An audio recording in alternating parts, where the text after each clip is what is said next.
At the end of summer, right after the long, dreary, rainy season ended, amidst the ruins, young Yunha ran desperately, ceaselessly praying for her mother. Her despair echoed everywhere. Memories of the last call flooded back, when she found a public phone booth to call her mother. Yunha hastily said over the phone that she didn't have many coins, but had important news to share. Then she joyfully shouted, "I got into college." But before her joy was complete, the line suddenly became distorted, and her mother frantically asked, "Yunha, can you hear me?" Immediately after, a blood-curdling scream rang out from the other end of the line. The stream of memories was cut short, and Yuna continued to rush forward in vain, reassuring herself that her mother was fine. She froze, her face distraught and exhausted, calling out her mother's name, only to collapse when she saw her mother's body buried under the rubble. The story flashes back to 1997, the year the world changed forever. A panicked man tried to explain to the police about a giant cicada that had attacked him, but no one believed him. Everything began with a crimson lightning bolt striking down from the sky. Across the world, mysterious spatial rifts called gates began to appear. And from these gates, terrifying monsters poured out en masse, plunging the world into chaos. After the tragedy, at the family funeral, Yunha's relatives argued fiercely, none wanting to adopt her. Young Yunha could only huddle alone, listening to their words of shifting responsibility. She realized that in this world, there was no place that truly belonged to her. Back in the present, a solitary tent stood erected on a rooftop, amidst the desolate city. In her memory, the voices of her relatives echoed, shirking the responsibility of raising Yuna. She could only quietly reply that she understood and would be fine. Yuna hastily ate her meager meal alone, trying to swallow down the loneliness. Returning to reality, she was still alone in the makeshift tent amidst the ruined city. A mother's warm hand appeared in her dream, gently calling her name. Her mother comforted her, saying it was all just a nightmare. But Yunha knew this was also just a dream. The young girl unconsciously whispered her mother's name as she drifted in sleep. Waking up, the pain of losing her mother flooded back, making Yunha burst into sobs. Amidst her choked sobs, a glowing blue butterfly unexpectedly appeared outside the tent. The butterfly gently landed on a strange object, creating small electrical sparks. Immediately, a blue current enveloped the huddled Yuna and the bracelet on her arm. The energy from the bracelet erupted violently. A system notification appeared, beginning to confirm Cha Yunha's identity and bestow power. A colossal pillar of energy erupted from the tent, illuminating a corner of the sky. The blue current still lingered on Cha Yuna's hand. The energy suddenly transformed into a blazing flame as the system announced that the flame ability had been activated. From a distance, a guard witnessed the entire unusual sight. He immediately reported via radio. Disaster Zone 260. 1. A new awakened has appeared in tent number 2. The radio response confirmed the request for assistance, and that personnel would be dispatched soon. The scene abruptly shifted to a clear blue summer sky in 1998. A military truck rolled down the road under the clear blue sky. In the truck, the blonde-haired young man Lee Jun gazed thoughtfully at the sky. He turned to strike up a conversation with Yunha. "Yunha, have you ever been to Gyeongju?" Yunha maintained a calm, expressionless face. She coldly replied with a single word. "No." The atmosphere between them immediately became awkwardly silent. A purple-haired teammate burst out laughing. "Is that your pickup line, Lee Jun?" Making him blush furiously and shout, "What are you saying? Don't tease me." Lee Jun awkwardly turned to explain to Yuna. "Ah, Yuna, don't mind them. If you feel uncomfortable then." He hung his head, his shame and disappointment clearly visible. A memory suddenly flooded Lee Jun's mind. "I first met Yunha, not long after I awakened. In the past, at a military compound, the shout, 'Assemble,' rang out. An officer introduced a new member. 'This is a newly enlisted awakened. From now on, you will be a team, so support each other well.' The girl calmly spoke, stating she was Cha Yunha. The whole team stirred, the purple-haired guy cheered. "No way! We finally have a girl on the team?" But was reminded by the glasses, wearing teammate. A verbal spat broke out when the purple-haired guy mocked the glasses, wearing one as a 3-time repeater, while the other angrily retorted. Amidst that, Lee Jun timidly introduced himself. "Hello? I also just enlisted yesterday." He continued self-deprecatingly. "I suddenly awakened and was dragged in here, and my ability is completely useless." When Yunha unexpectedly spoke up and asked, "What's your name?" Lee Jun startled, looking up to meet Yuna's eyes, which were looking directly at him. He recalled that the first person to care about an outcast like him in the team was Yuna. Lee Jun thought to himself, "Even though I'm terrible at remembering names, she is an incredibly precious friend." Lee Jun curiously asked Yuna if she had made a contract with any sacred beast. On the highway towards Gyeongju, Yoonha coldly replied, "No." Lee Jun excitedly suggested that a dragon would suit her well, as she was, after all, the strongest in the team. Suddenly, Yoonha asked about his origins, causing Lee Jun a moment of confusion. He admitted he was biracial because his father was American, secretly thinking his heart was racing because it was the first time she had looked at him for so long. Yoonha casually remarked, "So you're blonde?" leaving Lee Jun speechless at her indifference. She then asked if he knew about Queenless University. Lee Jun bewilderedly asked where that was as their military vehicle continued to drive. Yoonha looked up at the sky, revealing it was in San Francisco, where she once dreamed of becoming a pet groomer. Lee Jun happily said that job suited her well, but then he blurted out, "Why?" causing Yoonha to freeze. Realizing he had touched upon her pain, Lee Jun quickly apologized. He sadly said he hadn't thought, as everyone here shared similar difficult circumstances. Yoonha brushed it off, telling him not to worry, that he just reminded her of a few things. She looked directly at him, as if wanting to say something more. Lee Jun shyly talked about his family's bichon frise and offered to have her groom it next time. Yoonha was stunned by the unexpected offer. As they arrived at the Gyeongju welcome gate under the rain, the conversation seemed to have ended. While Lee Jun was panicking, thinking he had ruined things, Yoonha unexpectedly replied, "Of course, I'd be happy to." Lee Jun couldn't believe his ears, stammering, "Really?" He blushed, completely won over by her answer. Cha Eunha rested her chin on her hand, giving a knowing smile at Baek Ijun's embarrassment. His teammates took the opportunity to tease him about his youthful energy, while Ijun quickly named the dog William. Suddenly, the space plunged into utter darkness. A voice echoed in Yuna's head, calling out, "Baek Ijun." Pulled back to reality, she sternly snapped at the distracted Ijun. "We're about to enter the gate. Where is your head?" Her eyes gleamed with seriousness, yet also a hint of worry. The story flashed back 3 years, to the time that promise was made, when Yoonha was assembling her team. The narration spoke of 3 arduous years that had forged them into stronger individuals. And among them, Yoonha was a special case. She turned to Baek Ijun, wondering about his oversized backpack for a C-rank gate. Ijun innocently listed everything, from rations for the entire team to a spare sleeping bag. His naive meticulousness made Yoonha burst out laughing. She smiled, admitting that she liked his thoughtfulness. Baek Ijun was overjoyed, and the narration confirmed that from then on, Yoonha's smiles became more frequent. As captain, Yoonha ordered the team to prepare to enter the gate in 5 minutes. The other members happily chatted about their leave plans. One hoped to attend his daughter's graduation, another was determined to take the TOEIC exam. Listening to his teammates' chat, Baek Ijun suddenly flinched as if remembering something. He hastily called out to Yoonha, almost forgetting, and calling her by name instead of her title captain.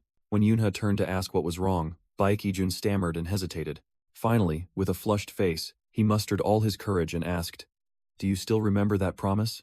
Memories flooded back, and Baek Ijun shyly asked Yoonha, "You said you'd help me groom William, remember?" He stammered, explaining that his father would bring William to Korea, then bravely invited her to his house. Yoonha, after a moment's thought, happily replied, "I'd be very happy to." Baek Ijun's eyes widened, unable to hide his extreme surprise and joy.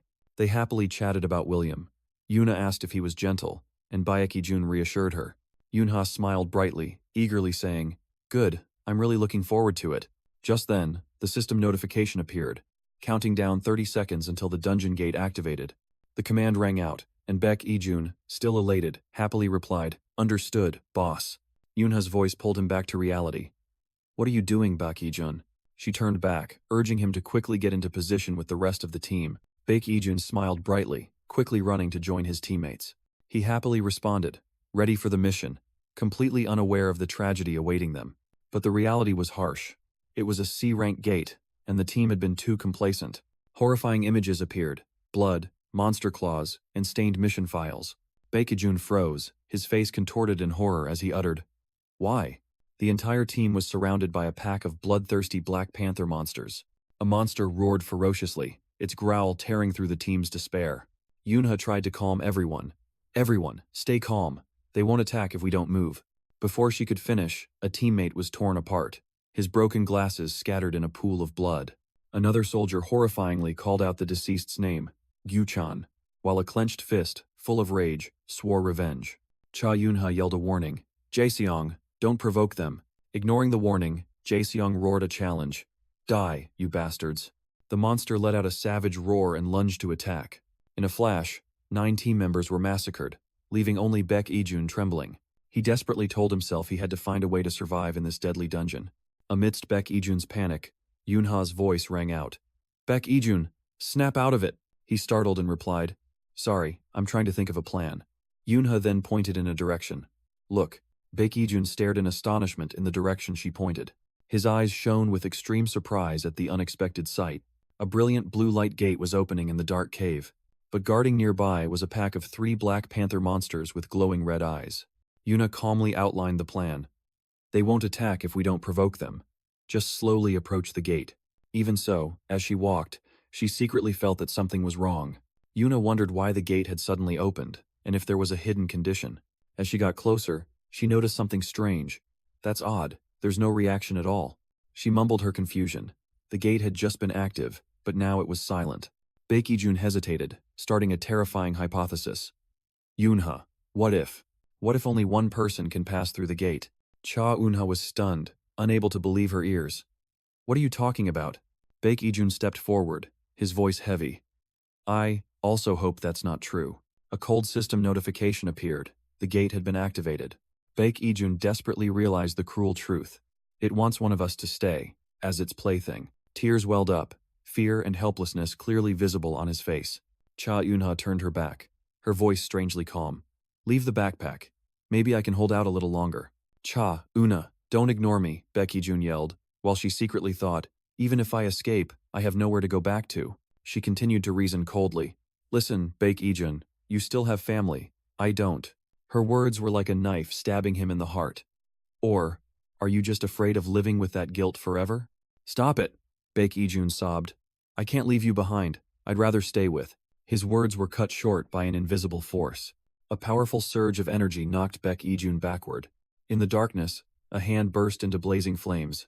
Cha Eunha unleashed a fireball, using her power to push Baek Ijun towards the gate. The system began to announce that the gate would soon close.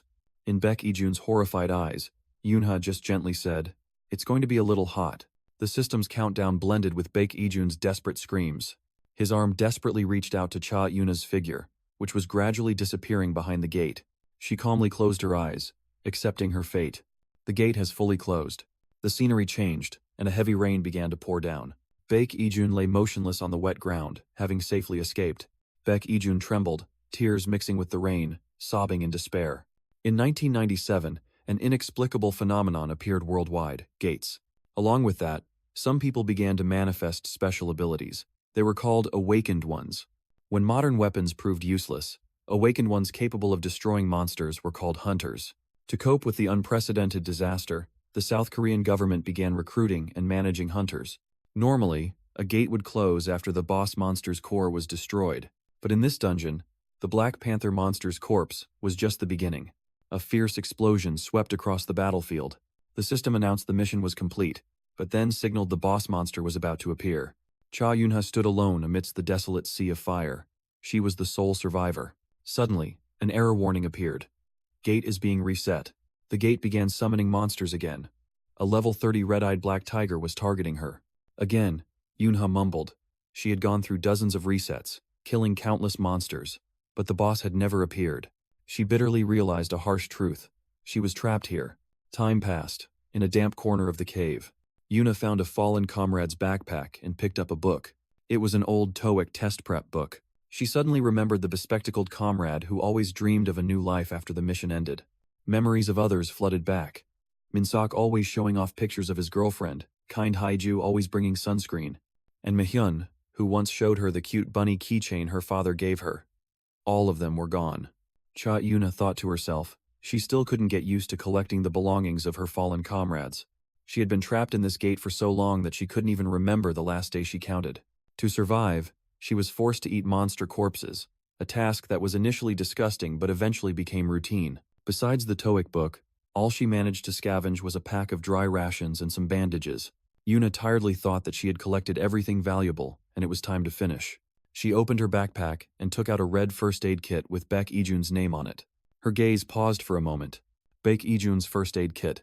Yoonha remembered that he used to be overly meticulous in preparing everything, and thanks to that, she had survived until now. She sat alone, wondering if Baek Ijun was doing well. Suddenly, the system announced that the gate had reset, and a level 30 red-eyed black tiger was tracking her.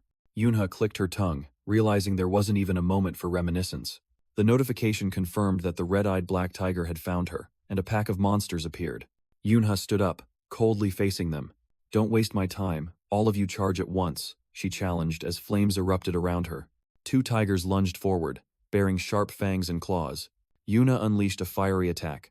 The monster was engulfed in a roaring inferno. A terrifying explosion incinerated everything. Only night, smoke, and fading embers remained. 1, 2, Cha Eunha murmured, counting the monster corpses. Her face was pensive, silent. She thought to herself, there were clearly 3. Did one escape? Yunha suddenly felt relieved, thinking that monsters of this level had become easier to handle, and her own level had also increased. It was just another ordinary day. Still, the familiar reset, battle, and item collection. Or so she thought, until a series of glaring red system warnings appeared, signaling the emergence of a level 68 mutated red-eyed black tiger. Today, everything was different. The system continued to warn, level 68 mutated red-eyed black tiger has found you. An unusual feeling began to creep into Cha Yuna's mind. Mutated? No, more importantly, level 68? That means a terrifying pressure suddenly descended. A colossal monster with countless blood-red eyes and bizarre crystals growing on its head appeared. Facing the terrifying presence, Cha Eunha maintained her stance, gripping her knife tightly. She gritted her teeth, assessing. An elite monster. At least a mini-boss level. This monster was on a completely different level, but it might also be her only chance to escape this place. But the problem was, she had just been through a battle and her mana was almost depleted. Level 68. Can I really take it down? Yunha wondered skeptically. Regardless, she had no choice but to confront it directly. The beast let out an earth-shattering roar, then lunged to attack, sending Yunha flying. Its colossal claws slammed down, shattering the ground. Thrown back, Cha Eunha thought in horror. What monstrous strength is this? Just one swipe did that. A direct hit would surely kill me. She determined that observing would be safer, but with her mana depleted, a prolonged battle would be suicide. I have to end this fight as quickly as possible, she roared, channeling all her remaining strength. She charged directly towards the roaring beast. All her energy ignited, converging into a brilliant fireball in her palm. The mutated tiger opened its maw wide, ready to devour everything. Cha Eunha unleashed her full firepower in a destructive attack. A terrifying explosion engulfed the battlefield in a sea of flames. Damn it, my mana is depleting too fast. She gritted her teeth, trying to maintain the skill. But amidst the fiery storm, the monster's silhouette still stood tall, completely unharmed. Cha Eunha was stunned. This monster is completely fine? The flames gradually died down, leaving behind a devastated ground. The young girl coughed up a mouthful of blood, a consequence of overexertion. Collapsing to the ground, she cried out in despair. I gave it my all, and not even a single hair was singed? The monster let out a triumphant roar, asserting its invincibility. Desperate thoughts flooded her mind. Of course, it's immune to fire. Am I really going to die here? Her face smeared with blood, Cha Eunha looked up with lifeless eyes. But then, a spark flashed in her eyes as she noticed something unusual. The monster also froze, muttering. Inside my mouth. There's a wound? Even after its weakness was discovered, the beast still charged, preparing to deliver the finishing blow. The monster bit down hard on Cha Eunha's arm. She gritted her teeth, enduring the tearing pain. Despite the situation, she spoke up, asking, Does it taste good? She challenged, Eat your fill while you still can, because soon, you won't be eating anything anymore. Eunha began to count down. 2, 3. A massive stream of fire was shot directly into the beast's throat. Her eyes blazed with a single word. Fire. A terrifying explosion erupted from within the monster's body. Its tough hide shattered into pieces. Eunha gasped for breath, her face smeared with blood and dirt. Exhausted, she collapsed onto the cold ground. The mutated tiger's body exploded. She whispered in a daze. It succeeded. The system panel appeared, confirming she had defeated the first boss. Eunha lay motionless, her heavy eyelids slowly closing. Has the gate opened yet? I need to collect my comrades' relics. Her consciousness faded. I fought. I killed so many. This much, they'll surely understand, she thought before completely losing consciousness. In her delirium, an illusion of her kind mother appeared, wondering if she could finally rest. Cha Eunha's eyes widened in surprise, and she whispered unconsciously, Mom? The shock made her injured body tremble violently on the cold ground. A memory suddenly flooded back. of little Yuna's innocent hands showing off a handmade bracelet. I made it. Isn't it pretty? The little girl beamed, while her mother was surprised by her daughter's skill. Yuna explained it was a wish bracelet and curiously asked her mother what she would wish for. Her mother simply replied with a gentle smile, filled with boundless love. The sweet memory was interrupted by a voice echoing in her mind. Do you think this is enough? The voice continued to warn her not to let weak thoughts consume her. The resentment of her fallen comrades resurfaced, weighing heavily on her mind. The image of Baek Ijun, who was ready to sacrifice himself for her, appeared vividly. And her mother's unfulfilled wish, tied to their pinky promise from long ago. The power from those memories spurred Eunha on. She trembled as she forced herself to stand. Her eyes blazed with an intense fire of determination, without a trace of hesitation. I absolutely won't die like this! She roared in her mind. A surge of wild energy erupted from her body, radiating outwards. The flame of will enveloped Eunha, burning away all despair and pain. She let out a scream that contained all her resilience and will to survive. Exhausted but not defeated, she gasped for breath, telling herself she still had work to do. Just as her will to survive reached its peak, the system announced the update was complete.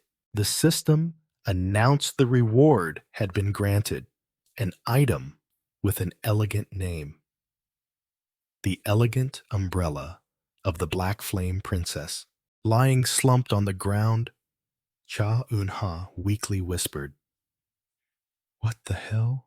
She couldn't understand. What is this strange thing? Immediately, a pitch-black umbrella with intricate patterns appeared in her hand, emitting a mystical purple energy. At the same time, a memory flashed in Baekhyun's mind. His eyes widened, the name Lee Jun echoing in his head. At the airport, Baek Ijun's mother shook his shoulder. Lee Jun. The young man sat there, his eyes lifeless. Let's go. It's almost time to board, she urged, while in the distance, Cha Eunha quietly watched their backs. The loudspeaker announced that the flight to San Francisco, USA, was about to depart. Baek Ijun silently thought of San Francisco, where Eunha once said she would go to college, while his mother blamed herself for being distracted. But then the word gate for boarding suddenly twisted in Baek Ijun's mind, making his face change color due to a horrifying memory. Gate 21 is right ahead, his mother said, then noticed something was off. Huh? Lee Jun? Baek Ijun suddenly collapsed, clutching his head and gasping for breath. His mother panicked. Lee Jun? What's wrong? Are you okay? I abandoned her, he cried out in despair. I am the only one who survived. His mother quickly hugged her son, trying to comfort him. Another fragment of memory rushed back, Ijun's eyes welling up with tears. A soldier reached out, asking young Ijun from back then, "Are you all right?" But the child only screamed in terror. His mother quickly explained to the confused soldier, "My son gets a bit startled seeing military personnel." Back in the present, his mother pleaded, Lee Jun, it's not your fault. It was an unavoidable accident. But Ijun still tormented himself. But I'm the only one. She continued to persuade him. Put your hunter life aside for now. I beg you, go to America, where your father is. He's about to be promoted to colonel. After you've rested enough, you can start over at the guild your father said he's forming. The plane took off, tearing through the rain to fly towards the distant horizon. On the flight, Baek Ijun sat in a daze, his mother's attempts to comfort him proving futile. Looking at his reflection in the window, only one name echoed in his mind, Eunha. Meanwhile, elsewhere, Cha Eunha lay motionless on the desolate ground, her military uniform stained red with blood. From the darkness, a pair of glowing golden eyes lit up, observing the dying girl. It was a mystical creature in the form of a cat, its fur like the Milky Way. The system announced, Sacred Beast Cat wandering in the shadows is watching you. A warm golden light suddenly enveloped Yunha's injured body. The system echoed again. Sacred beast. Cat wandering in the shadows is healing your wounds. She slowly opened her eyes, her gaze still hazy and confused by the sudden change. Una thought to herself, "It's so cold.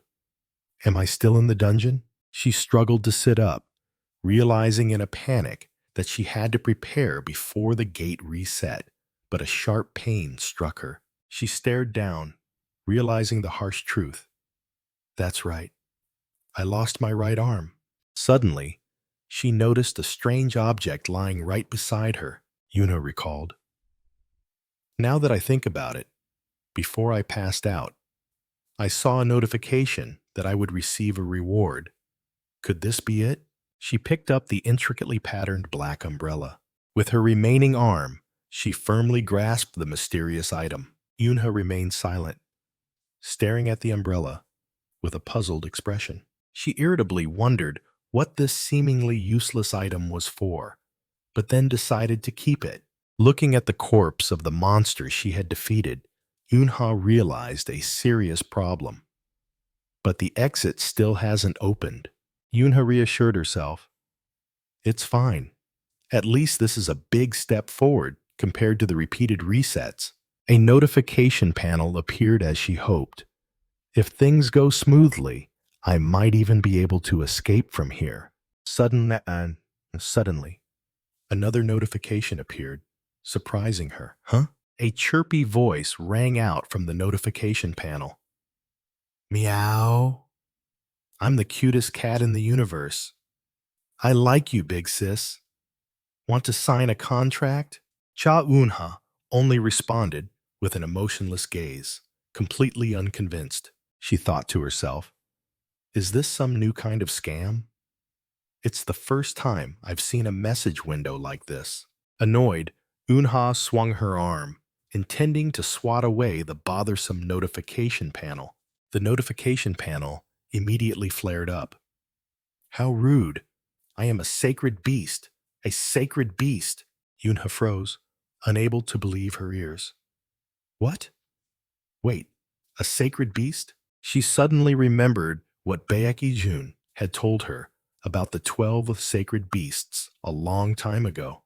According to her memory, they were 12 divine beasts protecting the East, and those who signed a contract would receive special skills. Specifically, those chosen as avatars could borrow the sacred beast's form to manifest, or even be granted power and authority beyond imagination. Una considered, certainly, if I sign a contract with a sacred beast, fighting will be much easier. But she looked directly at the notification panel and questioned, Hey, self-proclaimed sacred beast, I have something to ask. I recall there being no cat among the 12 sacred beasts, right? Hit where it hurt. The entity flustered. What are you saying, meow? Cats are the greatest sacred beasts. Don't doubt me. It quickly corrected itself. It was I who stopped the bleeding on your injured arm. Meow. Making Unha look down at her wound in surprise. Did you really stop the bleeding? Unha asked skeptically, receiving a proud reply. Yes, meow. Do you believe in my power now? Well, that depends on how you act from now on, Unha was saying when a terrifying roar echoed, making her jump in alarm.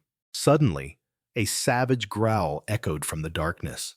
A level 30, red-eyed black tiger majestically appeared. It had spotted its prey. Una was stunned, thinking to herself, that guy. Is that the one who escaped last time? The tiger roared in fury, its power surging as it activated its last counterattack skill. It lunged like a black lightning bolt, giving Unha no time to breathe. A devastating pounce grazed past her. Una barely managed to roll out of the way in the nick of time. She staggered to her feet, bitterly admitting, in normal circumstances, I could have easily defeated it. But now, My mana hasn't recovered, and I've lost my right arm, she thought, looking desperately at the fierce beast. The tiger lunged again, sending her flying into the air. There's no guarantee I can win. Unha realized the dire situation. Nevertheless, her eyes still shone with an unyielding determination. The cat entity spoke. The situation is desperate.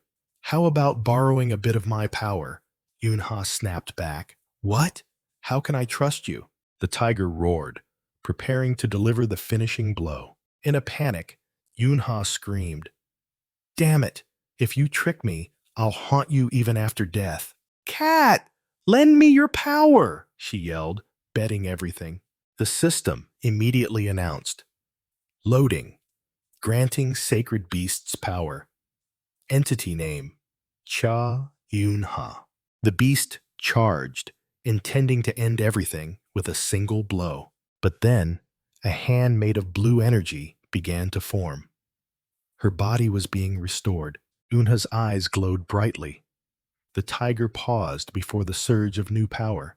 Her entire body erupted in a column of golden energy. The system announced. Body restoration complete. Attack power and agility greatly increased. The system announced. The power of the sacred beast, stray cat in the shadows, has been bestowed. Amidst the golden energy flow, Cha Yunha stood firm. Her entire body regenerated. She stared in astonishment at her right hand, exclaiming, My right arm. It grew back. Unha was stunned, while the cat entity smugly said, Now do you believe my words are true? Unha admitted, Yeah, you're not a fraud. Thank you. I'm alive because of you, making the cat entity yelp. Hey, that power is a bit too much, meow. She replied awkwardly, I don't control my power very well. The cat entity warned that this was just the beginning, as they were in an unknown gate and couldn't escape in the usual way. Una thought to herself, this concept of an unknown gate was completely foreign. If what the cat said was true, everything she knew had changed. She decisively asked directly, Hey, cat, if I can't escape normally, then how do I get out of here? The entity explained, the only way was to collect 5 dungeon representative items, and her umbrella was one of them. Looking at the glowing umbrella, Yunha muttered, So, it's not entirely useless. 4 more items to go. She was momentarily worried, because even defeating an elite monster had been a struggle. Surviving this time was thanks to you. But there's no guarantee for the future, she said. And the cat entity seized the opportunity. Did you forget my offer? Sign the contract, and you'll be much stronger. The cat entity's notification panel displayed an excited expression. A sudden golden light appeared before a bewildered Unha. An empty, shimmering contract interface appeared in midair. A contract? Una asked skeptically. That's right. But there are conditions, the entity replied. And she accepted. Of course. Tell me the conditions. The true form of the 13th sacred beast appeared, along with the first condition. You must absolutely keep my existence a secret. Second condition. Give me your name. The cat entity made its final demand, leaving Unha speechless. What?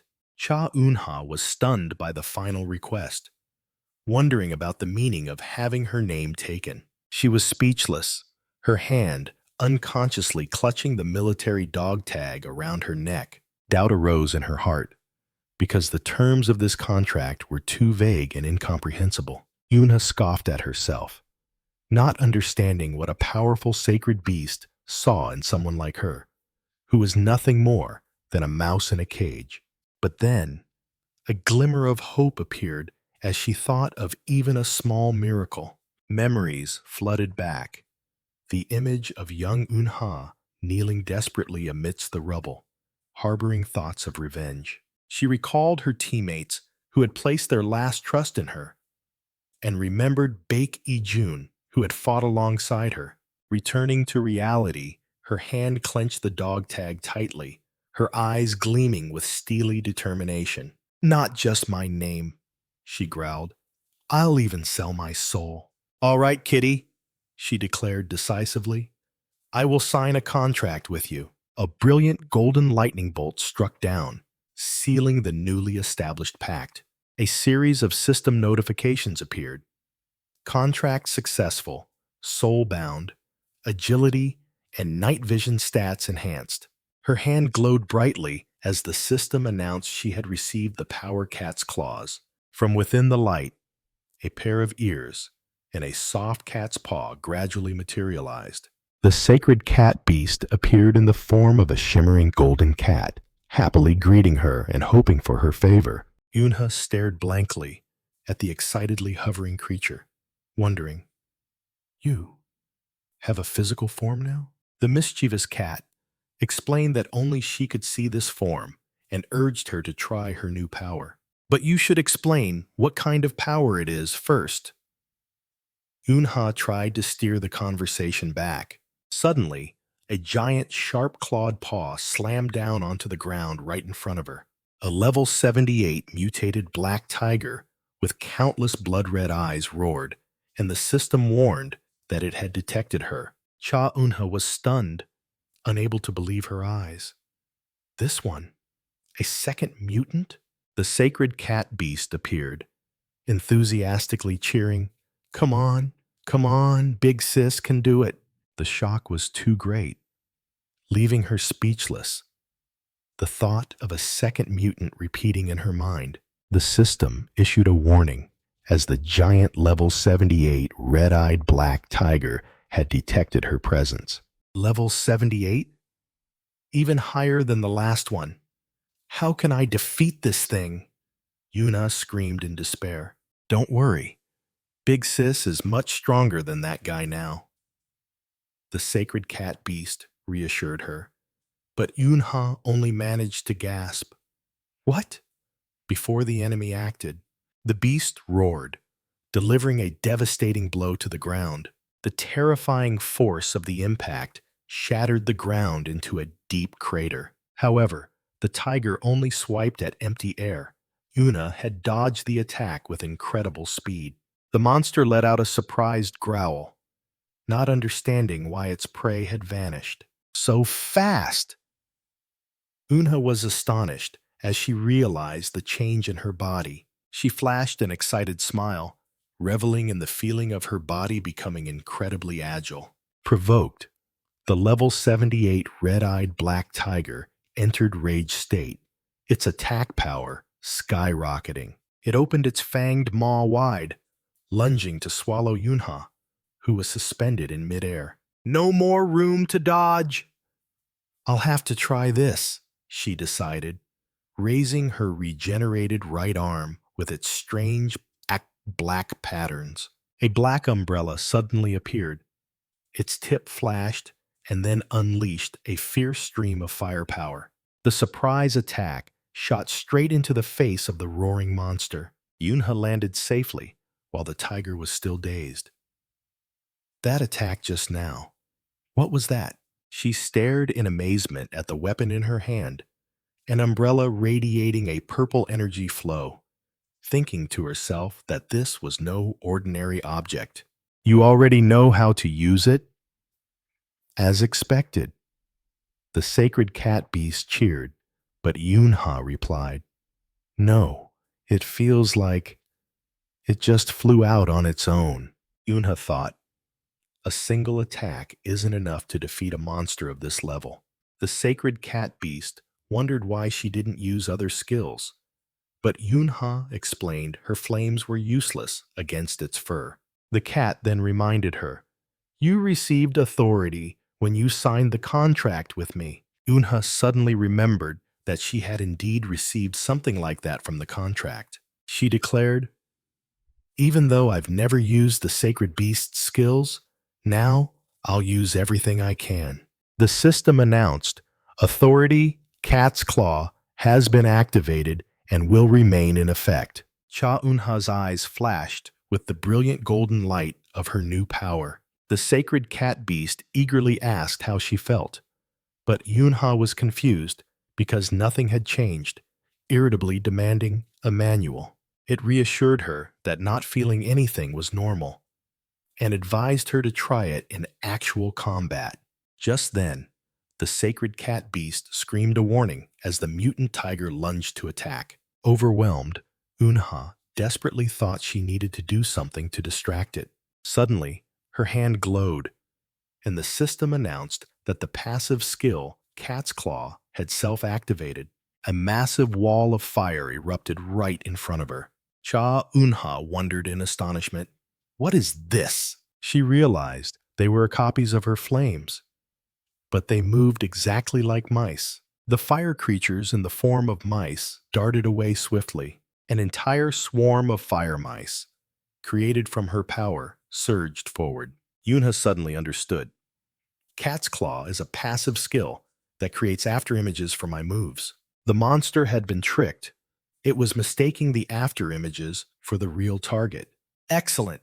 Time for cat and mouse, Cha Eunha growled, seizing the opportunity to counterattack. Seizing the moment, Cha Eunha lunged down, striking the unsuspecting monster directly with her umbrella. She channeled all her strength into the tip of the umbrella, transforming it into a deadly spear. Below, the mutant tiger roared furiously, still deceived by the fire illusions.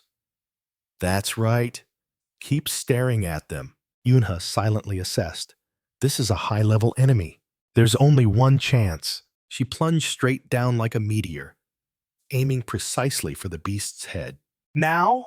With a determined smile, Eunha unleashed all the energy accumulated at the tip of her weapon. The monster looked up in horror as she screamed. I'll finish you in one blow! The umbrella plunged into the tiger's skull, creating a terrifying explosion. Eunha strained, pushing even deeper, unleashing a destructive surge of energy. She gritted her teeth, enduring the immense pressure from her own attack. A blinding pillar of light erupted from the wound, signaling earth-shattering power. The shockwave from the explosion sent Eunha flying backward. She tumbled through the air, losing control for a moment.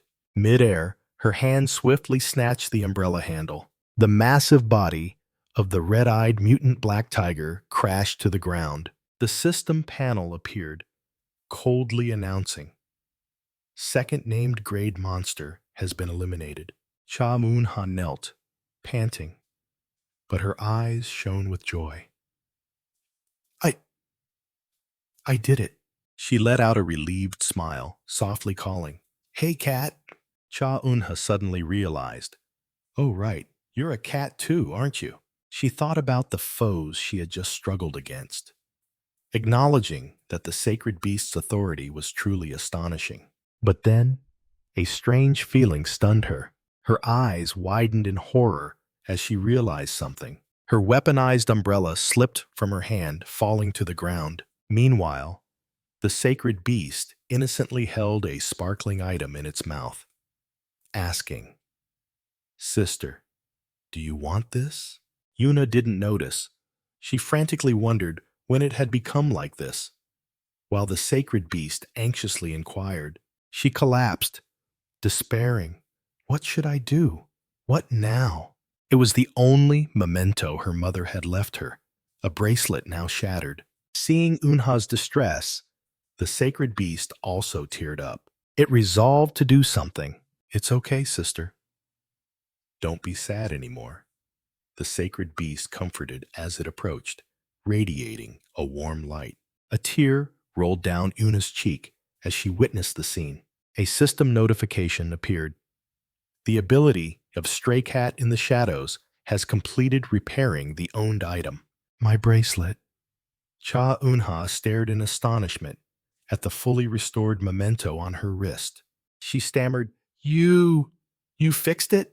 The sacred beast proudly replied, Of course, it was nothing. Eunha silently looked at the bracelet, speechless. She knelt, sincerely thanking it, while the sacred beast explained that it couldn't ignore her being so sad. Yuna thought to herself, "This bracelet is truly precious to me, even more than my right arm." The sacred beast instructed, "If it's that precious, you must take good care of it from now on, meow." Unha smiled back, "Yes, I will." Cha Unha suddenly remembered, "Oh, right. I need to check the reward for defeating the second mutant." A notification panel appeared. "Congratulations! You have received black silk dress of the Black Flame Princess." While the sacred beast cat howled in excitement, Yunha was stunned. What the hell is this? At the same time, in a large city, dusk was falling. The scene shifted to Seoul, South Korea at 6:31 p.m. A distinguished man smiled in welcome. He was Kim Gwang-hyun, team leader of the Hunter Management Association. He explained to the young man in the hoodie, "Once you complete the B rank gate tutorial, you will be recognized as an official hunter." The young man coldly asked, "If I just do this, there won't be any more annoying tasks, right?" After receiving confirmation, he decisively replied, "Understood." Standing before the Emerald Energy Gate, he heard the instruction, "All right, see you in an hour." Under the gate's light, the face of Hunter Shin Siwoo gradually appeared. His name was Shin Siwoo, and awakened with S-rank stats, belonging to Korea's largest guild, Wolf. But the biggest secret no one knew. He was also the incarnation of the dog, one who had contracted with a sacred beast. Meanwhile, Kim Gwang-hyun muttered as he reviewed the information. Although not officially listed yet, his skills are more than enough for an S-class certification. He secretly calculated, "Let's see how he handles it, then entice him to join the association later." Kim Gwang-hyun's train of thought was interrupted by the bodyguard. "Team leader, what is it?" Others in the association were also observing and discussing. "Is that young man really the son of the Wolf Guild master?" Another added. "According to rumors, that child was so weak he didn't dare appear in public." Kim Gwang-hyun replied absently, his eyes still fixed on the screen. "Well, that's what most people think. Just try it, and you'll know." Inside the dungeon, Shin Siwoo faced a swarm of insect monsters alone. A monster lunged, but he simply raised his hand casually. Immediately, a burst of energy erupted, tearing the monster's body to shreds. Its blue blood splattered, staining his hoodie. He suddenly winced at the foul smell. A notification panel appeared. "Boss defeated. Gate core acquired."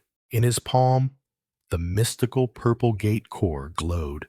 He thought to himself, just taking this out would end the tutorial. Checking his watch, he realized he had been there for 30 minutes and just wanted to leave quickly. However, something was wrong. The exit had been activated, but the gate remained strangely silent. He sighed, annoyed at the possibility that this dungeon had two bosses. Siwoo's gaze turned sharp, ready for whatever was coming. He clenched his scarred hand, and a horrifying memory suddenly rushed back. A child's desperate scream echoed, "No, father!" Young Siwoo was held tight, crying and pleading with his cruel father, but only received the insult, "Useless trash." His young face was drenched in tears, filled with fear and helplessness. The father coldly declared, "With that mindset, you will never be able to bear the name Wolf." The boy's eyes were submerged in utter horror. Shin Siwoo's determined face emerged from the dungeon's darkness. "Well, ending it early won't hurt anyway," he told himself. "Find it quickly, deal with it, and then go home." His leisurely footsteps echoed in the silent space of the cave. He thought to himself, "This is my first time entering a dungeon outside of simulation training. It doesn't feel much different, does it?" A memory suddenly resurfaced. He recalled his trainer once asking, "Have you heard about the nameless gate?" In the flashback, the trainer explained that those gates defied rules. Their difficulty and monsters were unpredictable, and one had even caused a serious disaster. The stern warning, "Be extremely careful," echoed in his mind, making Shin Suwu feel a bit uneasy. It's probably not what he was talking about, right? He reassured himself. Difficulty can be guessed by color, and I clearly saw a B-rank green rift when I entered. He was about to take out a potion, but then paused, struck by an ominous feeling. A voice suddenly spoke. "Is something bothering you?" The sacred beast, dog guarding the deep night, materialized and commented on his expression. But Shin Suwu merely replied that he was recalling his training days. "But it's strange," he muttered. "I defeated the boss, yet the dungeon is too quiet. Could there be two bosses? Anyway, I can't just sit around in this filthy place." His gaze suddenly caught sight of a strange rift in the air. He was stunned as a purple spatial rift suddenly appeared and glowed. "What the hell is this rift? I've never seen anything like it." He panicked as a powerful suction force pulled him towards it. He let out a groan as the rift violently erupted with energy. "Damn it, I'm being sucked in." Shin Suwu strained, resisting in desperation. A blinding light enveloped him, teleporting him to a completely unfamiliar place. Immediately after, a terrifying explosion shook the ground at the destination. From within the dust cloud, a ferocious, red-eyed black tiger burst out. A red-eyed black tiger tried to flee, but was stopped by a high heel. The monster trembled and cowered in fear. Cha Eunha coldly asked, "Where do you think you're running off to?" Cornered, the tiger let out a desperate roar, flames erupting around it. A violent explosion engulfed everything. After the battle, the black tiger lay dead on the scorched earth. Eunha casually walked over, muttering, "Just as I thought." She stood amidst the ashes, wondering, another dead end? Suddenly, the cat's sacred beast appeared, howling with delight.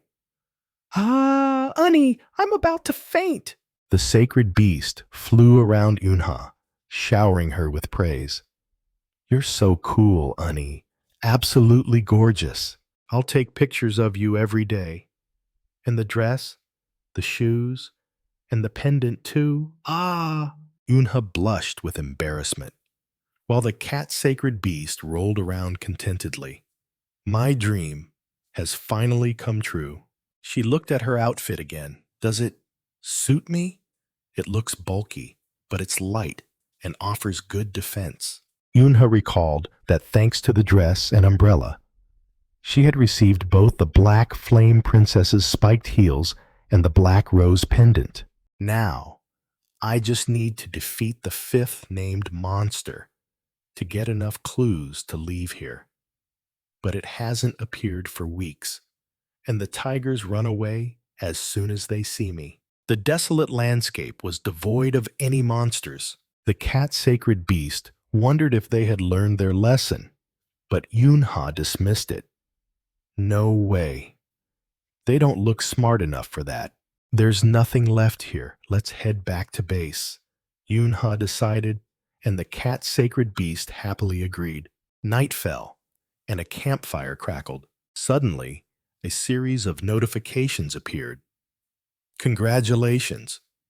You have received Himalayan salt, black pepper, mustard, and ketchup." The cat-sacred beast enthusiastically served the meal, while Cha Eunha secretly thought it was unexpected for a sacred beast to be useful for such mundane tasks. Sitting by the fire, she realized she had grown accustomed to life here, with monster meat, which once made her nauseous, now being her main food. Una spoke up, saying she had something she was curious to ask. With a heavy expression, she asked if she could escape this place.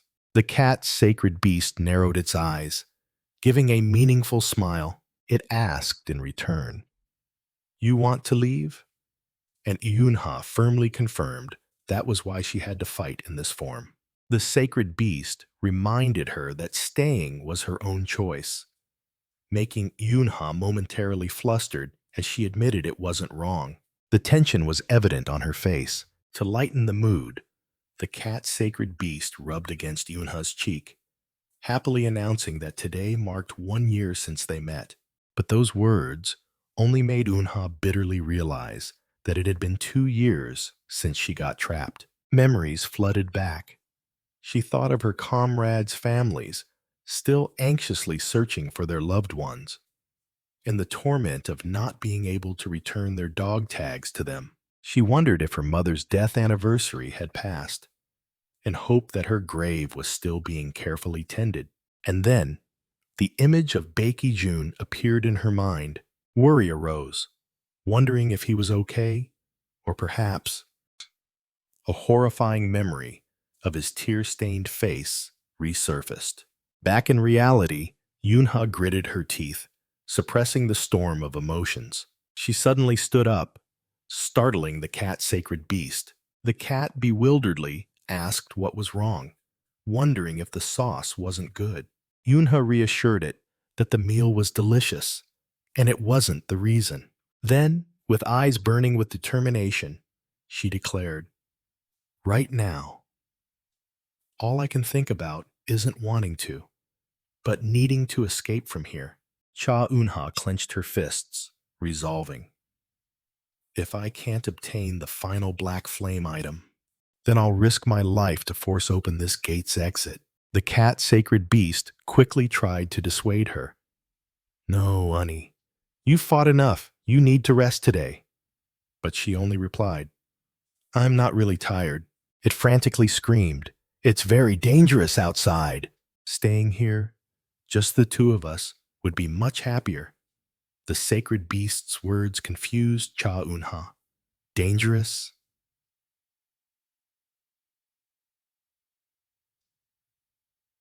Before she could understand what it meant, a strange spatial rift appeared. Suddenly, a series of red warnings appeared. The system announcing damage detected, suspected external interference. Forcibly resetting gate, Cha Unha was bewildered as she was enveloped by a surge of energy. Immediately after, the system notifications became chaotic with unreadable error characters. Cha Unha realized with horror that the inner wall of the gate was being abnormally distorted. The cat sacred beast immediately shifted into a combat stance, growling fiercely. "What's wrong with you, too?" Cha Unha was stunned by its sudden change. She sensed another presence approaching. From a distance, a figure appeared, making her wary. Could it be the final mutated monster? But the one who appeared was Shin Se-woo, who looked at her and declared, "So, you're the real final boss." Cha Unha was stunned, unable to believe what she had just heard. Without a word of explanation, Shin Se-woo subtly moved his hand, preparing to strike. A powerful surge of cold energy rushed forth. Cha Unha yelled, "Damn it!" and quickly raised her umbrella to block. She gritted her teeth, gripping the umbrella handle tightly to resist the sudden icy attack. Countless sharp ice shards flew towards her, completely overwhelming her defenses. Cha Unha was stunned as sharp ice crystals brushed past her cheek, thinking, "Ice?" Shin Se-woo observed her from afar, realizing something absurd. There are no monsters in this dungeon that use ice-type skills. But a more important question popped into his head. Did it just speak? The young man stood upright, his face bewildered as ice shards still hovered around. He narrowed his eyes, coming to an astonishing conclusion. Then this isn't a monster, but a human? Shin Se-woo stared at the small figure struggling to resist, his mind racing with thoughts. He confirmed again. "A woman? then asked aloud, "You? Are you human?" Shin Si-woo questioned, while Eunha could only look back in confusion. Hearing the question, Shin Si-woo's expression became tense and filled with killing intent. Eunha struggled to stand, trying to explain. "Yes, I'm human. Hey, wait. Can we talk for a moment?" "There's nothing to say to a monster," Shin Si-woo coldly retorted, condensing icy energy in his hand. He thought to himself, "This is a gate," as the energy blast shot straight towards Eunha. No matter how fluently she speaks Korean, or how much she looks like a young girl. "This place?" Shin Si-woo asserted, his eyes gleaming with ruthlessness. "Is not a place where humans can survive." Eunha's expression became resolute. She clenched her fists, preparing to face the worst. Shin Si-woo closed his eyes, feeling disgusted. "Let's get out of here. I don't want to stay another second. This jumble of emotions, this stench of blood, it's disgusting. End it in one blow," he roared, unleashing his full power. A massive explosion of icy energy engulfed everything.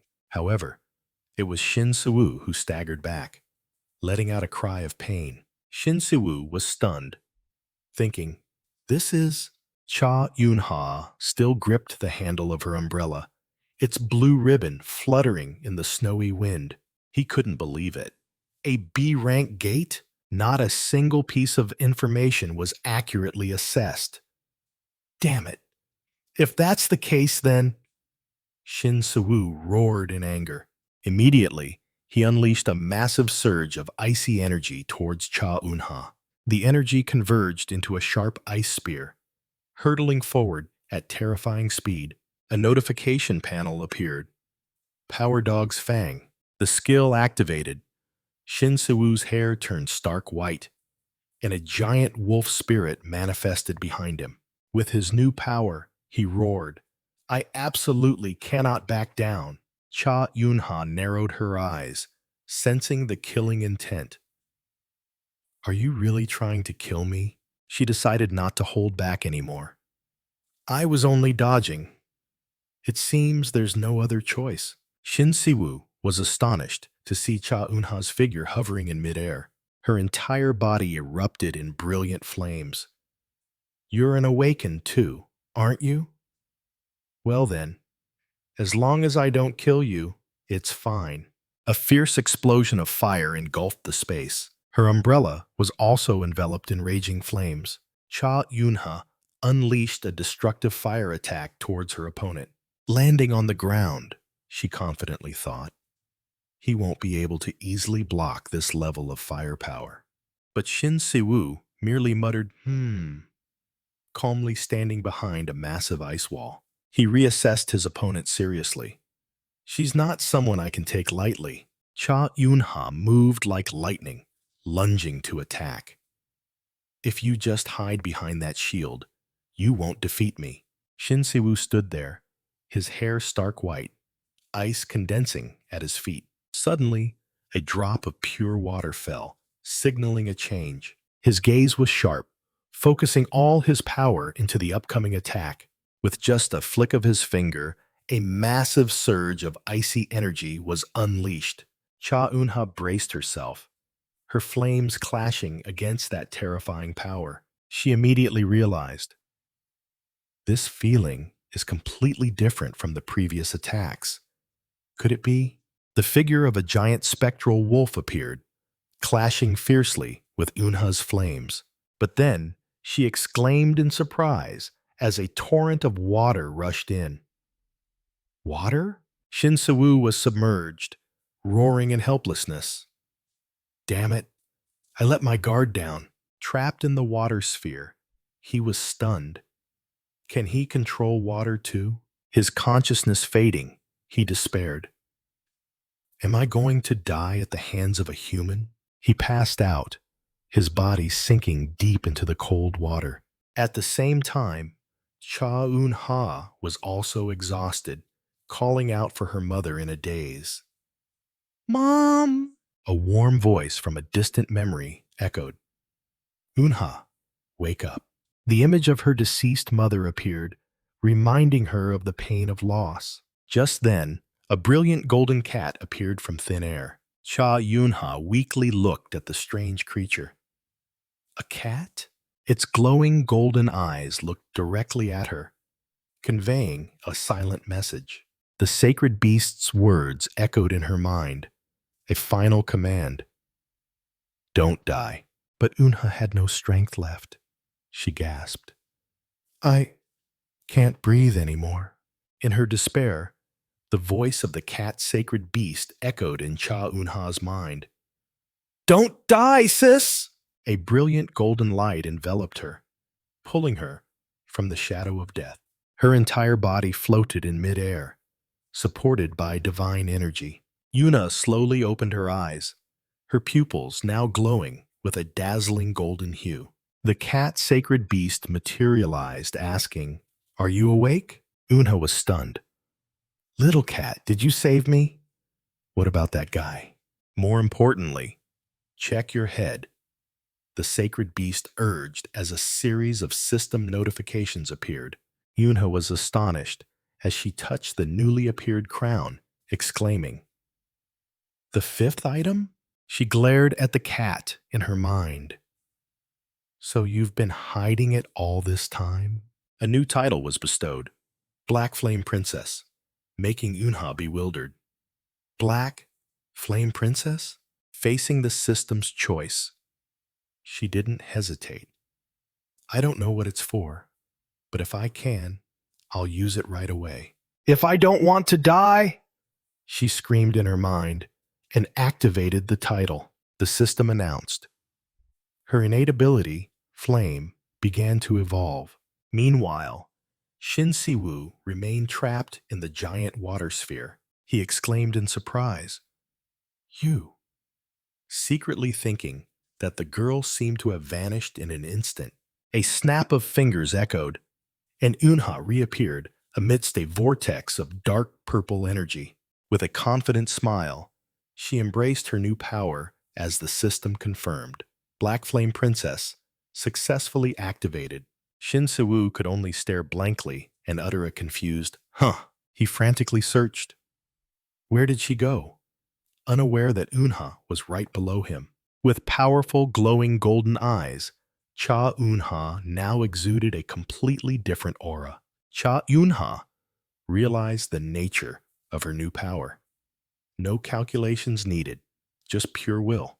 With her blazing golden eyes, she declared that the flame would now be the embodiment of her will. A massive surge of dark energy shot straight down towards the bewildered Shin Siwoo. He could only manage to think, "What is this?" The insane speed of the attack left Shin Siwoo no time to react, and he was struck.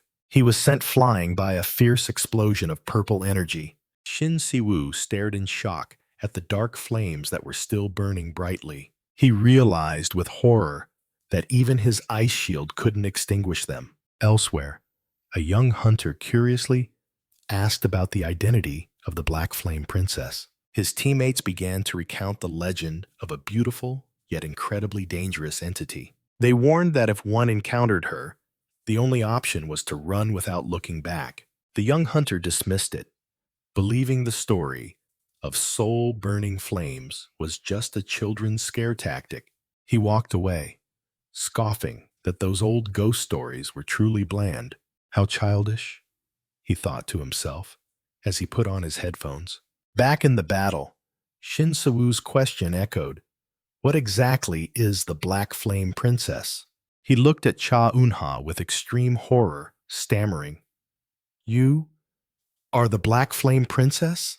Shin Siwoo was utterly helpless, secretly admitting that he couldn't predict her moves. He clenched his fists, tense to the extreme. Cornered, facing an overwhelmingly powerful enemy and the stench of blood, Shin Siwoo began to panic. Fear and painful memories made his hands tremble uncontrollably. Shin Siwoo clenched his hands, his eyes filled with determination. "But that doesn't mean I can stop here," he roared, his hair turning white and icy energy erupting. Facing Cha Eunha, who was radiating a stream of deep purple magic, he told himself, I have to get through this. An earth-shattering explosion resounded. Two streams of energy, one icy blue, one dark purple, collided fiercely. At the epicenter of the confrontation, the powers of the two sacred beasts roared. Suddenly, the wolf sacred beast materialized behind Shin Si-woo, growling a warning. Be careful, I smell a cat. What? A cat? Shin Si-woo was bewildered, while the sacred beast affirmed. That's right. The sacred beast continued to assert, pointing towards Cha Eunha. A strong cat smell is coming from that woman. Shin Si-woo was confused. So she's not a humanoid monster? But she doesn't look like a beast-type monster either. Idiot. Is this the time to worry about that? The sacred beast snapped as Shin Si-woo was sent flying by an attack. He gritted his teeth, making a firm decision. Just take her down first, then figure it out. Shin Si-woo pressed both hands onto the melting icy water beneath his feet. He channeled all his magic, causing the surrounding water to begin churning. Cha Eunha stood still, quietly observing her opponent's actions. Let me make you taste the water you melted. Shin Si-woo growled. Immediately, two giant whirlpools formed beneath both their feet. Cha Eunha was swept into a ferocious water vortex. The swirling currents formed a liquid prison, trapping her. Looking at the scene before him, Shin Si-woo muttered, She's been swallowed by it. Shin Si-woo looked at the scene before him in horror, exclaiming, No. He realized in shock. Did she intentionally let herself be swallowed? The aftershocks of the whirlpool's power still lingered, making Shin Si-woo stumble. Suddenly, a voice echoed amidst the frantic heat. I want to talk to you. In a strange space, the two walked together under an umbrella. Shin Si-woo was flustered, his heart pounding, stammering. Actually, he still couldn't compose himself in this perplexing situation. Panic welled up in Shin Si-woo's eyes. Cha Eunha suddenly appeared right beside him, whispering, I guess I've missed humans too much. Shin Si-woo felt his life force draining away, thinking, I'm going to die. At the same time, Cha Eunha also reached her limit. To die so meaninglessly like this, the water prison suddenly shattered, and the girl stumbled and fell towards Shin Si-woo. What is this? He exclaimed in alarm as he caught her limp body. He looked down at the girl, slumped on his shoulder, his mind full of questions. Shin Si-woo snapped his head up, unable to believe it. She fainted? They both fell sprawling, and he breathed a sigh of relief. Thank goodness, I'm still alive. She seems to be breathing. He looked down at the unconscious girl, shuddering as he thought. If this monster hadn't collapsed, I might have. Suddenly, a strange sound made Shin Si-woo startle and look up. He wondered, is that the sound of the exit gate opening? But the final boss hasn't been defeated yet. Cha Eunha lay still in his arms, seemingly falling into a peaceful sleep. Shin Si-woo, his hair still stark white after the battle, stared in shock at the unconscious Cha Eunha. His gaze stopped at the glittering golden dog tag around her neck. Meanwhile, at the association office, Kim Gwang-hyun impatiently wondered, why is there still no news? He irritably checked his watch, grumbling that if it weren't for the chairman, he would have gone home long ago. An S-rank hunter with the ability to control ice and water. The chairman has reason to be greedy, he muttered, but wasn't sure if Si-woo would accept the offer. He stood up and paced, wondering what method the chairman would use to entice Hunter Shin Si-woo. Hearing the door open, Gwang-hyun rushed out. Welcome back, Hunter Shin. How was the raid? His words caught in his throat when he saw a disheveled Shin Se-woo carrying an unfamiliar girl in his arms. What happened to you? Guangyan stammered, but Siwoo silently handed him the gate core. A gate core? But why are you in such a state? It was only a B-rank gate, he asked in confusion. Do you need first aid? Shin Siwoo suddenly grabbed Guanghyun's collar, growling. Not me. He jerked his chin backward, his eyes firm. It was her. The black umbrella was neatly placed beside where Cha Eun-ha had been laid down. The girl with long black hair lay still and motionless on the sofa. Kim Guangyan squinted, his mind full of questions. Who is this? Outside, the Hunters Association building still stood tall under the sunlight. A moment later, Guanghyun was nodding profusely on the phone with a wry smile. Yes, I'll contact Hunter Shin right away. He hung up, leaving only a heavy sigh. Guanghyun collapsed into his chair, exhausted and yelling in despair. This is such a headache, Hunter Shin Siwoo. Shin Siwoo silently observed the girl, thinking, there don't seem to be any serious external injuries. Kim Guanghyun reassured Shin Siwoo that the girl only had a slight fever from exhaustion, though he wasn't entirely sure. Shin Siwoo nodded slightly, thanking him for the information. Guanghyun grew curious about the girl's identity, noting her jet black hair was a rare sight. He thought to himself, her dress and umbrella made it look as if she had just stepped out of a costume party. Suddenly, Guanghyun froze when he noticed a bloodstain on her sleeve and quickly warned him. Shin Siwoo swiftly grabbed Guanghyun's wrist, stopping him. He warned sternly, if she wakes up, even I won't be able to stop her. Guanghyun stammered in astonishment, unable to believe an S-rank hunter would say such a thing. Shin Siwoo picked up Cha Eun-ha and declared he would leave, despite Guanghyun's frantic protests. He firmly rejected the invitation to join the association, stating that he already had a guild. Siwoo reiterated their old agreement, then coldly turned and walked away, refusing once more. As he left, Guanghyun desperately called after him that he would contact him later.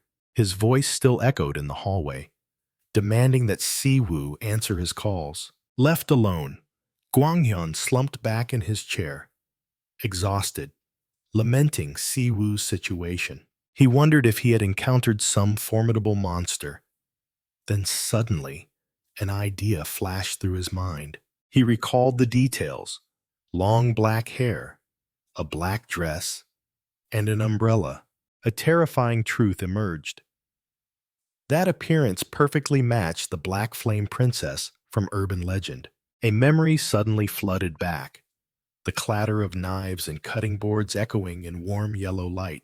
The image of Eun-ha's mother, preparing a meal in the kitchen, flashed briefly. Back in the present, Cha Eun-ha was still in a deep sleep. In a daze, Cha Eun-ha whispered about her mother and breakfast, wanting to sleep a little longer. Her peaceful sleep was suddenly torn apart by a painful sensation, and she writhed in her subconscious. Voices echoed in her head, urging Eun-ha to wake up quickly amidst the pounding pain. Back in reality, the girl was sound asleep on a luxurious bed in a sun-drenched room. The brilliant morning light streamed through the large window, illuminating her sleeping form. Eun-ha stirred slightly, slowly sitting up with a still sleepy expression. She looked around in shock, realizing she was in a completely unfamiliar place and wondering where she was.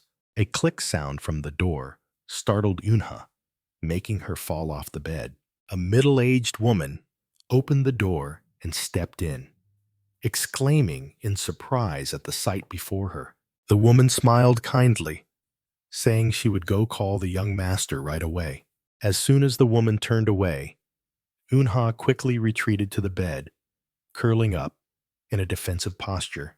Seeing this, the woman worriedly asked if she was all right, if anything was uncomfortable. Yunha's wary reaction flustered the woman, making her panic and not know what to do. The woman gently extended her hand, apologizing for possibly startling the young girl. Yunha stared blankly at the outstretched hand, her eyes still filled with fear. She silently told herself this was a human, not a monster, while the woman patiently continued to ask questions. Still wary, Yunha glanced towards the door, confusion evident on her face. Her last memory flooded back. She clearly remembered fighting the blue-eyed hunter. Just then, a calm voice came from the door. "It seems you're awake." A blue-haired young man entered the room, whom the maid respectfully called young master. The blue-haired young man allowed the maid to leave after she had finished her work. The room door closed, and he quietly stepped inside. He asked Eunha, "How are you feeling?" Eunha immediately recognized him as the one who had rushed in to kill her. Without warning, she sprang up, unleashing a swirling torrent of purple dark energy. The blue-haired young man simply stood still, calmly observing her reaction. His hands hung loosely, signaling that he had no intention of fighting. Yuna's eyes glowed with a deadly yellow hue, and she growled defensively. The young man raised both hands, trying to de-escalate the situation. "I apologize if I startled you." But Eunha didn't let her guard down, her sharp gaze still fixed on him. He continued, "I'll have them prepare some rice porridge for you. Can you eat it?" Eunha remained silent, suspicion clearly visible on her face. "You don't need to be so wary," the young man said gently. He presented an undeniable argument. "If I intended to harm you, I would have done so a long time ago," making Eunha silently admit it was true. Yuna checked her body and realized that, apart from her chronic headache, she no longer felt any pain. She was even astonished to find that all her wounds had completely vanished. "You tried to kill me before," Eunha challenged. "Why the sudden change in attitude?" He explained. "Such a strong smell of blood cannot come from an ordinary person. Humanoid monsters that can speak are rare, but not non-existent," he concluded. "Of course, you probably already know this." Eunha sneered. "Ha! Are you saying I'm one of those rare monsters? But how did this person get me out of there?" Eunha wondered, full of doubt. Her thoughts continued to flow. And why did they enter such a dangerous place? And why did they call me Black Flame Princess? The blue-haired young man interrupted her thoughts. "Would you like to see the box next to you?" Eunha warily glanced at the white box on the table. "It seems you still don't trust me," he said calmly. After a moment of silence, Eunha cautiously approached the box. He waited patiently, hands clasped behind his back. She opened the box lid, exclaiming in surprise, "This is..." Inside was her old military uniform. "I don't consider you a monster," he began to explain. "First reason, the gate opened even though you weren't dead. That means you're not a boss monster." He continued to recount finding the military uniform in a nearby human shelter. "Third, monsters always attack humans unconditionally. But when you opened your eyes, you didn't attack me. And the last reason is..." He took a step forward. A pair of gleaming, golden military dog tags were held out in front of Eunha. She froze, her eyes wide as she looked at the familiar memento. No monster would wear old hunter dog tags like these. "Welcome to the world." 30 years later, senior. Eunha sat on the floor, completely unable to believe what she had just heard. "What? 30 years? Shinsuwu explained. "Your military ID card, senior, is no longer issued to hunters in this era." "While you were asleep, senior, I wanted to find your family," he added, "but I couldn't identify the name on the card." Eunha was stunned, thinking to herself that information from her time was probably long lost. Shinsuwu continued, "Furthermore, information about living hunters is very strictly managed by the association. He officially introduced himself. My name is Shin Si-woo. May I know your name, senior? Eunha looked up, perplexed by the sudden question. She hesitantly began to speak. I am... Suddenly, a surge of purple energy tightened around her throat, making her unable to utter a word. She realized in a panic that she hadn't lost her voice, but rather, she couldn't say that name. Eunha collapsed to the floor, clutching her mouth in terror. Memories of her pact with the sacred beast flooded back. You must give me your name. Her eyes widened, extreme fear evident on her face. The sacred beast's words echoed. That name will belong to me, and you will no longer be able to use it. Seeing her silence, Shin Si-woo said with an understanding look, I know it's hard for you to believe. But dates don't lie, he said, holding out a phone. Eunha was stunned when she saw the words May 12th, 2031 on the screen. What is this? She asked, pointing at the strange object, making Shin Si-woo dumbfounded. The young man awkwardly replied, Ah, this is a smartphone. A phone? How do you make calls without number buttons? Eunha asked blankly. Eunha still couldn't believe it. Do you expect me to believe that? She grabbed a newspaper, and the words Monday, May 12th, 2031 caught her eye, making her think to herself, no way.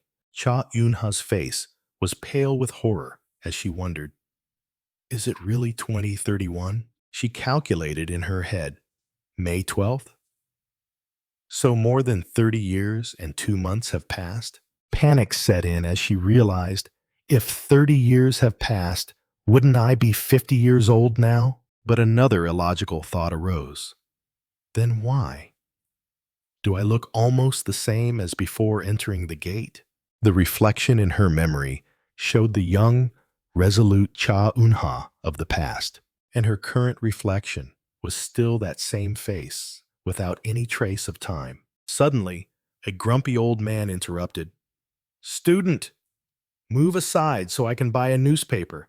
The old man's argument about a long discontinued newspaper further made Eunha realize, so, in others' eyes, I don't look 50 years old. She reassured herself.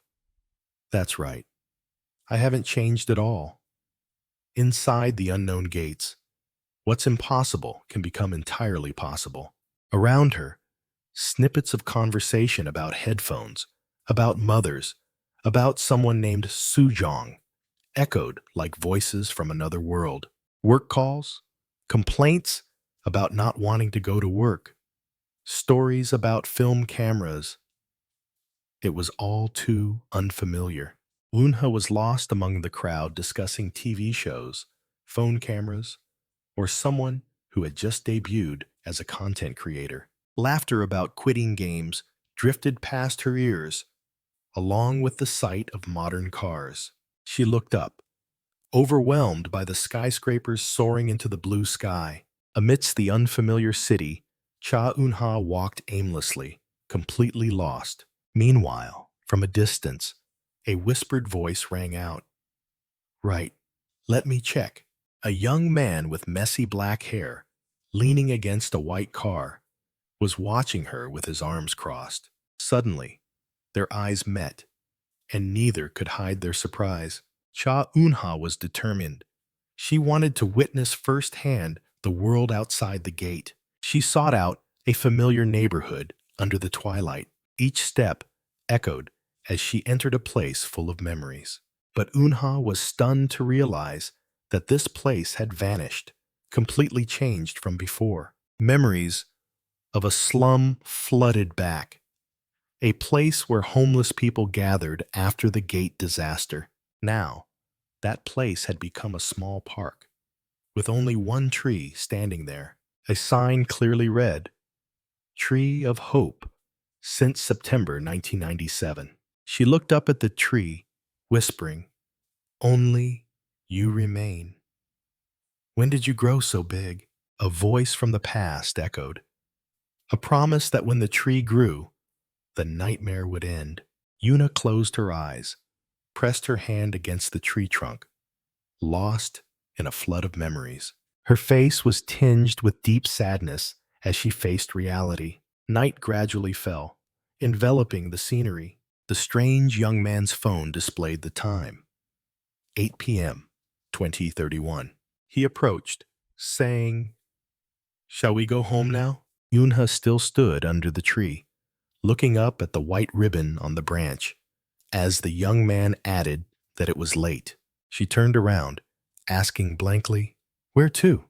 The young man looked at her, realizing the smell of blood still lingered even though she had been outside for quite a while. He thought to himself that this girl truly had nowhere to go, then decided, "To my place first." He added that they still had many things they needed to confirm with each other. Cha Yunha silently sat in the car, her distant gaze fixed out the window. In the quiet room, Cha Yunha sat alone, collapsing in despair. The ticking of the clock echoed, as if counting each heavy moment passing by. She clutched her head, writhing amidst the chaotic thoughts tormenting her mind. "You're there, aren't you?" "Cat?" Yunha whispered, and a shimmering golden cat figure immediately appeared. The sacred beast cat cheerfully asked, "Are you feeling better, Ani?" Yunha didn't return the cheerfulness. She coldly asked, "Taking my name, what does that mean?" The cat panicked. That's a necessary condition of the contract. But Yuna had realized something. You had it, didn't you? She held up a necklace, her voice sharp. "Why didn't you tell me? I was going to give it to you." "Really?" But unexpected things kept happening. The cat stammered in defense. It tried to change the subject by grooming itself. But Yunha growled, "Why didn't you give it to me sooner?" Clutching the necklace tightly in her hand, she choked out, "You know how hard I tried to escape that place. You know I wandered frantically around the gate searching for the fifth named monster. But why? Why didn't you tell me you had the last item?" The sacred beasts. Cat trembled, stammering, "Ani, that." "We played together, ate together, slept together. We talked so much. Why didn't you tell me?" Cornered, the cat wailed in tears, "Because you're the only family I have." Cha Unha froze, completely taken aback by the confession. The sacred beast, Cat continued to sob. "The outside world is too scary, and everyone hates me. I've always been lonely. I just wanted to play with you a little longer, so..." It pleaded desperately, eyes welling with tears. "So, please, don't hate me, Ani." The sacred beast cat sobbed, calling Yuna in remorse. Yuna gently extended her hand. "I understand. It's okay, come here." To atone, the sacred beast cat hastily apologized and donated 100,000 coins, which Yunha temporarily accepted despite not understanding their purpose. She picked up the small cat, accepting that no matter the outcome, she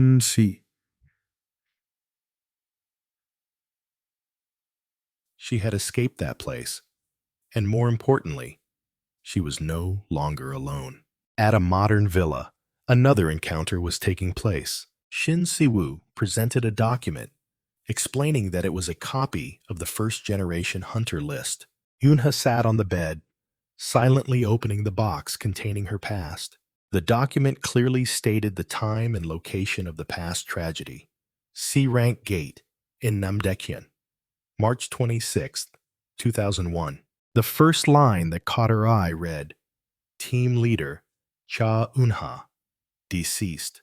She bowed her head, confronting the official record of her own death. A long list of fallen comrades began to appear. Every familiar name, including Yuchan, was marked as deceased. The death list seemed endless, emphasizing the scale of the loss. But then, amidst the lines of deceased, a different word appeared, survived.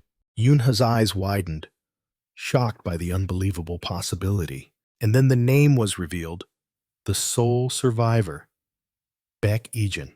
Returning to their conversation on the balcony, Yunha asked Shin Siwoo how he managed to enter the nameless gate.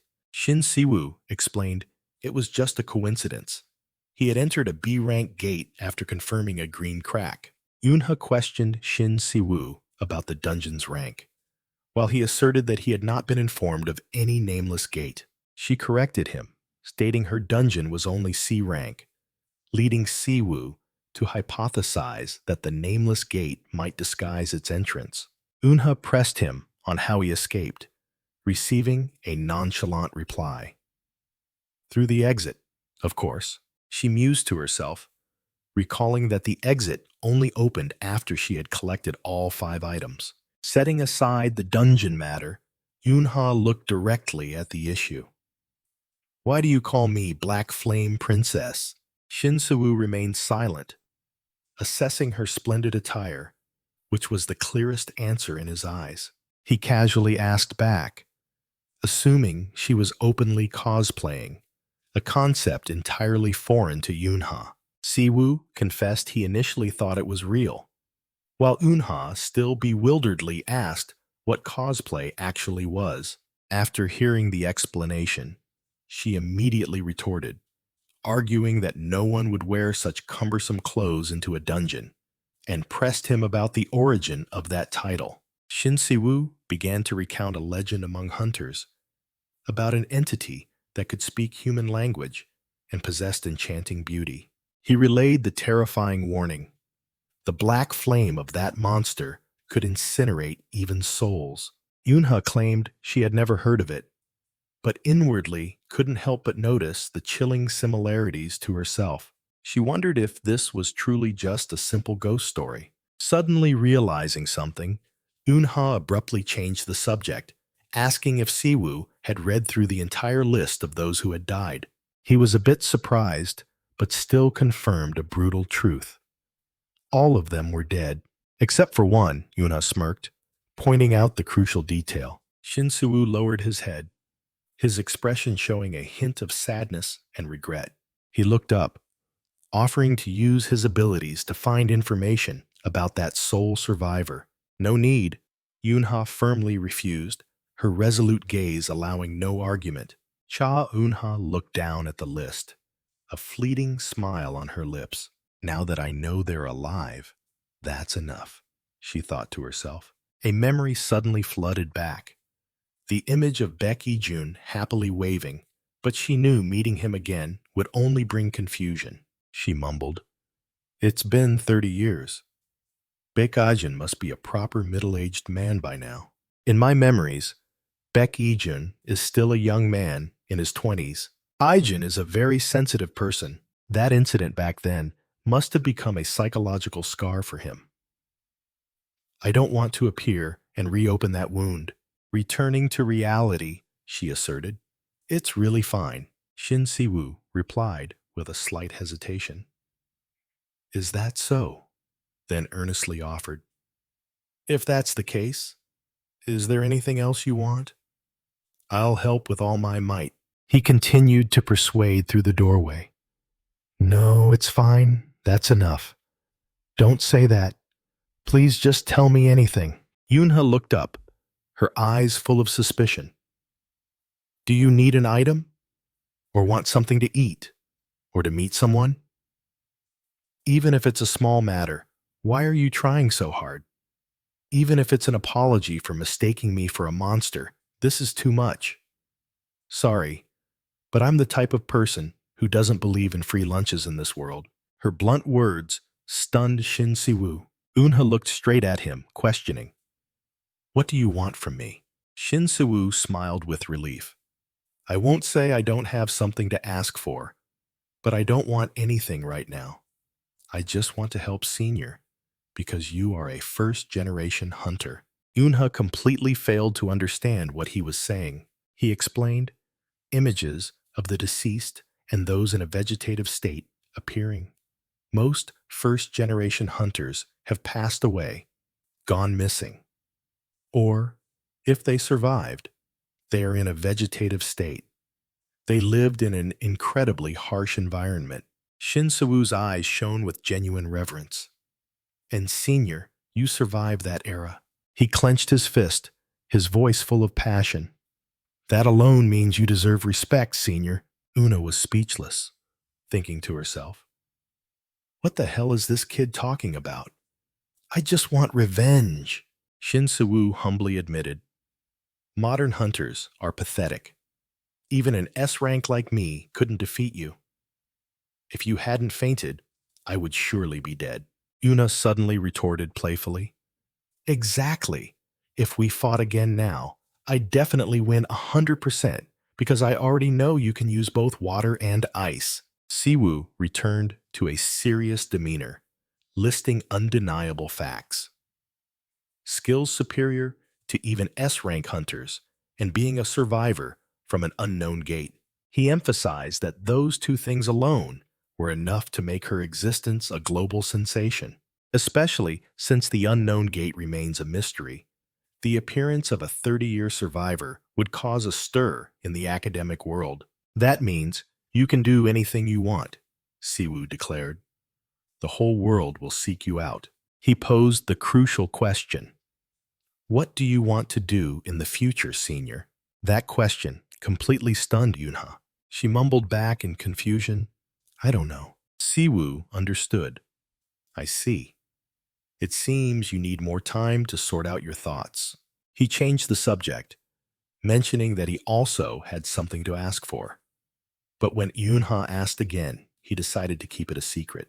Siwu explained that he didn't want to make the request while she was confused.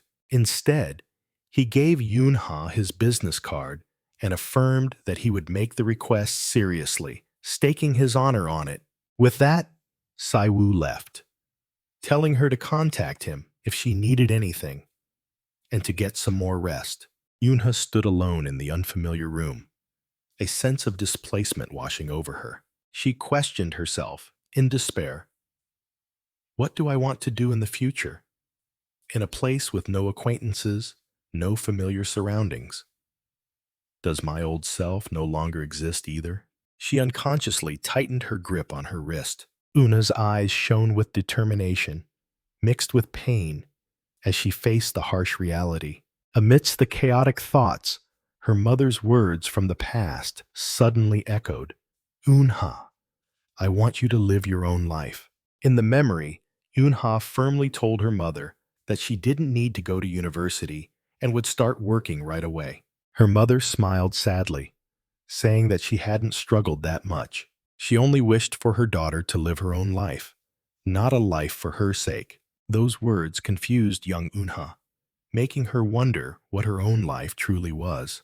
Her mother gently placed her hand on her daughter's, suggesting they would find the answer together. She wanted to discover, with her daughter, the kind of life she truly desired for herself.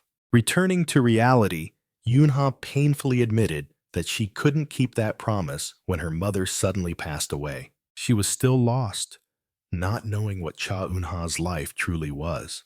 But she knew one thing for sure. The life of being forced to be a hunter was not hers.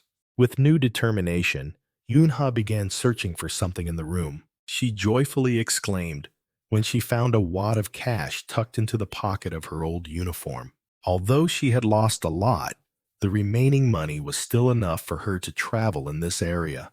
Although she didn't know what the future held, Yunha had identified where she wanted to go right now. She decisively said, "Let's go," and then resolutely stepped out of the wide-open door.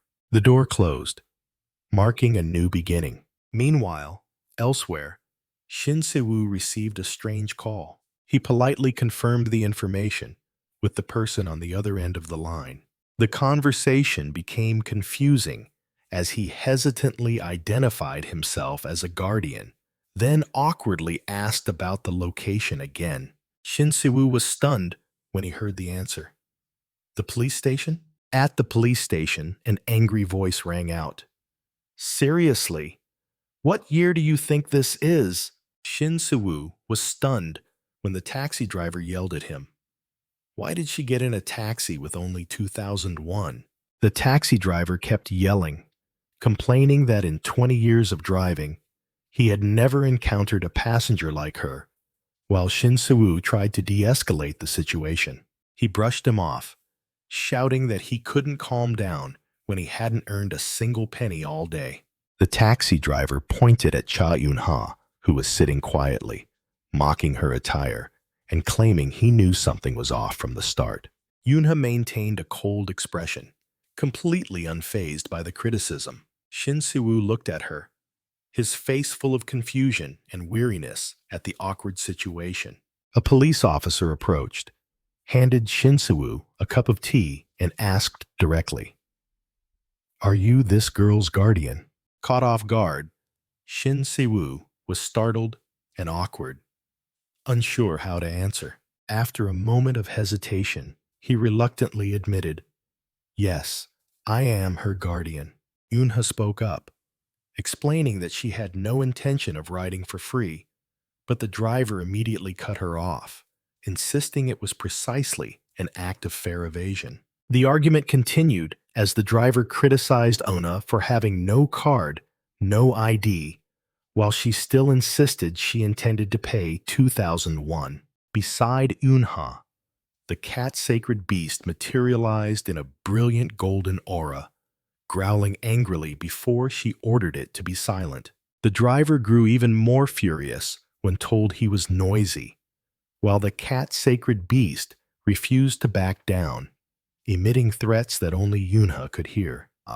Shin Soo-woo tried to intervene once more, but the driver remained unappeased, and the cat-sacred beast roared in indignation.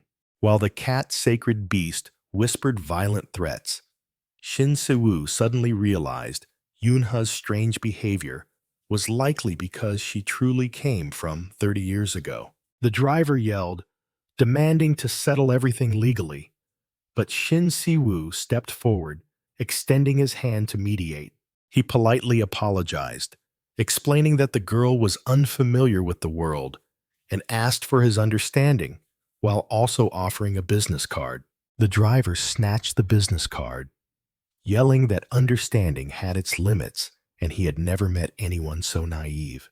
But then he froze, as his words about principles caught in his throat upon seeing the business card for CEO Shin Soo-woo and two 1,000,000 won checks. As the taxi drove away, the driver looked back and told Eun-ha to remember to bring her phone next time. In the car, Shin Soo-woo explained thoroughly. "Now do you understand? The basic taxi fare in Seoul is 6,500 won." Eun-ha replied coldly. "I told him I didn't know, but he dragged me straight to the police station." She continued, "When I said I didn't have a card, he got furious and accused me of lying, which made Siwoo blurt out why she didn't call him. He immediately froze, realizing the absurdity of his own question. Feeling guilty, Siwoo said, "If I had known you were going out, I would have given you a phone beforehand. I'll take you." Eun-ha only wanted to borrow money to go by herself, but Siwoo insisted. "I'm already out anyway. Let me drive you." He was astonished when Eun-ha revealed her destination. "I'm going to visit my mother's grave." She explained that her mother had passed away on the very day the first gate appeared. Realizing 30 years had passed, Eun-ha declared, "That means I've neglected my mother's grave for 30 years. I have to go there." The traffic light turned green. Seeing Soo-woo still hadn't started driving, Eun-ha reminded him, and then asked for directions to the cemetery. The young man remained silent, lost in his own thoughts. Finally, he decided, "It would be a hassle if you got dragged to the police station again. Let me go with you." They arrived at a large, solemn cemetery under the sunset. Eun-ha found her mother's grave, Lee Hee-suk, who had passed away in 1997. She knelt down, her heart heavy upon seeing the neglected grave, uncared for by anyone. In her memory, this place used to be very cozy and well-maintained. Yuna's hand gently touched the cold tombstone, silently thinking that this place had also changed too much. Suddenly, she paused, as if she had just discovered something unusual on the grave. Unha discovered residual candle wax on the tombstone. She sadly lamented, wishing she had brought some flowers. Immediately, Shin Siwoo used his power to create a sparkling crystal flower. Una thanked him and gently placed the flower on the grave, while Siwoo simply replied that it was nothing. The crystal flower shone brightly on the cold stone slab. Una smiled gently, her heart seemingly comforted somewhat. The light from the flower illuminated her face, dispelling the sadness. She explained that she had used the money earned as a hunter to move her mother's grave to this location. Una pointed into the distance, talking about the neighborhood where she used to live and the old road to school. She recalled the small mountain near her home, steep, but with a beautiful night view. Memories of afternoons spent hanging laundry with her mother, watching the sunset, were still vivid in her mind. Yunha mused, that was her life back then. Bakit si Miss? A life she couldn't find amidst the piles of monster corpses in the dungeon. She thought to herself that even though 30 years had passed, she still wanted to return to that place. Yunha believed that her life was definitely still out there somewhere, and now she was determined to find it again. Una suddenly realized that the large apartment complex over there was where the Tree of Hope they once visited was located. She curiously asked if it was expensive, and Siwoo confirmed that it probably was because it was newly built. Yunha looked directly at Siwoo and asked a loaded question. You're rich, aren't you? To Siwoo's astonishment, she repeated, You said you had something to propose to me, right? Yunha looked straight into Siwoo's eyes. I want to hear it. Shin Siwoo was a little flustered, replying, what I wanted to propose to you is...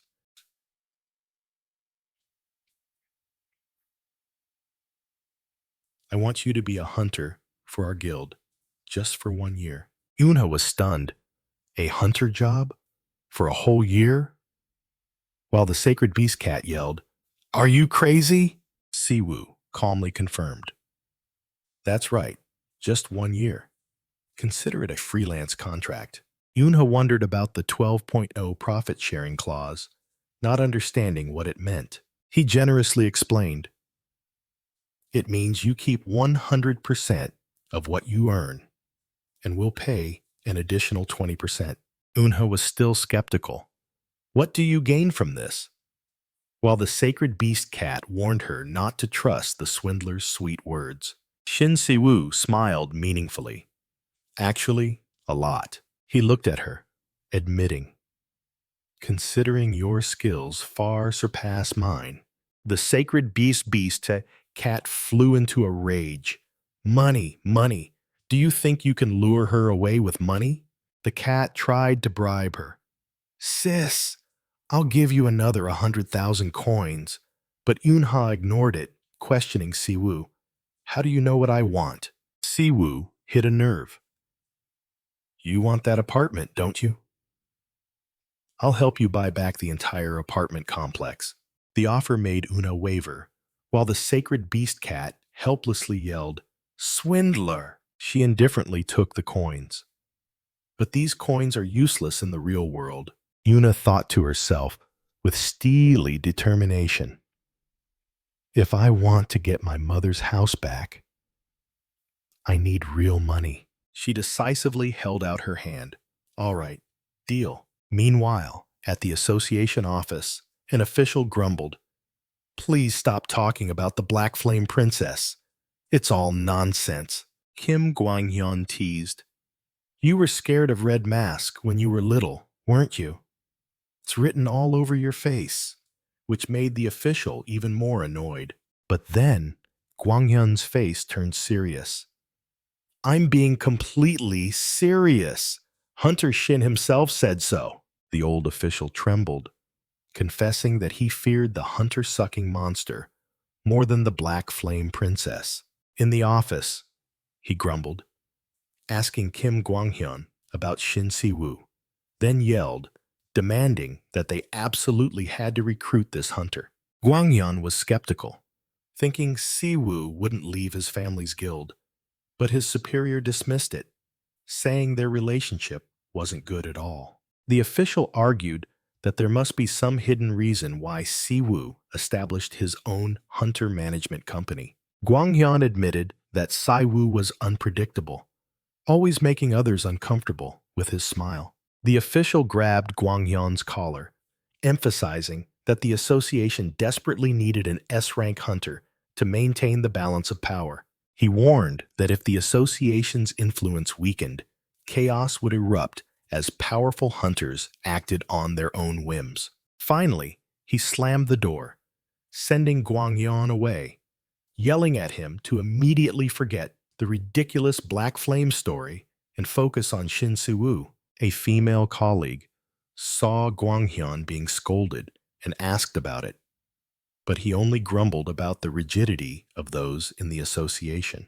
Gwanghyun stormed off, declaring that no one should look for him and ignoring his colleague's question. With a determined expression, he strode away, vowing not to return until he unearthed the truth. Elsewhere, someone was browsing the web, typing while stroking the glowing sacred beast cat. The screen displayed Wolf Guild in the search bar. A series of results appeared, praising Wolf as the #1 guild, the pride of Korea. More detailed information showed that the guild leader was Shin Gui-hoon, the nation's second S-rank hunter. That person scrolled through forums, where hunters were eagerly discussing guild rankings. He continued to read mixed comments, where the Wolf Guild was both hailed as a powerhouse and criticized as problematic. Finishing his search, the blue-haired young man turned to Eunha, explaining that he had created a fake identity for her. He looked straight at her, admitting, "Senior, I don't even know your real name." With a slight smile, he asked, "You still don't intend to tell me?" When asked about her real name, Cha Eunha awkwardly admitted, "It's not that I'm intentionally avoiding it. I just don't know how to explain." The blue-haired young man smiled understandingly. "You don't have to tell me now, but someday I'd really like to hear it." He changed the subject, holding a laptop. "Anyway, I didn't come here for that. I have something I want to show you." On the screen was a lively program, exploring the history of Korean hunters with BJ, King Godsu, and Haping. The video narrator's voice echoed, explaining that in the late 2000s, global law recognized hunters as a profession. After that milestone, public perception of hunters completely changed. They were not just superhuman individuals, but were treated like celebrities, lauded by the entire world. The two hosts continued, mentioning the most famous hunters belonging to the special rank. The blue-haired young man watched intently as the video mentioned S-rank hunters. The sacred beast cat suddenly flared up, roaring that S-rank was trash compared to its master, causing Eunha to speak up, while the young man calmly admitted, "Yes, I am one of the S-ranks." He continued to analyze, pointing out that Eunha, a first-generation hunter, was even stronger than S-rank. And if this truth were revealed, it would shake the world. Eunha saw through his intentions. "And you want that attention, don't you?" While the sacred beast cat was still sulking. The young man merely smirked meaningfully. Eunha thought he was talking about the contract terms, but he brushed it aside. She explained her biggest obstacle. "I lost my name because of a contract with a cat. The curse from the contract even prevented her from mentioning the sacred beast's existence, making it furious and threatening you dog-faced bastard." Eunha concluded that she had no way to attract attention without putting herself in a difficult position. "Contrary to expectations," the young man replied gently. "I understand, which surprised Unha. He showed deep empathy, thinking about how Senior was forcibly conscripted and used as a living weapon. I completely understand why you're fed up with the hunter life. Finally, he offered a surprising solution. You don't need to reveal your past, nor worry about your name. That's why I prepared Lee Yura, the blue-haired young man confidently stated. You don't even need to say you're a first-generation hunter. Your skills alone are enough to make you the center of attention. There are many ways, he suggested. Currently, the best method is the easiest and fastest way to prove it. Shall we go out for a bit? Making Cha Unha ask in surprise. Go out? The young man smiled, explaining the plan. That's right. We're going to measure your hunter rank. Immediately, he pulled out his phone and made a call to Kim Gwang-hyun. In a skyscraper, an excited voice rang out. Oh, wow. Hello! Team leader Kim Gwang-hyun of the Hunter Association appeared, eagerly extending his business card and introducing himself. Another man also rushed over. It was Park Jae-wi from Silver Moon Management Company, announcing that CEO Shin would arrive soon. Both Kim Gwang-hyun and Park Jae-wi exclaimed in unison with eager expressions. We've been waiting for a very long time. As Cha Unha and her companion entered, they were greeted by a new name, Ms. Lee Yura. The sacred cat beast looked pleased, while Park Jae-wi quickly handed the parking ticket to the young man. President, you've arrived? Park Jae-wi turned to Yuna effusively. You are Lee Yura, aren't you? It's a pleasure to meet you. He continued to introduce himself as CEO Shin's assistant and stated that he would be her exclusive manager from now on. Yuna confusedly asked about the concept of exclusive manager, while the blue-haired young man simply reassured her that he was trustworthy. Park Jae-wi enthusiastically leaned in, asserting that she would need him to handle her impending massive popularity and promising his full support. He even offered to carry her umbrella, but Yunha coldly replied with a single sentence. No, thank you. Ignoring Park Jae-wi, who was frozen in place by the rejection, Yunha turned to Kim Gwang-yeon and asked, more importantly, when does the measurement begin? Park Jae-wi hurriedly followed, secretly thinking about how cold this girl was, wondering if she was a doll. From a distance, a beanie-wearing reporter squinted, whispering to his colleague, Is that her? He continued to gossip. The guy next to her must be from Silver Moon. They're assigning a manager even before her rank measurement. Realizing something interesting was happening, he ordered the cameraman, just in case, turn on the camera and be ready. The young man escorted Unha to the Hunter Association.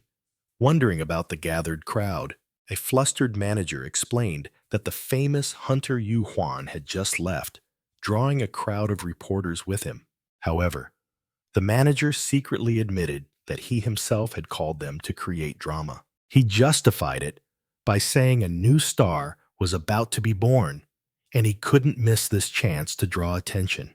The blue-eyed young man calmly analyzed, suggesting that having more reporters wasn't necessarily a bad thing.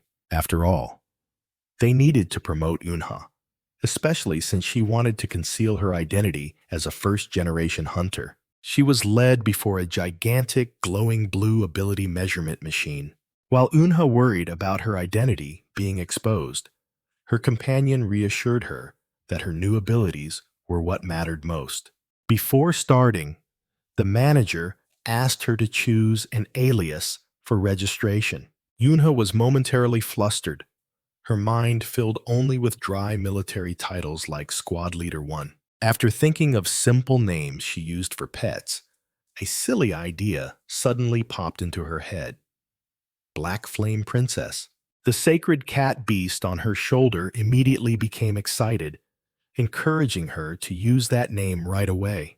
The manager was stunned, not understanding what was happening upon hearing the strange name. With a serious expression, Yoonha boldly declared, "My alias is Black Flame Princess." Though flustered, the manager quickly registered it, his mind racing with theories about this mysterious girl.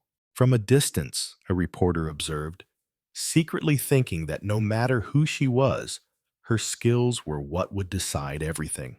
He believed that someone daring enough to choose such a bold alias must surely possess extraordinary power. As the test began, everyone held their breath, awaiting the birth of a new S-rank hunter. However, the results sheet cruelly revealed an unbelievable truth. Overall evaluation, F rank. The shocking result left everyone, from Yoonha, the manager, the reporters, to even the sacred beast, speechless. The sacred cat beast was stunned, frozen in place. Manager Park Jae was also speechless behind the wheel. The blue-eyed young man sat silently in the passenger seat, lost in thought. The entire car was enveloped in a heavy, suffocating silence. Frank. Park Jae and the sacred cat beast muttered in unison, in despair. "This is too strange," the sacred cat beast said, confused, and Yoonha had to admit, it really is strange. While Yoonha secretly pondered the absurdity of the result, the blue-eyed young man handed her a device and said, "Senior, take this." "A terminal?" "It looks like an old pager," Yoonha said in surprise, but he explained that all rookies must have one.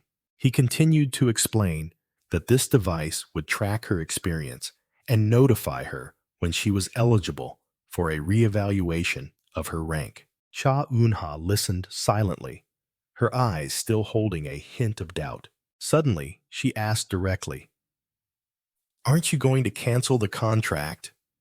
Which made the blue-eyed young man freeze. "Cancel?" he asked blankly, and Yoon-ha reiterated the harsh truth. "I'm F rank." He merely smirked confidently. "It's not a problem. I know you're not actually F rank." "Then why is the result like that?" Yoon-ha questioned, and he frankly replied, "How would I know? This is the first time that system has malfunctioned." He assertively added, "But one thing is certain. An F-rank hunter couldn't possibly fight me like that," he stated firmly. The sacred cat beast immediately spoke up in support. "Well said. S-rank barbecue. That pile of scrap metal should have been thrown away already." The blue-eyed young man advised Eun-ha to rest and informed her that Manager Park would assist her starting tomorrow. He continued to reassure Eun-ha, suggesting that F-rank also meant high growth potential, despite her still being concerned about her 4% figure. No matter what that machine says, he concluded with a confident smile, "You will crush it with your power." Eun-ha wondered, worried if she would have a chance to prove herself. The sacred Bao beast cat flew into a rage, screaming about the unfair treatment Yoon-ha received after being ranked F. "Don't sulk anymore. Come watch the news with me." Yoon-ha tried to coax the grumpy sacred beast cat. "No way. I'm not watching that stuff." The sacred beast cat adamantly refused. On the laptop screen, articles about Guild Wolf's rookie and other news only further infuriated the sacred beast cat. Yoon-ha looked at the screen dejectedly, wondering, so this is what it feels like to be F-rank?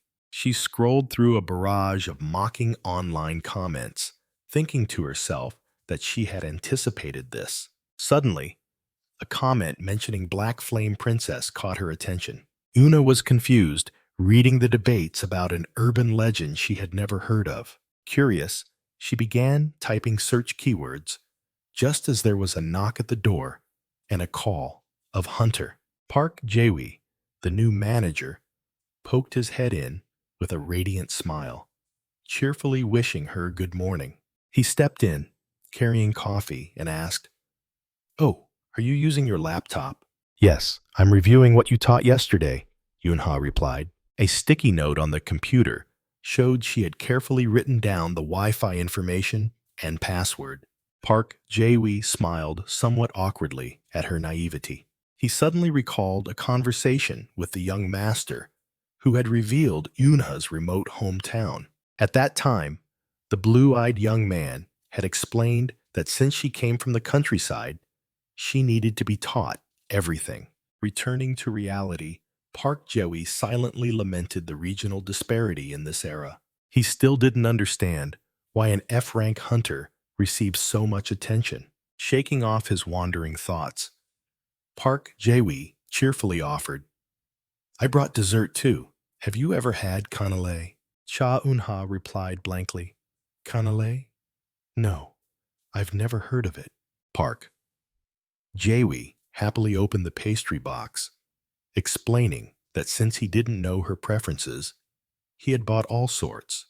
While the sacred beast cat's eyes lit up with excitement, the two sat down, and Park Jae-wee curiously asked Yoonha what she planned to watch on YouTube. He glanced at the laptop screen and was stunned to see a video titled "Exposing the True Identity of the Black Flame Princess." Park Jae-wee cried out in a panic, hastily explaining that he had only accidentally clicked it. He tried to reassure Yoonha, saying she didn't need to read malicious comments, even joking that even armadillos were hated. He continued to explain that in the hunter world, ranks were almost absolute, and people often blindly believed in them. Meanwhile, the sacred beast cat had helped itself to a pastry and was praising its deliciousness, while Park Jae-wee said that even B ranks were revered. However, he seriously asserted that he didn't believe ranks were everything, even though they were very important. He argued that some A ranks were worse than B ranks, and vice versa, because people had more value than just a single letter. Park Jae-wee guessed that the reason Eunha became a hot topic wasn't just her rank, but also her somewhat risky outfit. Eunha firmly replied that this wasn't a concept, and she wouldn't change, because she needed all of these things. Startled by her reaction, Park Jae-wee hastily waved his hands, clarifying that he didn't mean to criticize. A system interface appeared, explaining that her blazing flame outfit was an equipment set, and its effects wouldn't activate if even one piece was missing. Park Jae-wee awkwardly apologized, trying to re-explain his point. He enthusiastically encouraged her, saying she had strong allies like the Wolf and Silver Moon guilds backing her. With a confident expression, he asserted that she would soon realize that ranks and rumors didn't mean much. Eunha looked up, seemingly pondering his words. A complex emotion flickered in her eyes. Seeing her silence, Park Jae-wee thought she didn't want the pastries anymore, but Eunha quickly took them and thanked him. Park Jae-wee suddenly remembered something, excitedly telling Eunha, "Oh right, I heard one of the hunters today is a streamer." He continued to ramble about a famous BJ and advised her to take the opportunity to go live. As Eunha entered the gathering area, all eyes of the other hunters turned to her with scrutinizing gazes. A pink-haired teammate immediately spoke up in her defense, while Eunha pondered the reason for the attention. She guessed they were probably annoyed that an F-rank rookie was late, and found that reasonable. Just then, a coordinator asked everyone to line up, and Eunha decided to focus solely on her mission. Suddenly, a burly hunter placed a hand on her shoulder, stopping her and calling out, "Hey, black dress girl?" He growled condescendingly. "F ranks go to the very back." The hunter held Eunha firmly, forcing her to move to the back of the line in front of everyone else.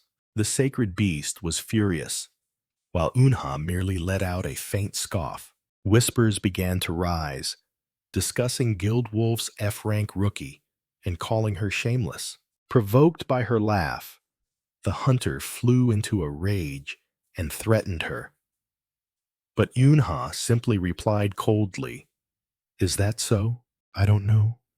She turned away indifferently, ignoring the stunned man. Just then, a bald old man yelled, and the association staff announced that the dungeon gate was about to open. The gate began its activation process, emitting intense energy as a countdown echoed. The bald old man clicked his tongue in annoyance. With only 3 seconds left, Yuna calmly watched the final seconds before the gate fully opened. In excitement, the bald old man clenched his fist. This feeling, the adrenaline coursing through me, he whispered as the gate swung open. After 30 years, let's go back in. Without hesitation, Cha Eunha took her first steps towards the light of the dungeon. At another snow-covered scene, a young man stood behind the police barrier. Meanwhile, Park Jae-wi stood outside the dungeon gate, his heart filled with anxiety at the thought of letting Cha Eunha enter without training. He could only hope that everything would turn out all right. A stream of emerald energy swirled and then exploded, signaling the start of a new event. At the same time, a live broadcast by the famous streamer King Godsu officially went on air. The streamer sent an energetic greeting to the thousands of viewers watching. The scene shifted to inside the dungeon, where a gloomy swamp appeared on the live stream screen. King Godsu appeared, explaining that today he and the Roar Guild would explore this place together. He panned the camera, introducing the team members, and Cha Eunha was also among them. King Godsu happily thanked a viewer for donating and confidently declared that this C-rank dungeon was completely under control. "All right," he said, "I'll give a quick rundown of today's raid." In another corner, other hunters were whispering about the enormous sum the Roar Guild had spent to recruit this streamer. The cat-sacred beast seemed annoyed, but Cha Eunha quietly explained the concept of NeoTube videos to it. Suddenly, a system alert appeared. A swarm of level 9 cunning salamanders had been summoned. King Godsu seemed excited by the monsters, and a one-on-one victory quest unexpectedly appeared.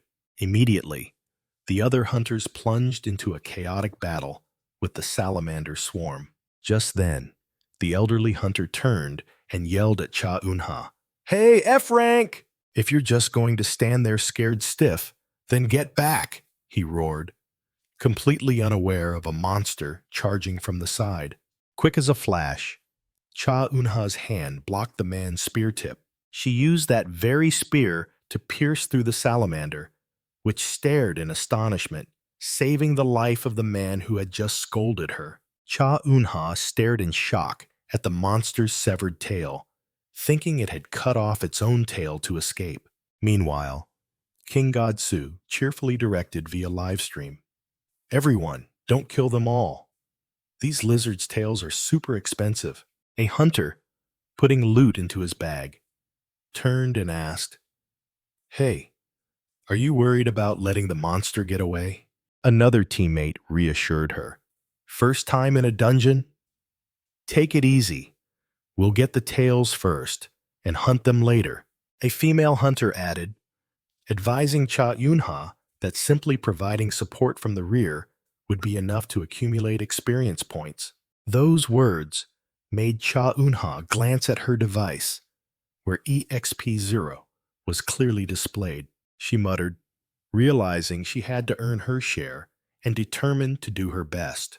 Just then, King Godsu excitedly cheered as he spotted 5 more monsters charging. The scarred hunter lunged forward like lightning, using a lightning element skill to sever another tail. Not to be outdone, Cha Eunha also acted, snatching a salamander flying towards her. Her hand emitted dark energy, easily subduing the prey to its astonishment.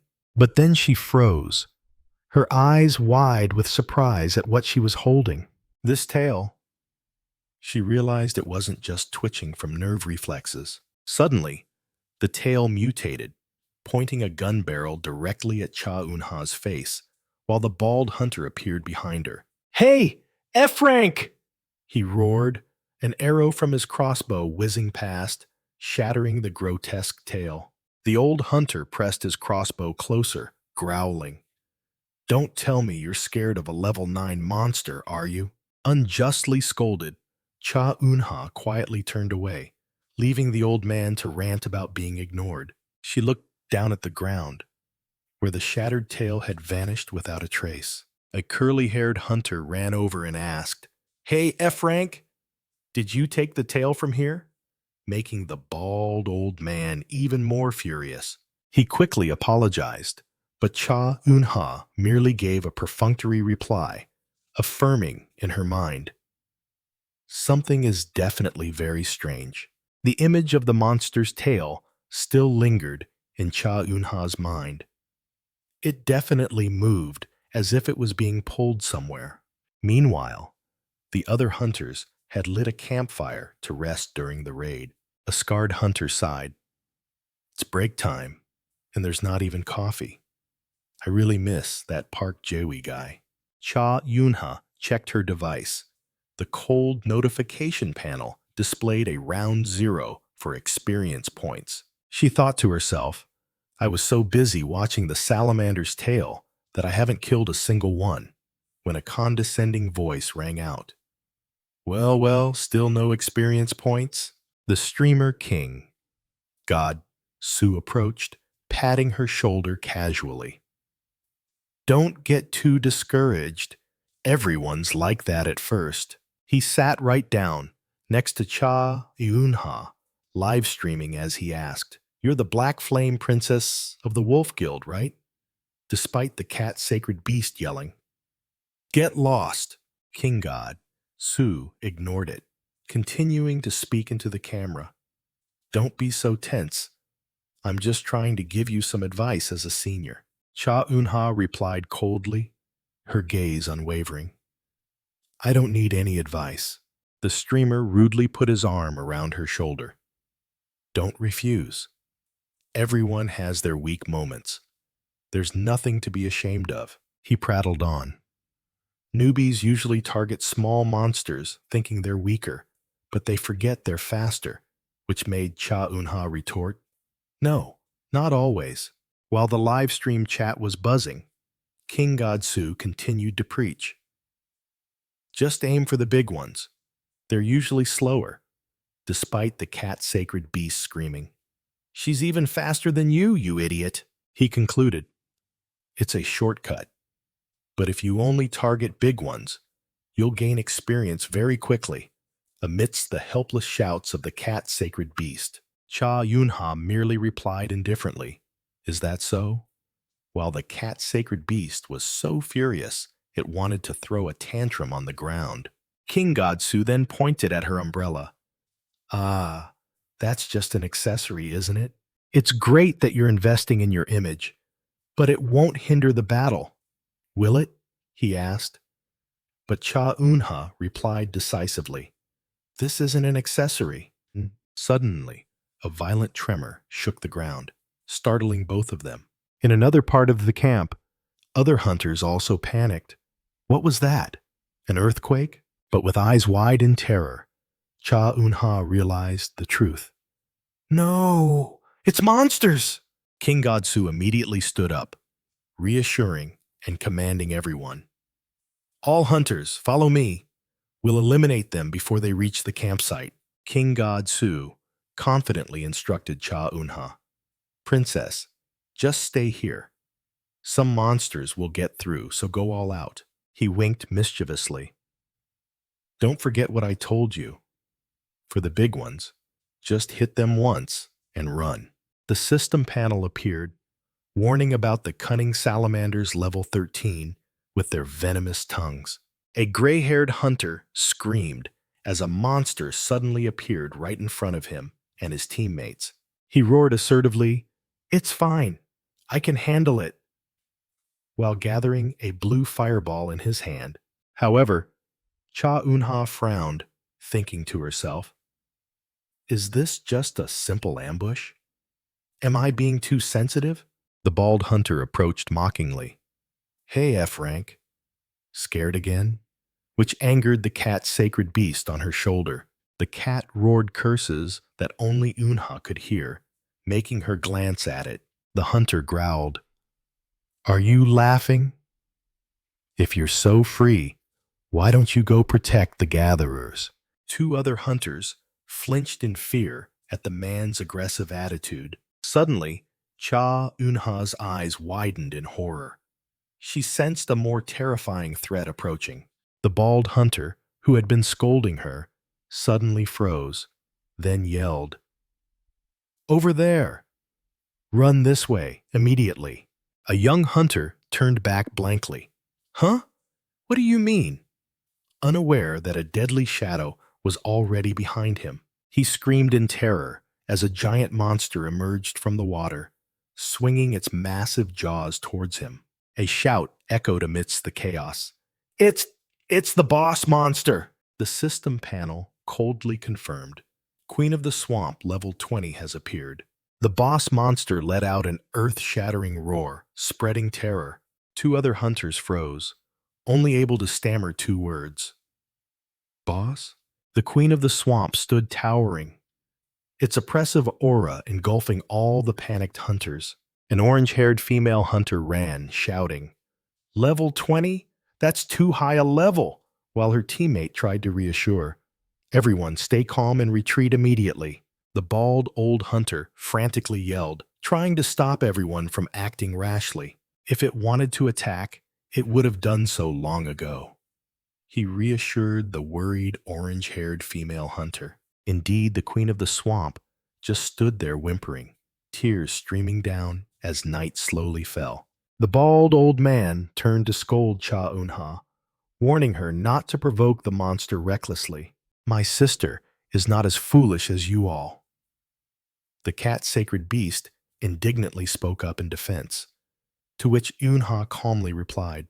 Despite deciding to obey, Eunha still felt that something was extremely wrong. She secretly analyzed that a boss monster couldn't just appear without reason and stand still like that. Suddenly, the bald old hunter angrily yelled at two gatherers who were fumbling on the ground. "Help! My bag!" One of them cried out as they were pulled by an invisible force. Both were dragged across the ground, straight towards the towering Queen of the Swamp. Amidst the desperate screams, Eunha and the bald old hunter could only stare in shock at the tragic scene.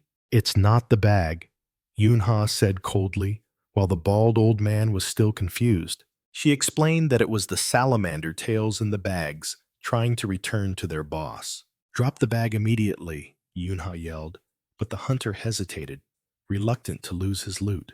He cried out in despair, unable to accept having to discard the valuable spoils. The other hunters agreed, complaining that they couldn't waste the entire team's effort. They reassured themselves that the boss was only reacting instinctively to the tails. But Eunha was skeptical, her gaze sharpening. Is it really just a reaction? Her 30 years of combat experience told her that monsters could also have emotions and attachments. The system panel appeared, confirming her deduction. Queen of the Swamp, level 20, is in distress. The system announced a skill had just been activated. Mother's Tears. The Queen of the Swamp roared in fury, its attack power soaring. The skill, Mother's Call, was enhanced, sending the screaming hunters flying. A hunter fell sprawling, exclaiming in horror, "It's stronger now." The bald old hunter yelled, "Throw away the bag! If you want to live, throw it away." The young hunter struggled in vain. The strap, it won't loosen. Cha Eunha shouted loudly, showing him a way to survive. "Use a dagger to cut it." Obeying, the hunter quickly drew his dagger, but he was thrown back by a strong force before he could act. The dagger flew far away, and the hunter was dragged towards the monster.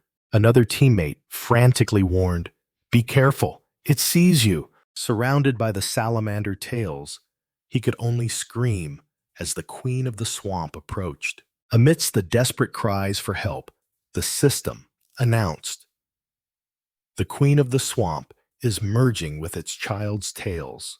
The monster's body glowed as it absorbed the first tail and began to level up. Its level continuously increased. each merged tail adding more power. Cha Eunha stared blankly at the scene, muttering, "Level?"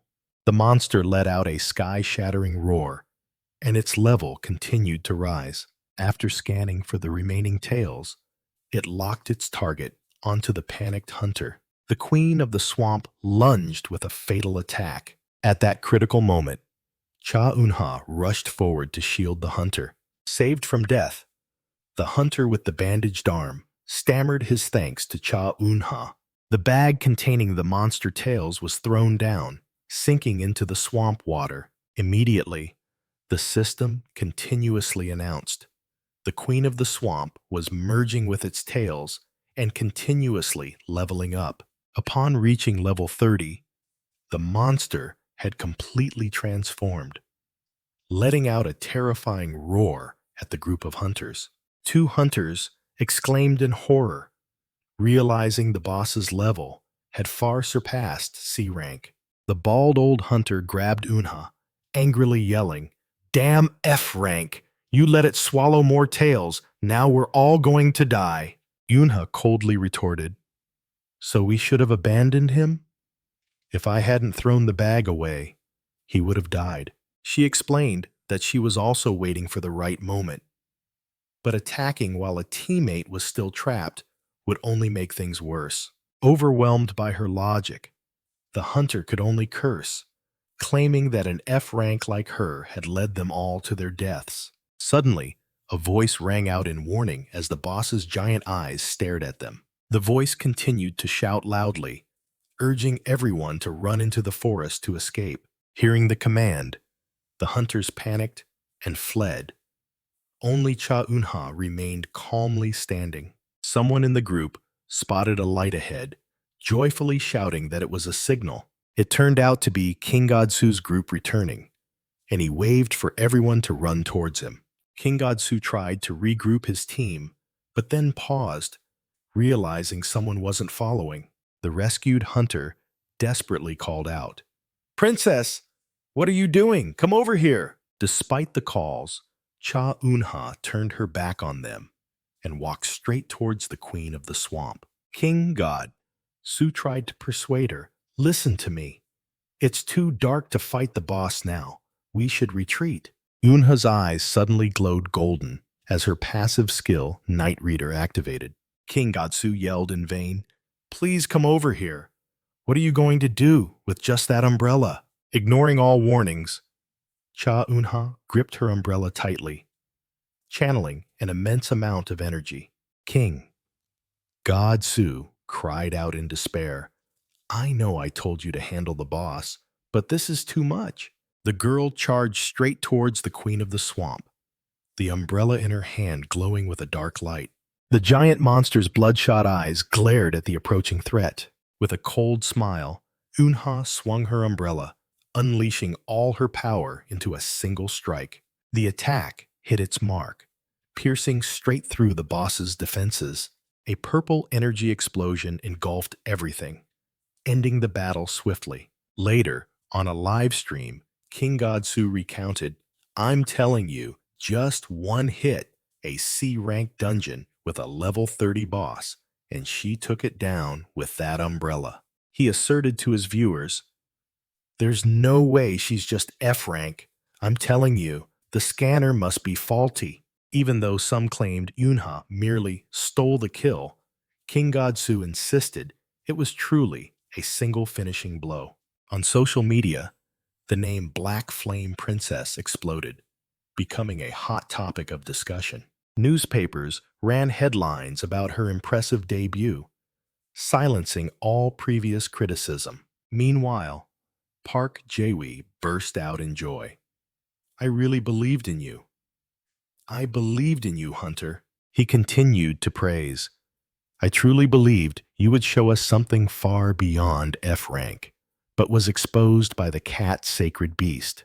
Park Jae-wee excitedly boasted that even CEO Shin Si-woo was very excited by her performance. Eunha coldly asked back, not entirely convinced, "Really? Of course. To prove it, he even prepared a gift for you." Park Jae-wee hinted, making Unha curious about the gift. He winked mischievously, then declared bluntly, "Pack your bags and get out." Having been kicked out of the house, Unha stood bewildered on the sidewalk with her backpack and laptop. The cat-sacred beast also muttered, "No matter how I think about it, something feels off, meow." The cat-sacred beast muttered, suspicious of the gift excuse, followed by suddenly kicking someone out of the house. Park Jewi cheerfully ran off to get the house deeds, making the cat certain that this was a setup. In a panic, the cat-sacred beast screamed in its mind, "This is a scam!" Just then, a luxurious white car slowly approached and stopped. Shin Si-woo rolled down the car window and asked in surprise, "Senior, why are you here alone? Where's Manager Park?" The cat-sacred beast frantically screamed, trying to warn Una that the guy had run off with the house deeds. Shin Si-woo calmly explained, "I told Manager Park to go ahead so we could go check it out ourselves." The cat remained furious, thinking Shin Si-woo was too naive to let a scammer run off with the house deeds. Yunha only wondered one thing. While the cat-sacred beast was still screaming in her ear, Shin Si-woo was dumbfounded when Yunha said that Park Jae-wee had only told her to pack her bags and wait for a surprise. He suddenly realized his surprise plan had caused a disastrous misunderstanding. Shin Si-woo awkwardly said, "Ah, that's right. I have a gift I want to give you, Senior." Then he delivered a line that stunned Yunha. "The house deeds Manager Park mentioned aren't mine. They're yours." The car stopped in front of a bustling night district. Shin Si-woo opened the car door and announced, "This is where you'll be staying for the next year, Senior." Cha Yunha looked up, stunned by a towering and magnificent skyscraper. The cat-sacred beast screamed in astonishment, while Yunha couldn't believe that the contracted residence was this luxurious. Shin Si-woo led the way through the magnificent main lobby, explaining the basic living rules. The digital display in the elevator lit up with the number 17. The elevator doors opened, and Shin Si-woo continued to instruct Unha on how to use the building's modern security system. Shin Si-woo invited, "Do you want to open the door yourself?" Apartment 1702. Cha Yunha silently looked at him, seemingly waiting for something. "No need to thank me," Shin Si-woo said, extending his hand. "But a handshake wouldn't be bad." Yunha looked bewildered. "You have to give me the key for me to open it. Why are you suddenly holding my hand?" Shin Si-woo awkwardly explained. "Door systems have changed a lot over the past 30 years. Now people use passcodes, not keys," he said, pointing to the digital keypad. The door opened, and Yunha stepped into an unexpectedly luxurious and spacious area. So spacious and clean, she thought to herself, while the sacred beast cat excitedly yelled about the giant glass wall. Shin Si-woo explained the automatic lighting system, and the sacred beast cat cheered. "Sparkling just like you?" He continued to introduce the curtain remote control, making the sacred beast cat even more eager. Yuna held a pink sticky note with carefully handwritten words. "Please don't break it." She stared at the words, a flicker of surprise appearing in her eyes. "Ah, that's the light usage guide," Shin Si-woo said, while the sacred beast cat had to admit he was more thoughtful than it had imagined. He smiled faintly, adding, "Just in case you get confused." A rare smile appeared on Yunha's lips as she admitted, "Very thoughtful." "It's just basic stuff," Si-woo replied, then called out, "Senior, come here. I have something I want to show you." He raised the remote control and pressed the button. The giant curtain slowly drew back, revealing the magnificent night view of the city. "Night view," Yunha whispered, completely overwhelmed by the splendid beauty. Shin Si-woo asked, "Does it resemble the Seoul night view you once saw?" Shin Si-woo explained his decision to Cha Eun-ha. He smiled, recalling, I remember what you said in front of your mother's grave. He continued to explain his reason for choosing this apartment was for her convenience in visiting, admitting he wasn't sure what she would think. Yuna interrupted, her eyes scrutinizing. Money. You must have a lot of it, right? Shin Se-woo was dumbfounded by the sudden question. He chuckled, admitting, Yes, I have a lot of money, and I have a lot to spend on you too. Didn't you know? Of course not, Yunha replied, especially when you're spending this much money on a mere guarantor. She seriously faced him, questioning.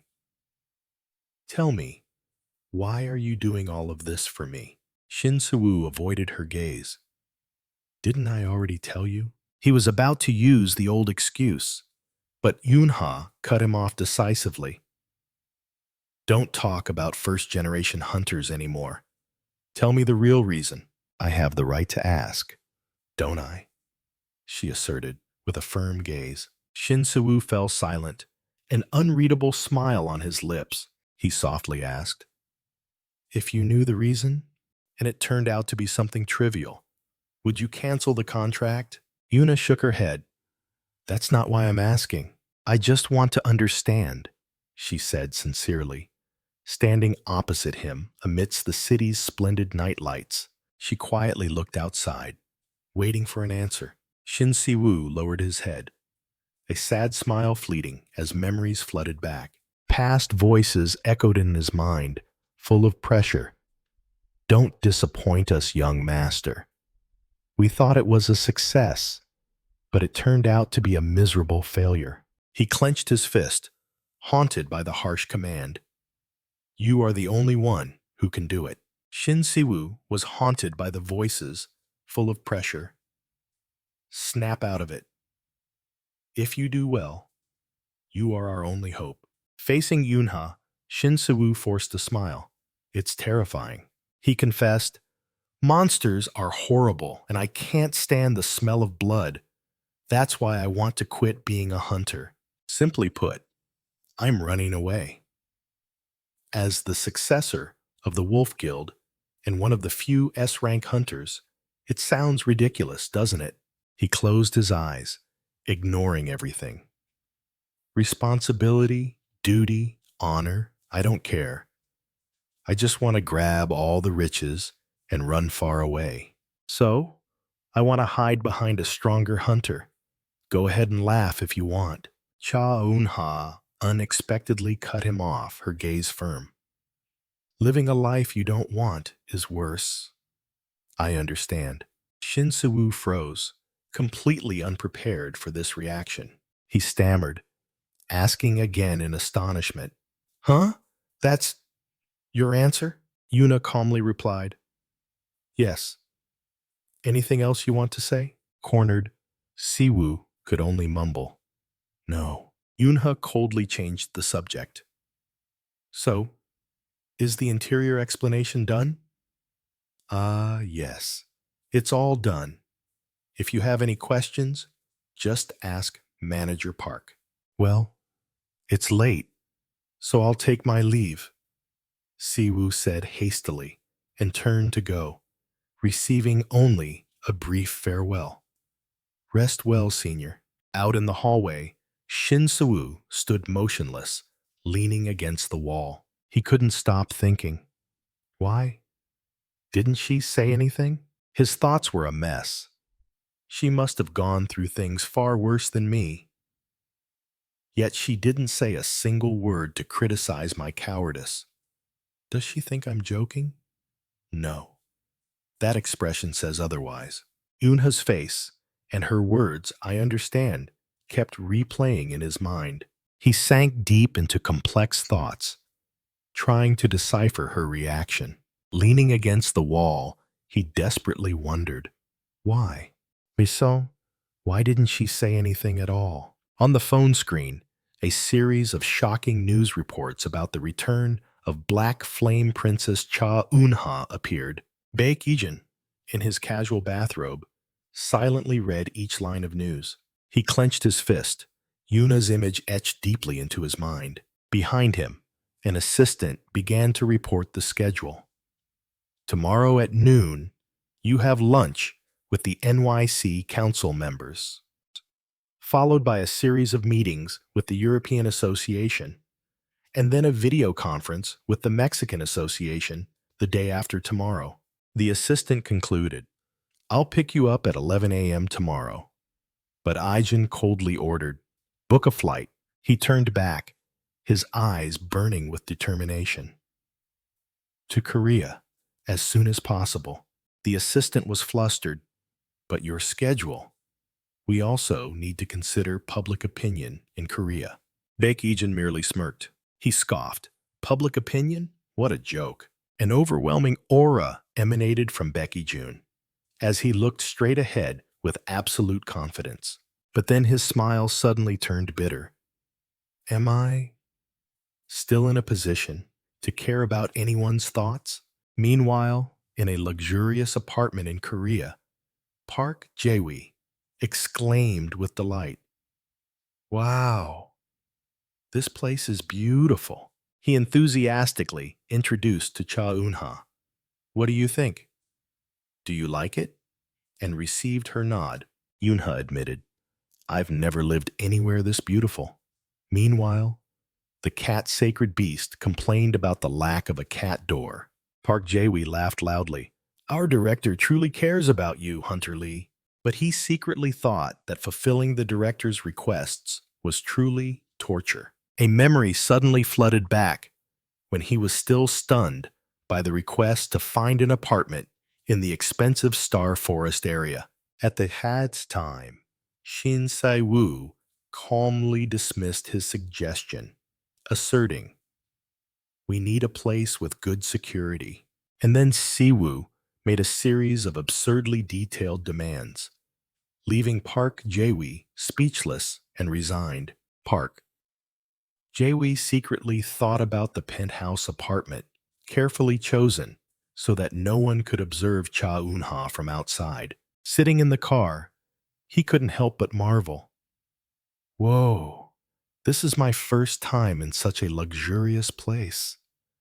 The director really knows how to spend. He recalled how busy director Shin Se-woo was, yet he personally went to find a house, wondering why his boss had to go through so much trouble. Nevertheless, Park Jae-wi secretly acknowledged that Hunter Lee was a good, strong, and kinder person than her cold exterior suggested. Meanwhile, Eun-ha found this dedication a bit excessive, and she asked, The place we're going to is a B-rank gate, right?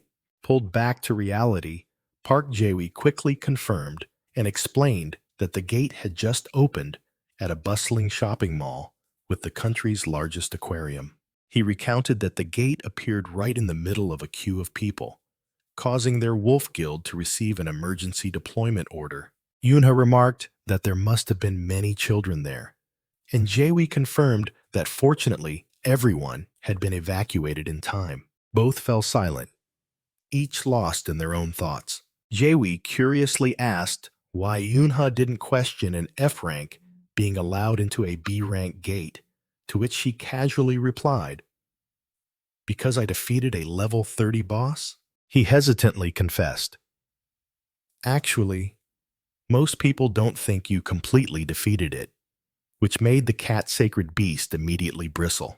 They think you were just kill-stealing, delivering the finishing blow after others had done all the work.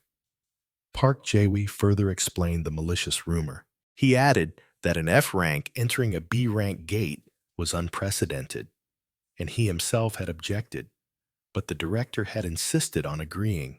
Park Jae-wi began to stammer, trying to choose his words carefully so that Eun-ha wouldn't misunderstand that he was doubting her abilities. The cat sacred beast squinted and asked, Why are you suddenly babbling like that? Did you eat something weird? Faced with the direct question, Park Jae-wi could only remain silent, sweat pouring down his face. Finally, he said bluntly, It means everyone thinks you use connections to get in here, which made the cat sacred beast roar. Those damn bastards. He seriously warned that even though this was a miracle, other hunters might not welcome her. Ultimately, that could cause troublesome issues during combat. His warning seemed to foreshadow an imminent fierce confrontation. Cha Eunha gracefully dodged a splash of mud, landing neatly on the ground. A group of nearby hunters scoffed, suggesting that Black Flame Princess also had a few tricks up her sleeve.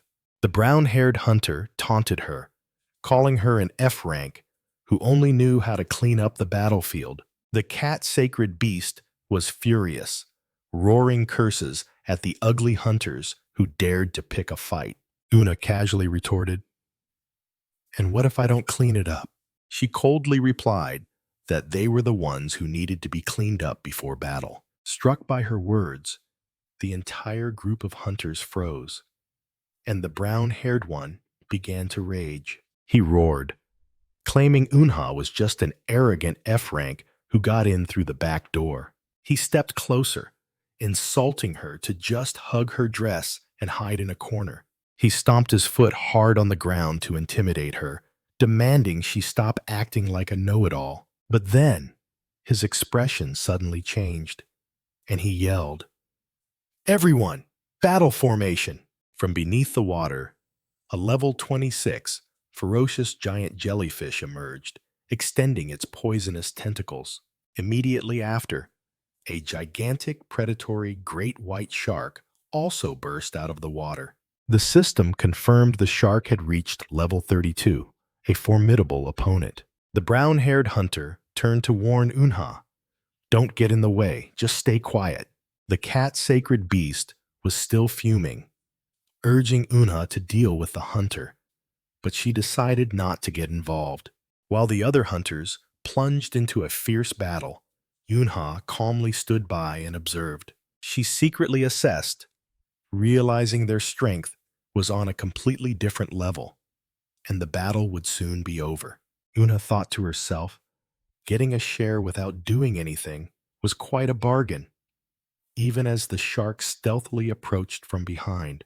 Suddenly, elsewhere, King Godsu cheerfully appeared and greeted her, startling the cat's sacred beast. Cha Unha recited King Godsu's biography flawlessly, making the streamer both delighted and a little creeped out. She questioned why someone from the Roar Guild was here, while the cat's sacred beast secretly cursed him as a sick stalker. King Godsu chuckled, asking if a mere D-rank hunter like him could livestream a B-rank dungeon by himself. He stepped closer, his eyes turning serious, saying that he was only here to talk to her one more time. While the cat's sacred beast yelled, "Stay away from her, you pervert," Yunha coldly brushed it off, as if it were an invitation to appear on TV. King God who asserted that a YouTuber with 1 million subscribers' intuition told him her confidence wasn't an act. He pointed directly at her, dropping a shocking question. "Princess, you're an incarnation, aren't you?" The two words incarnation echoed, while Cha Eun-ha silently faced the sudden revelation. King Godsu began to explain that hundreds of people borrow power from a sacred beast. But only one person is chosen to pass through the narrow gate.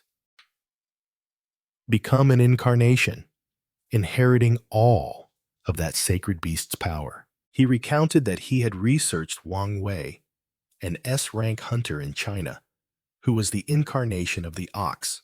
King Godsu emphasized that once they are an incarnation, their power will far exceed all imagination, even if they are only F-rank. The cat's sacred beast strutted proudly about its greatness, while King Godsu curiously guessed whether Yunha's sacred beast was a dragon or a tiger. Called a cunning pervert, the cat's sacred beast flew into a rage, determined to teach the streamer a lesson. Their confrontation was suddenly interrupted by a desperate scream. "There are civilians here." A group of survivors appeared, and a red-cloaked hunter frantically pointed deeper inside, reporting that people were still trapped. King Godsu was stunned, wondering why the radar hadn't detected civilians, while calls for healers echoed everywhere. He turned to urge Cha Eunha, asking why she wasn't going to look for the others. King Godsu rushed off to help, a sense of doubt rising within him at the girl's frighteningly calm demeanor. King God Su was still haunted.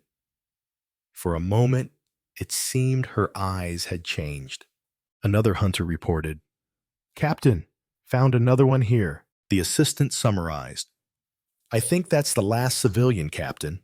That makes 10. Moebius, the C-rank hunter, ordered, "Cancel the search and wait for reinforcements. Stop the dungeon raid and maintain defensive formation." While a blonde hunter was rambling about Moebius's skill, Cha Eunha suddenly cut in. "I hear crying." Her eyes glowed with a strange golden hue as she asserted, "The sound of a child crying." The blonde hunter flinched. Your eyes just... Hey, are you possessed or something? Stop messing around." Ignoring everyone, Cha Eunha quietly walked away, leaving the blonde man's frantic calls behind her. Moebius stopped her, saying sternly, "Hold on. Where do you think you're going? We still have civilians here. Don't act on your own." Eunha pointed towards the darkness. "I hear a child crying over there." Moebius crossed his arms, full of doubt. "Sorry, but I don't hear anything.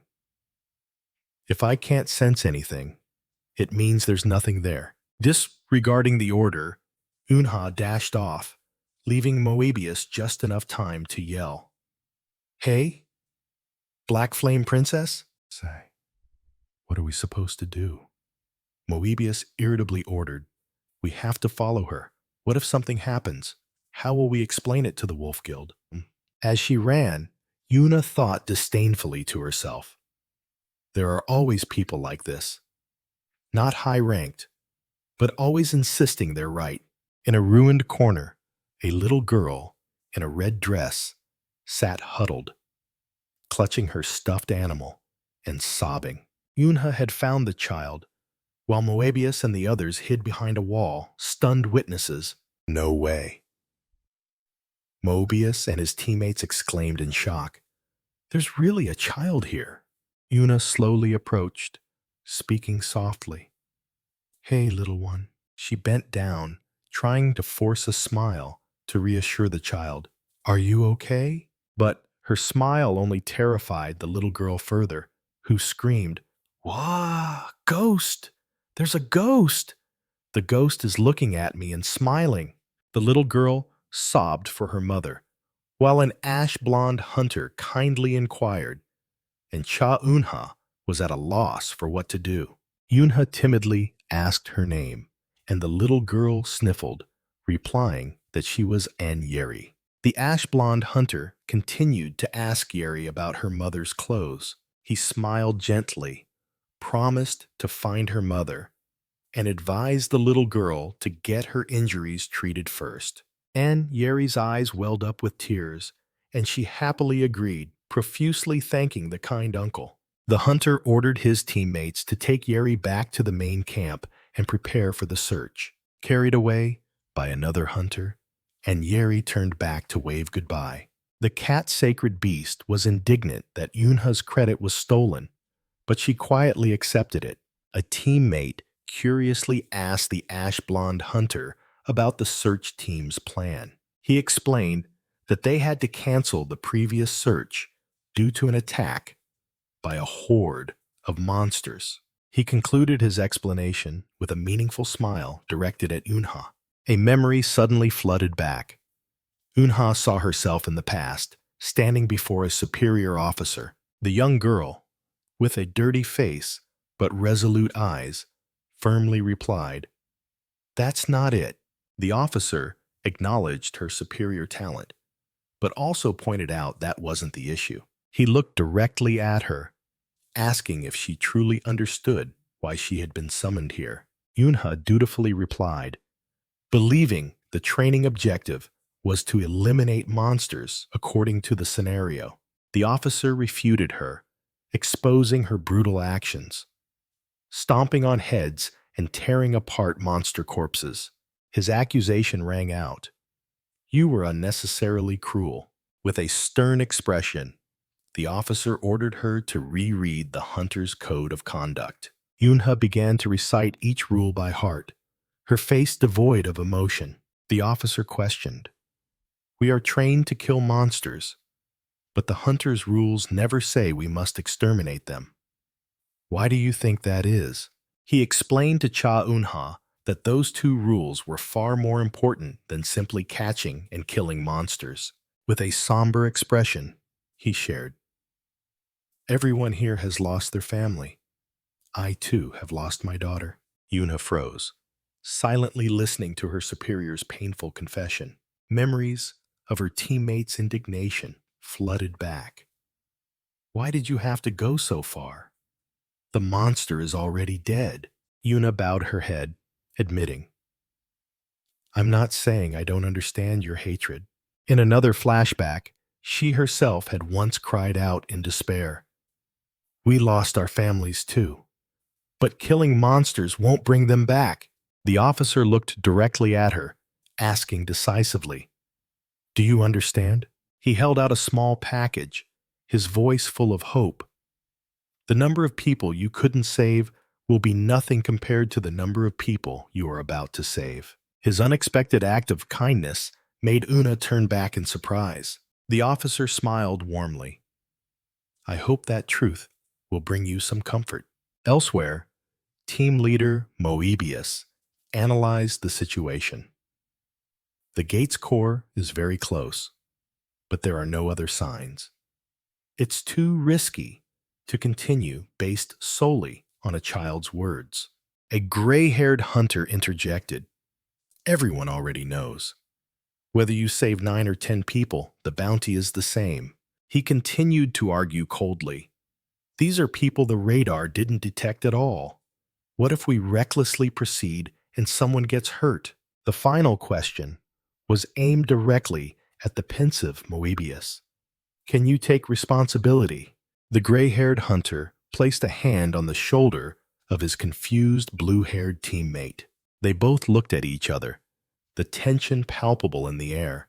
Moebius sighed, making his decision. I understand. You're not wrong, he declared to the entire team. That's right. I'm the one responsible. Take a break, then retreat. I feel bad for the child, but that's how adults operate. Suddenly, the gray-haired hunter quietly separated from the group, causing his blue-haired teammate to ask in surprise, Hey, where are you going? The gray-haired hunter mumbled. Well then, I should take a look just once, so I can report back that the girl's mother isn't here. Suddenly grabbed by the shoulder, he jumped and yelled, Good heavens! You scared the living daylights out of me!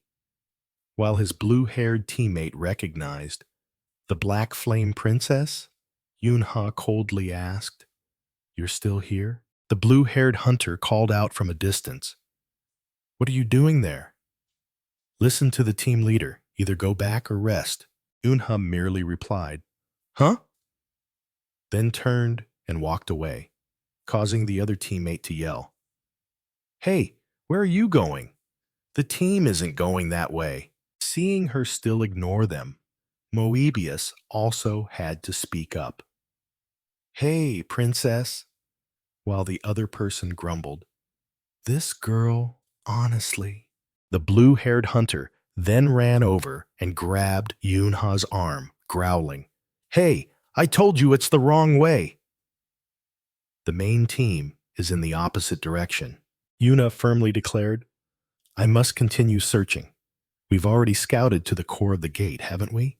So I'll go deeper to check. While her teammate was still bewildered, and F rank wants to go alone, Moebius spoke up. I heard you. That's why I'm going deeper to check. The gray-haired hunter mumbled. This girl is truly crazy. and began to analyze. There are two main reasons a hunter dies or gets injured in a dungeon. Moebius raised a finger, beginning his lecture. First, when there's an unexpected accident, he continued, his gaze fixed on Unha. Second, when they foolishly enter a dungeon beyond their level. From what I can see, Moebius raised two fingers, concluding, "It seems you're about to fall into both of those categories." Una retorted without hesitation. "So what?" Moebius froze, realizing her seriousness. "You're really going in to search, aren't you?" The blue-haired hunter flared up. Are you defying the team leader?" But Moebius stopped him. "Enough. Just let her go." Moebius set a condition. "You'd better bring back at least a piece of the red dress the child's mother was wearing." Unha replied with a threat. "Otherwise, I'll hold the Wolf Guild responsible." Moebius analyzed. "You seem certain the mother is at the dungeon's core. Yet you didn't leave immediately, like when you found the child. You don't know exactly where she is, do you?" The blue-haired hunter still tried to persuade. "Excuse me, but I can't ignore a support hunter acting on their own. Defying orders is a serious offense." Moebius watched her thoughtfully, repeating his words. "You'd better find something, whether it's a body or a piece of cloth." Cha Unha coldly looked at the green-haired hunter, who was showing annoyance. He couldn't believe it, yelling, "What? Hey, you brat!" He roared in extreme anger. "I've tried to hold back, but do you really think you're so great? Don't you understand what I'm saying?" From behind, Moebius could only mumble, "I told her to stay put because she could get seriously hurt." Is she completely ignoring what her senior is saying? The blue-haired hunter grabbed Unha's shoulder, growling, "Hey, didn't you hear me?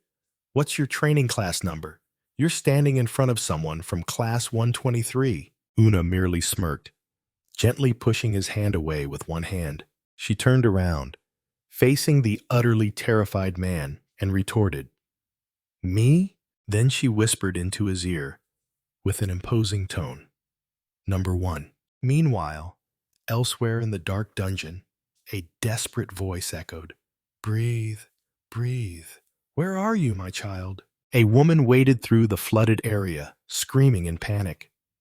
"Please answer me. Can't you hear your mother's voice?" She held up her phone, trying to use its faint light to search. "Yeri, Mom's here. Please answer me." She ran while calling her daughter's name, hoping the faint light would guide the child. Suddenly, she tripped, and her phone flew violently to the ground. She anxiously picked up the phone, thinking, "Oh no, don't tell me the screen is broken. This is bad. The battery isn't full either.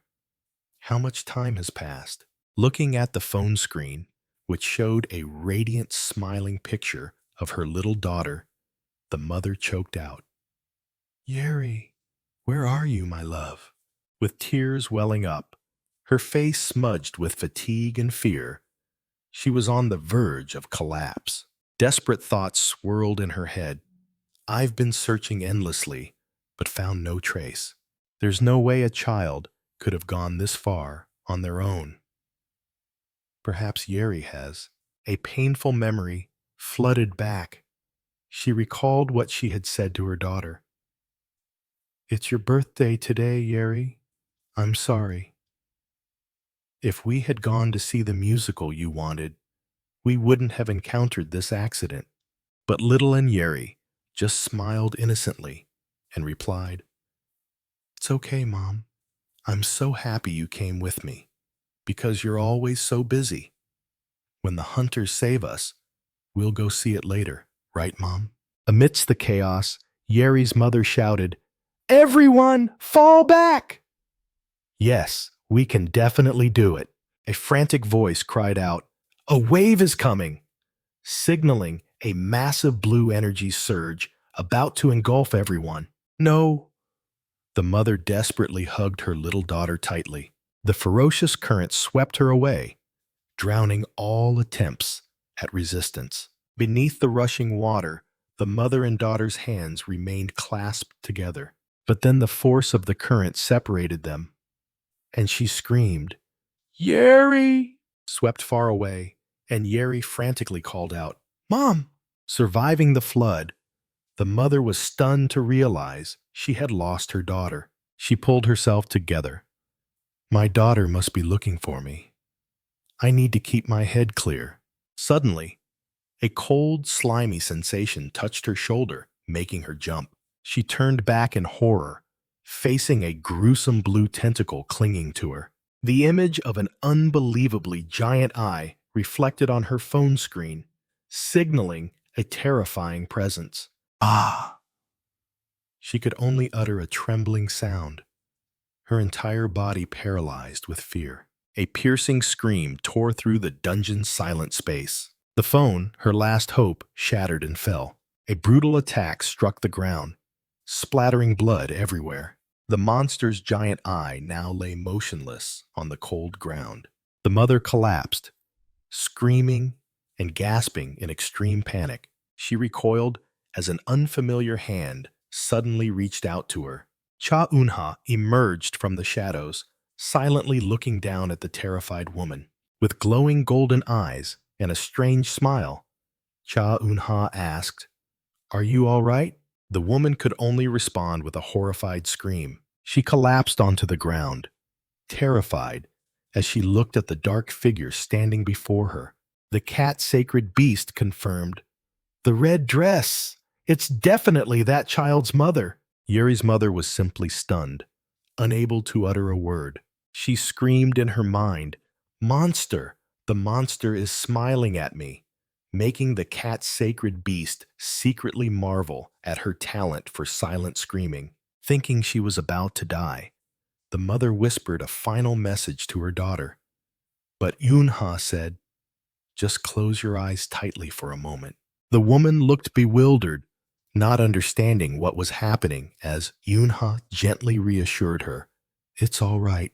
Don't be afraid." Suddenly, countless large-eyed monsters emerged from the darkness, and Eunha coldly declared, "It'll be quick."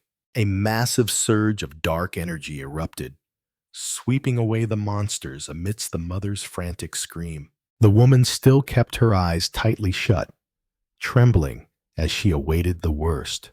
Eunha's voice rang out, "You can open your eyes now." When she opened her eyes, she saw Eunha standing peacefully amidst the dissolving monster corpses. The mother looked around in shock, unable to believe she was safe.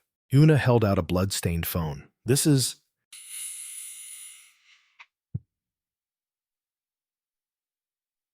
"Your phone." The cat-sacred beast reminded her, making Eunha flustered and apologize for the bloodstains on the phone. She hastily offered to wipe it clean, but the mother was still dazed, only shaking her head in refusal. Recovering from the shock, the woman asked, "Are you a hunter?" Cha Eunha smiled faintly, replying with certainty, "Yes." Cha Eunha returned the phone, saying that Yeri was waiting.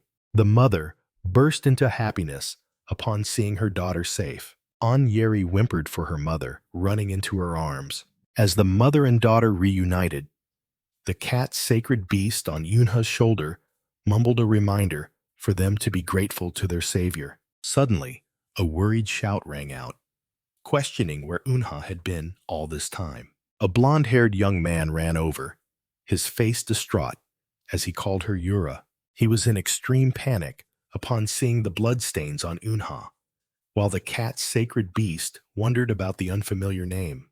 The young man continued to fret, urging Eunha to get immediate treatment. Amidst the chaos, Yeri's mother and daughter bowed deeply, thanking the hunter who saved their lives. The woman spoke, hoping to know her savior's name. That question made Eunha pause, lost in thought about a name. A memory suddenly flooded back. She recalled her title as Black Flame Princess. In the past, a manager had asked her what title she wanted to choose. That person promised that if she completed the contract, the young girl, Lee Yura, would achieve everything she desired. Her mother's gentle voice echoed, promising to help her find the life Unha truly longed for. But then a terrifying memory rushed back. The image of little Unha desperately calling for her mother. The promise of revenge for her mother was overshadowed by the old officer's advice. The number of people you save will be greater than the number you cannot. That comfort echoed, hoping the truth about the lives saved would bring her peace. Returning to the present, Cha Unha questioned herself. Right now, what am I standing here as? In her memories, she was a soldier with her hair tied up, standing firm. Now, in a splendid dress, she wondered, what hasn't changed? Why am I here? Right now, I am not Black Flame Princess, nor Lee Yura or Cha Unha. I am simply one of the hunters. Nothing more, nothing less. A hunter. From a distance, another group of hunters was observing her. The green-haired young man seemed restless and uneasy. Team leader Moebius put an arm around him. Are you worried she'll tell them what happened earlier? Moebius reassured him. Don't worry. If she wanted to say something, she would have already. Besides, acting alone is a breach of contract. Speaking out would only harm her. Another teammate agreed, but the green-haired young man shook his head. No, it's not that. It's just something she said that keeps replaying in my head. Moebius remained silent, listening intently. What did she say? Moebius pressed, but the green-haired young man hesitated. It's nothing important, just nonsense. Moebius saw through him. But you're still thinking about it, aren't you? He smiled, encouraging his teammate to tell the truth. The green-haired young man finally confessed. Well, I asked her which training course she graduated from, and guess what she said? She said she was from the first batch. The revelation stunned Moebius. The gray-haired teammate burst out laughing. Seriously? Why are you bothered by such nonsense? There's no way a first-batch trainee could have survived without us knowing. He continued to analyze. So, there are only two possibilities. Either she's crazy, or a dead person has come back to life. You must have misheard. But the green-haired young man insisted. Stop joking. You saw it too, didn't you? The pressure emanating from her is no joke, Moebius thoughtfully admitted. For a moment, I actually thought she was the real deal. For a moment, Moebius actually thought that girl was the real deal. Immediately after, Park Jae-wee screamed, "Oh no, Hunter." He was utterly panicked. How did you get so badly injured that you're covered in blood like this? Yoonha calmly walked on, ignoring Jae-wee, who was frantic over the drops of blood scattered on the path. She raised her hand, reassuring him. I'm really fine. This is just a small wound. Park Jae-wee was stunned by her unbelievably calm demeanor. He retorted gruffly, even if it's small, it's still a wound. Yoonha looked down at her blood-stained hand, and a memory suddenly flooded back. In the past, her mother had been just as panicked when she accidentally cut her hand. The worried voices of her relatives echoed in her mind. Back in the present, Yoonha smiled with relief. This really is just a scratch. Seeing her smile, Park Jae-wee softened slightly, but remained stern. But you still need treatment, understand? He asked her to get in the car first, so he could retrieve the first aid kit, causing the sacred beast cat to secretly comment on this S-rank worry. It thought that this excessive concern was still better than rude people, and Eunha silently agreed.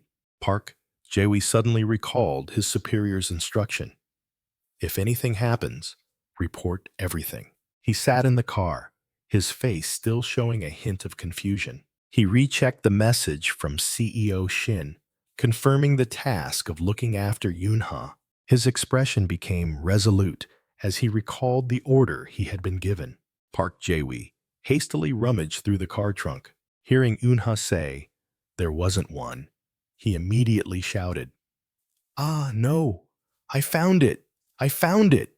Park Jae sighed in relief, muttering, "I must have been too flustered earlier to find it."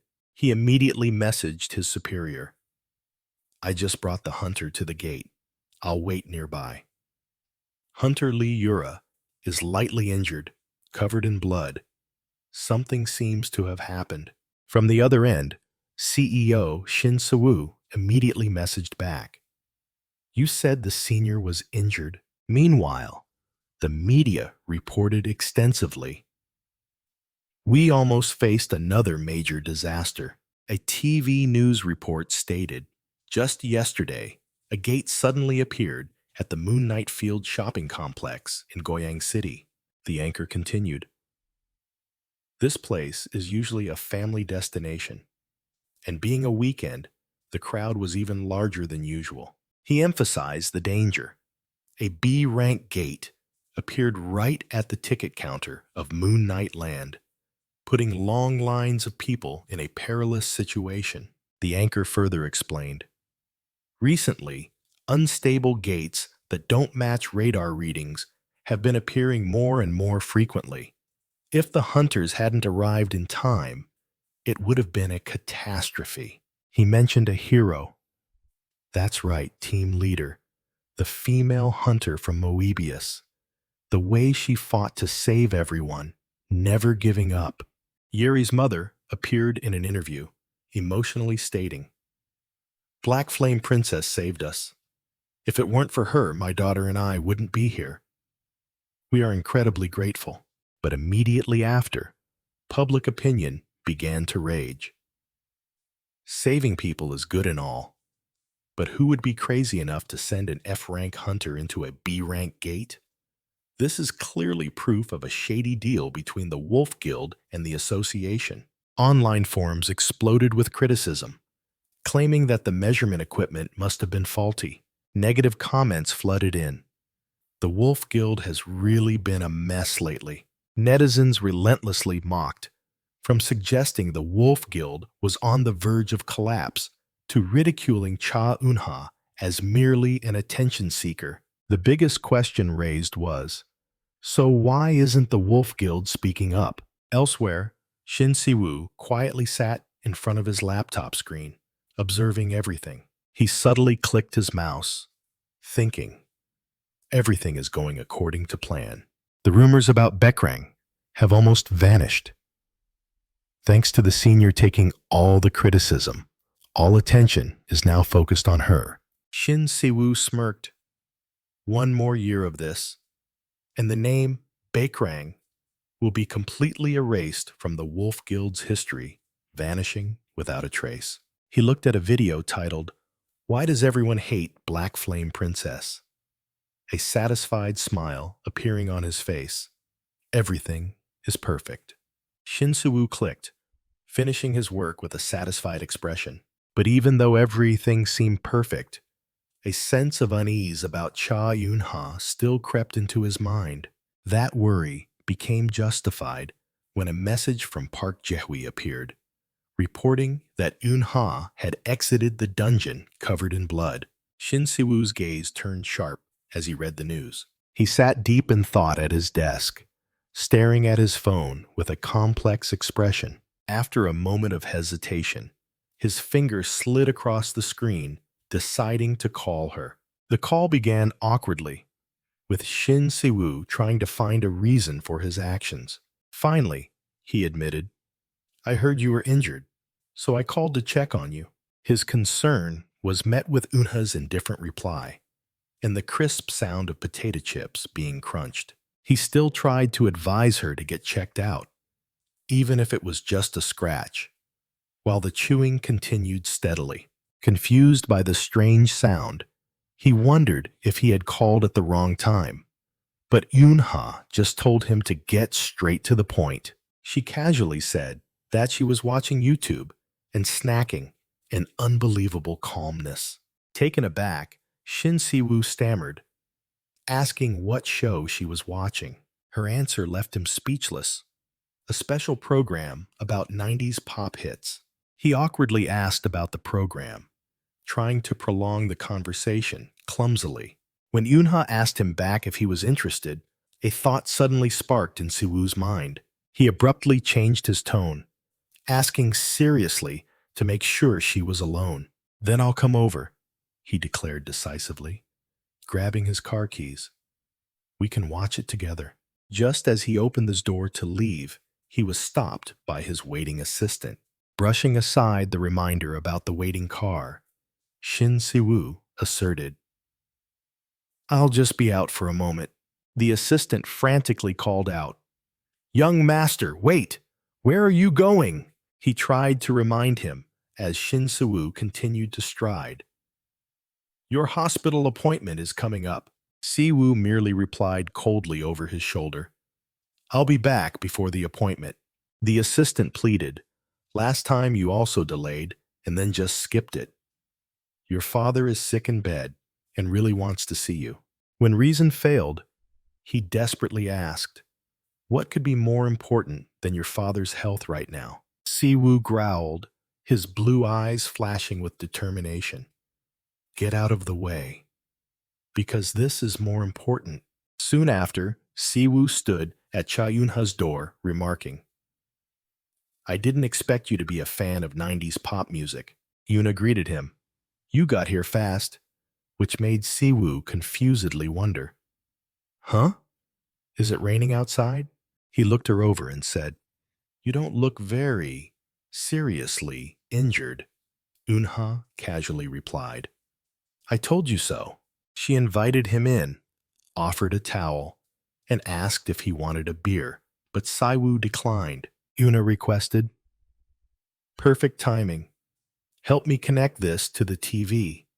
While Si-woo reluctantly agreed, he sat down in front of the laptop and asked, "Should I just play the last video you were watching?" Yunha happily agreed. The screen displayed the viewing history, an old music playlist, and several videos about Black Flame Princess herself. Shin Si-woo's eyes widened. He was completely stunned by what he saw. Yunha, innocently unaware, even offered him dried squid and then asked, "Senior, this history, did you watch all of it?" She abruptly changed the subject. "Oh, right. I was going to ask you something. What exactly is a concept hunter?" Shin Si-woo lowered his face, confessing, "I was curious, so I tried to look it up, but I really don't understand what they're talking about." He looked up, his gaze complex. "I kept seeing that term. I'm sorry, Senior." Cha Eun-ha remained silent, looking at the person bowing in apology with an unreadable expression. Shin Si-woo's voice trembled with guilt. "It's all my fault. I'm truly sorry. I know how important a hunter's reputation is, and once this hatred starts, it's almost impossible to stop. I'm using you as a shield, hiding behind your shadow." He bowed deeply, a silent apology before Cha Eun-ha's shoes. He tormented himself, "Because I had to do it. That's the price I have to pay. It was our agreement from the start. I brought someone from another era, someone who doesn't even know how to connect a video to a TV, and threw her to the wolves." Clenching his fists, he blamed himself for letting them ruin the reputation of a hero who had just returned from hell, all because of my own selfish, cowardly needs. But a voice cut through his thoughts. "Look up." A hand gently lifted Shin Si-woo's chin. He looked up, his eyes wide with astonishment. His confusion slowly faded as he met her gaze. Cha Eun-ha calmly said, "Reputation? Image? I know nothing about those things. I only know one thing. You will not break your contract with me. Shin Se-woo was stunned by her firm declaration. She looked him straight in the eye. The only person I need to worry about is you. In this strange world, you are the only one I can trust. So, unless you do something to break our agreement, you have no reason to apologize to me or to any of them. Her voice rang out decisively. Don't bow your head over something like this. So, what's the next plan? Instead of standing there apologizing, guide me, she asserted. That is your job right now. Shin Se-woo subtly smirked, his eyes flashing with determination. You're right. I understand, Senior. He thought to himself, everything she said is true. But why? Why do I still feel like something is very wrong? Outside the window, the rain fell ceaselessly, and Shin Se-woo began to explain a special term. Concept hunters are awakened individuals who don't participate in combat, either out of fear of danger or simply unwillingness. Instead, they build an image, a concept, and operate around it. Cha Yunha wondered, a concept, like cosplay? Siwoo replied that it was a bit different. He explained that they were more like celebrities, specializing in appearing on live streams and variety shows. Yunha then understood King Godsu's situation, and Siwoo confirmed he wasn't that type. But they're working hard, too. Yunha still didn't understand. Why does everyone hate them so much? Siwoo explained that because they are usually low-ranked hunters, people assume they use concepts to cover up their lack of practical combat skills. Although public perception has improved, they are still looked down upon for not participating in dungeon raids. So, in short, Yuna stated bluntly, I'm considered a weirdo just for wearing these dresses? Siwoo had to admit it. Memories of Manager Park. Jaewee's words flooded back, and Yunha realized the reason she was getting attention was more complex than that. She fell silent, lost in her own thoughts. Seeing this, Siwoo anxiously offered to decline any invitations related to her concept image if she didn't like it. Were there any invitations? Yunha asked. Siwoo revealed an invitation to participate in the show Star Hunter Showdown. It was a special episode with a horror theme, and he had intended to refuse it because it would cement her image in the public eye. No, I'll do it, Yunha unexpectedly interrupted, leaving Siwoo stunned. Despite Siwoo's attempts to dissuade her, Yunha stood firm, believing that with her current equipment, she couldn't escape this misunderstanding. Clenching her fist, she declared, Then there's only one way. I'll shatter the prejudice against concept hunters. Siwoo was dumbfounded, unable to believe his ears. Shatter prejudice? I have a plan, Yunha announced mysteriously. The first step. She pointed at him. Let's go shopping. You brought your car, right? Shin Se-woo was bewildered by Cha Yunha's sudden shopping plan. He asked again to confirm that she wanted to buy casual clothes just to reinforce her concept. Yunha confirmed, saying that wearing the combat dress all the time was inconvenient. She tried on a bizarre outfit and innocently asked for his opinion, leaving Shin Se-woo speechless and the cat sacred beast silently screaming. He awkwardly suggested they should check out another store. At a luxurious store, the cat sacred beast immediately fell in love with a splendid dress. When Unha realized she didn't have enough money, Shin Se-woo immediately offered to pay. She politely refused, saying he had helped too much, but he simply replied that it was part of the contract. Shin Se-woo suggested adding the shopping to the contract, and Yunha smiled and agreed. The cat's sacred beast was visibly disappointed when Yunha showed a preference for a simpler designed shirt. That moment made Shin Se-woo suddenly realize it had been a long time since he had gone shopping with anyone since his mother passed away. Yuna decisively chose a white t-shirt, declaring that it and a pair of jeans would be enough, leaving the cat sacred beast despairingly slumped over a hanger. Shin-Siwoo was surprised by her minimalist choice, while the sacred beast continued to complain. As she was about to leave, Shin-Siwoo suddenly grabbed her sleeve. He pointed at her impractical high heels. He suggested they should look at shoes before heading back. Yunha looked down at her feet and admitted that she probably really needed a new pair of shoes. She insisted on paying for the shoes herself and opened her small wallet. Inside the wallet were only 2 coins, making Shin-Siwoo unable to hold back a laugh, while Yunha awkwardly said it could wait until next time. Shin-Siwoo smiled confidently, asserting that he was more than capable of buying her a pair of shoes.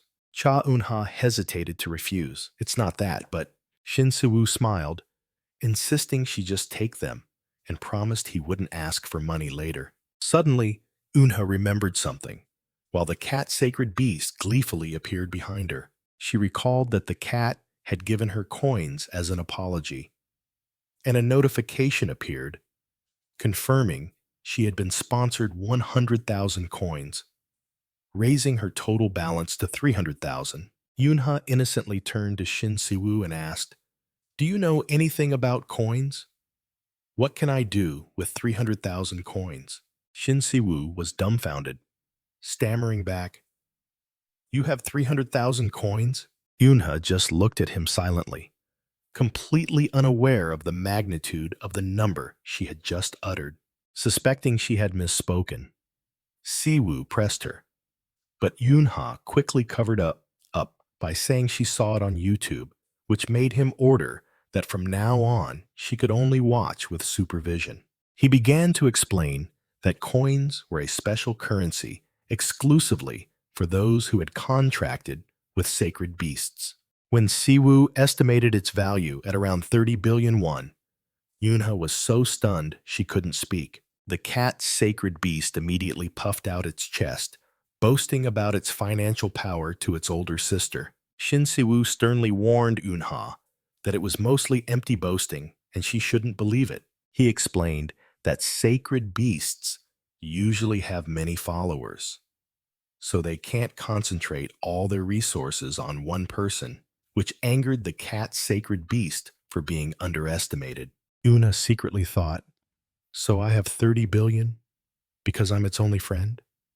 Feeling the heavy pressure, while Siwoo only saw signs of internet addiction in her. Siwoo added that with that amount of money, the Hunter auction house would go crazy, then explained it was a coin-based trading market held once a year. He suddenly realized that, if calculated by its value at the auction house, 300,000 coins were worth even more than 30 billion, but he still dismissed it as boasting, making the sacred beast furious again. Yunha innocently asked for the specific number, but Siwoo evaded, asking if she wanted to find a contract, and received a firm no in response. Hearing that, the cat sacred beast roared furiously, "My older sister already has a contract with me." The money argument ended when Eunha mumbled a promise to pay him back later, while Siwoo helplessly said it wasn't necessary. The scene shifted to a brilliant sunset sky, concluding a day of eventful shopping. Shin-Siwoo thought he should have parked a little closer. Cha Eunha lamented her growing debt, while the divine beast cat smugly boasted about its generosity. Shin-Siwoo gently reassured her that she didn't need to pay it back, then pointed to his watch, saying it was time for dinner. He hesitantly asked if she was free afterward, ignoring a flurry of urgent messages from his subordinates. Siwoo smiled and replied that he was completely free. Suddenly, a voice from the crowd recognized her as the Flame Princess. Another man scoffed, calling her a flashy little girl, causing his wife to quickly intervene. The man continued his chatter, claiming that an F-rank hunter was no different from a civilian. Cha Eun-ha suddenly realized her face had been exposed on the news, and she anxiously turned to call Siwoo. Good thing we bought this hat too. Right? Siwoo said, then gently placed the baseball cap on her head. Cha Eun-ha agreed, quickly adjusting the hat to cover her face. Just then, the family accidentally let go of their child's balloon, causing a commotion. The divine beast. Cat cackled, while Siwoo secretly thought this was a good chance to quickly slip away to the car. But contrary to his expectations, Cha Eun-ha suddenly darted off like lightning to catch the balloon. She gently returned the balloon to the bewildered family, who could only mumble their thanks.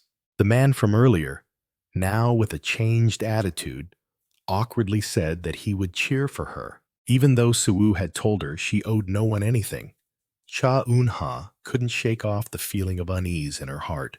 In his thoughts, Siwoo realized his feelings had nothing to do with her contract or status. He thought to himself, putting everything else aside, the girl before him shone brightly on her own. His gaze deepened, captivated by her overly resolute and radiant beauty. Shin Siwoo thought to himself, this girl was too precious to be buried under the label of gimmick or overshadowed by a coward like him. He silently followed Cha Eun-ha through the parking lot, his thoughts wandering. Suddenly, a terrifying memory rushed back, desperate screams echoing in his mind.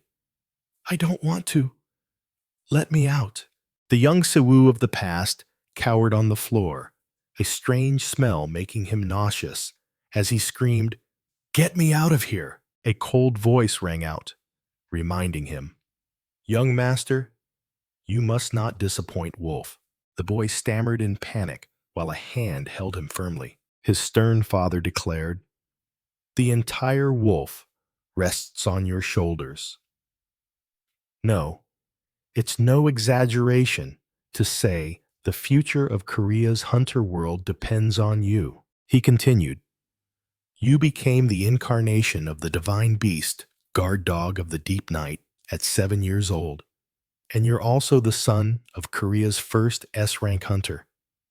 What is there to be afraid of? Little Siwoo trembled as he explained his fear. From the monsters. They smell so strange. They make me want to throw up. His father cut him off cruelly. The smell of blood is too strong, huh?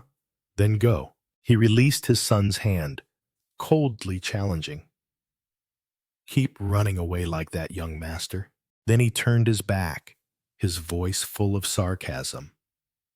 Run away from the stench of blood that any hunter must endure. Keep running away from the responsibility of the strong, ignoring the monsters pouring out of the gates to kill people, evading the duty a hunter must bear. His father turned back, his sharp gaze piercing the boy. Didn't you say you wanted to save people, young master? The young Siwoo was stunned, his father's words like a knife piercing his heart. He hung his head, bitterly mumbling in acknowledgement. Yes. But then he looked up, his eyes, though fearful, gleaming with determination. I want to save people. Little Siwoo reached out and took his father's hand. Somehow, I'll overcome it.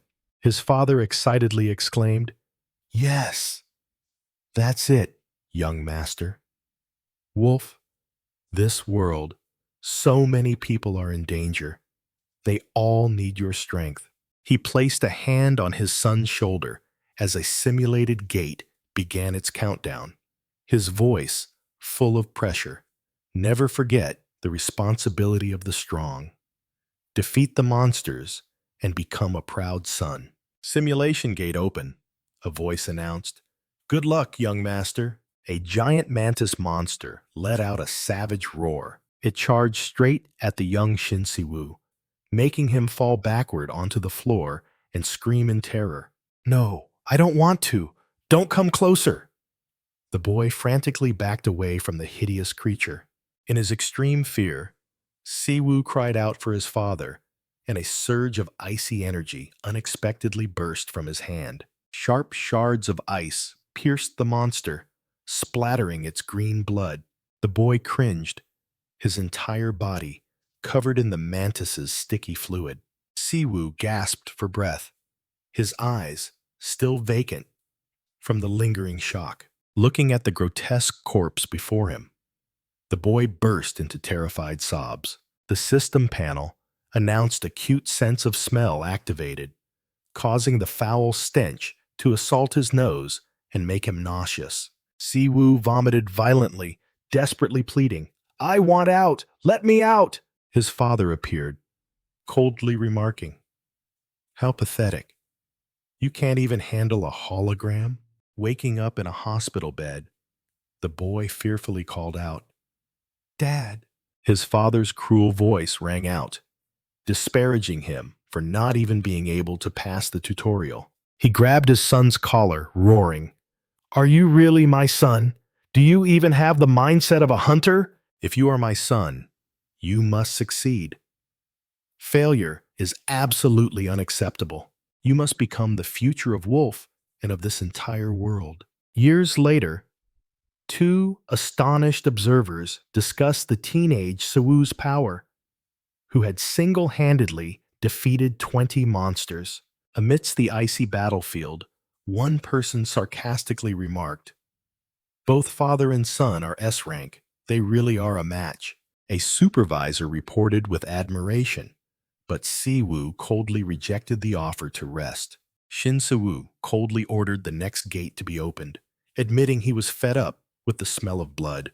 Immediately after, in a dark alley, sounds of retching and violent coughing echoed. Shin Siwoo collapsed, gasping for breath after a severe bout of nausea. His face was pale, sweat pouring down as he tried to regain his breath.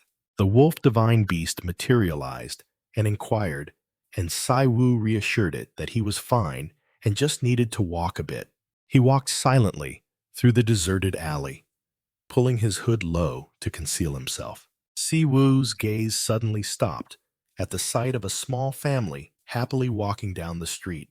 The child's innocent, radiant smile seemed to light up the space. The mother turned back, catching Siwoo's gaze as he stood alone in the darkness.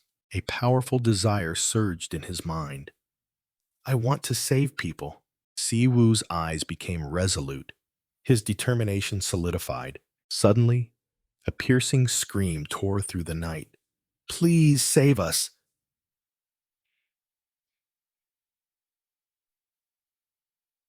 Siwoo spun around in shock, the desperate cries for help still echoing. A group of civilians was panicking, shouting for someone to call the Hunter Association.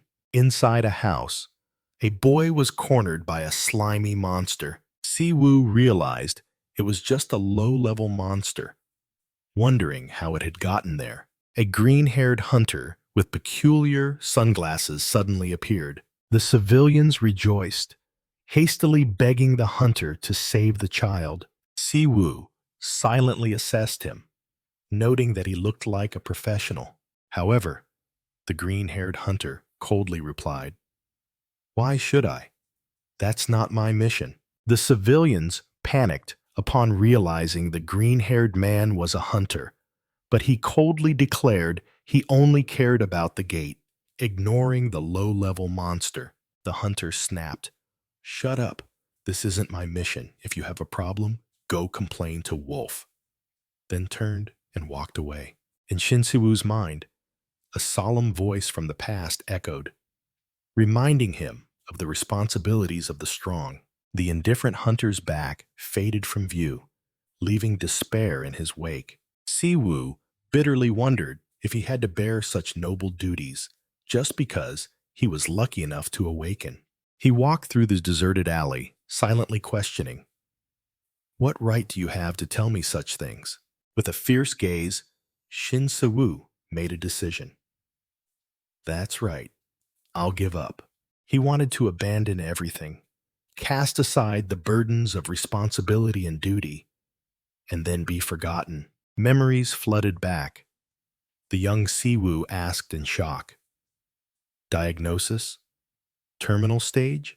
His father coldly confirmed, forcing him to inherit the guild master position before he died. Siwoo weakly protested that the position required recognition, his hands nervously clenching. His father flew into a rage, roaring, "Those weak words again?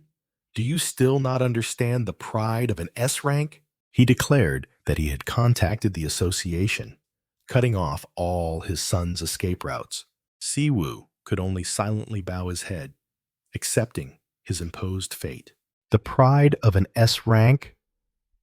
He wondered what the hell that was.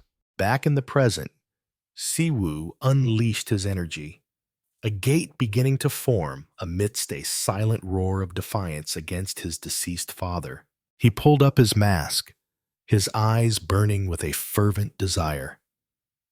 If such a thing exists, please show me. The spatial gate swung open. Siwoo cried out his final plea, hoping to witness the true pride of a hunter. Inside the gate was a chaotic world, where Shin Siwoo knelt before a towering, imposing figure. It was Cha Eunha, her glowing golden eyes coldly looking down at him. Shin Siwoo was still stunned, sweat streaming down his tense face. "You don't need to take me home," Cha Eunha said. "Thanks for everything today anyway." Siwoo, laden with bags, replied, "I am not busy either. It's been a while since I've been out, so it was fun." He said goodbye as Eunha turned and walked towards the door. "Yeah, all right." Suddenly, Siwoo grabbed her arm, shouting in alarm, "Ah, that's right, the special program about popular songs." For a moment, his eyes flashed with determination. That was the original purpose. "I forgot," Eunha said, confused. "What's wrong?" Siwoo quickly concealed. "Nothing. I'll watch it later," he enthusiastically offered. "If you forget, I'll write down the YouTube address for you." Eunha shyly thanked him and closed the door. Siwoo smiled and waved goodbye one last time. "Yeah, be careful."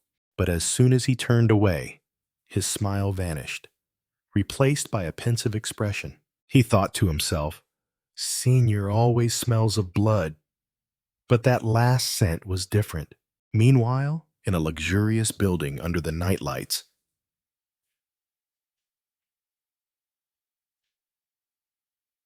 a voice echoed from the shadows, looking at the images of Siwoo and Eunha on the screen. "Is this the hunter Siwoo has been nurturing lately?" his subordinate reported. "A concept hunter?" Siwoo's father confirmed. "Yes, we assume so," he muttered with contempt. "A concept hunter, and an F rank at that."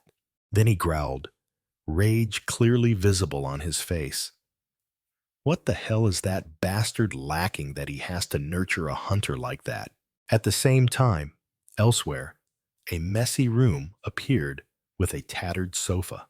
The scene was desolate, with instant noodle cups scattered across the floor. A group of peculiar entities, including a clown, a doll, and a shadow, sat amidst the chaos.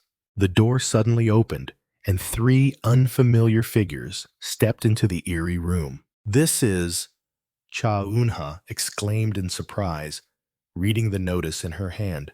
It was the Concept Hunter waiting room, an area reserved for the upcoming confrontation.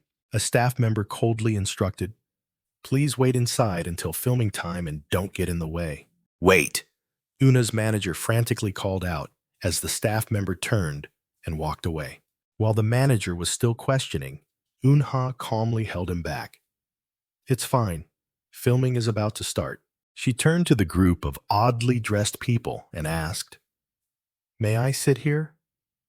Despite her manager's awkwardness, the manager secretly gritted his teeth. Even though he knew he shouldn't cause trouble, he couldn't accept how they treated a hunter from the Wolf Guild. He tried to negotiate with the stocking man.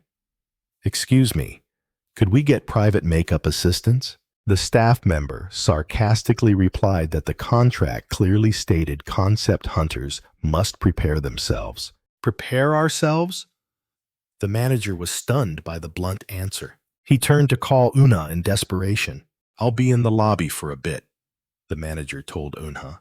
You rest. I'll go with these people. He cheerfully said goodbye and quickly left. But as soon as he was out the door, the manager's expression became extremely serious. Looking at his phone, he declared firmly, I can't let this slide.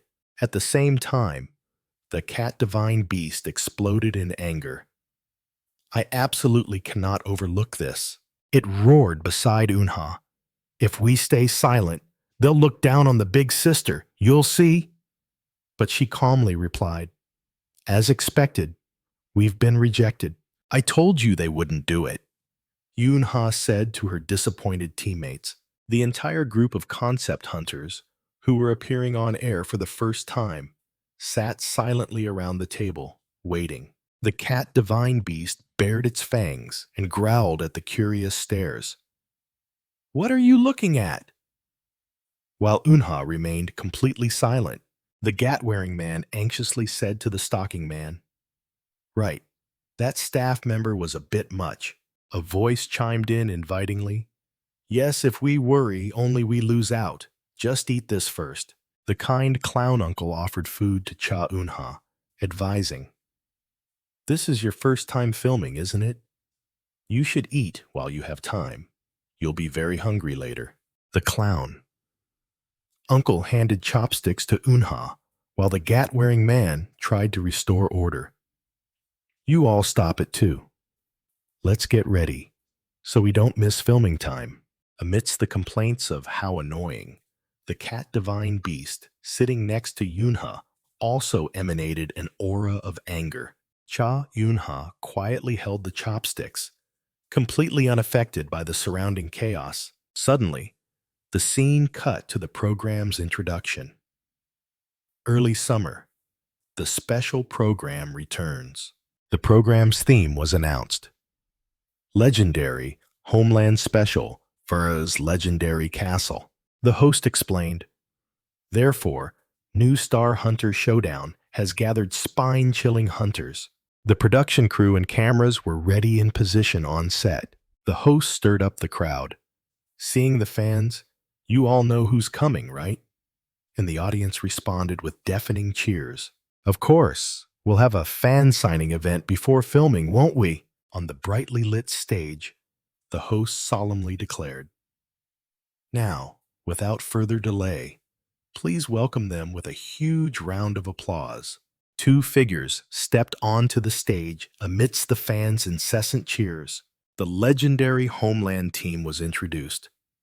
Young Master Wind, Feng Shi, and the #1 hunter you want to date, Huo Hu. Next was the middle-aged Judge Ghost, Yin Jian, which made a fanboy burst into sobs.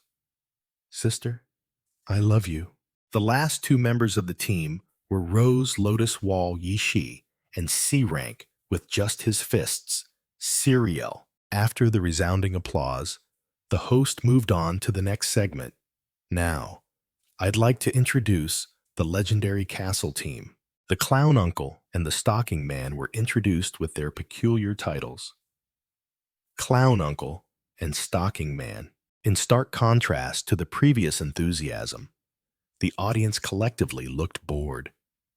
These concept hunters are so annoying. In the commentary room, an elderly man grumbled, Why do they keep inviting E or F rankers on air? Probably because their fees are cheap.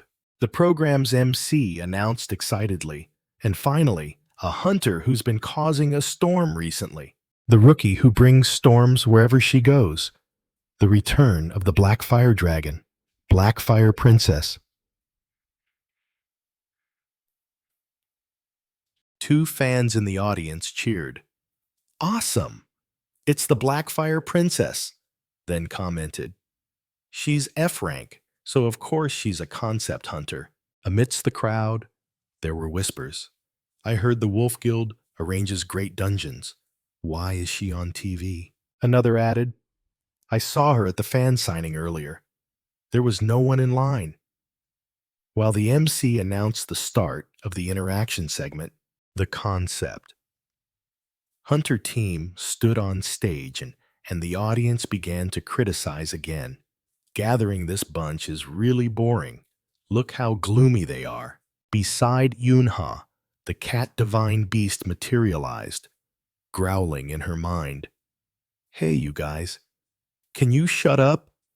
I'm really going to smash these guys' heads in. The divine beast continued to be annoyed as the MC introduced the other team. The reactions are completely night and day. Meow! A young hunter in traditional attire stepped out, confidently declaring, "Hello, I am young Master Wind, Feng Shi. Today, I will give everyone a refreshing breeze as a gift," he finished, fanning himself to create a beautiful effect that made the female fans below scream wildly. The divine beast scoffed, making such a fuss over just that? But Yunha secretly thought that nature-type hunters were quite rare. She continued to analyze. They're only good at controlling wind with a fan. In the eyes of a cat, it might look just like that. Meanwhile, the clown uncle was joking. If they send a rookie like that from the main lineup, then what's a rookie like me supposed to do? The clown uncle continued.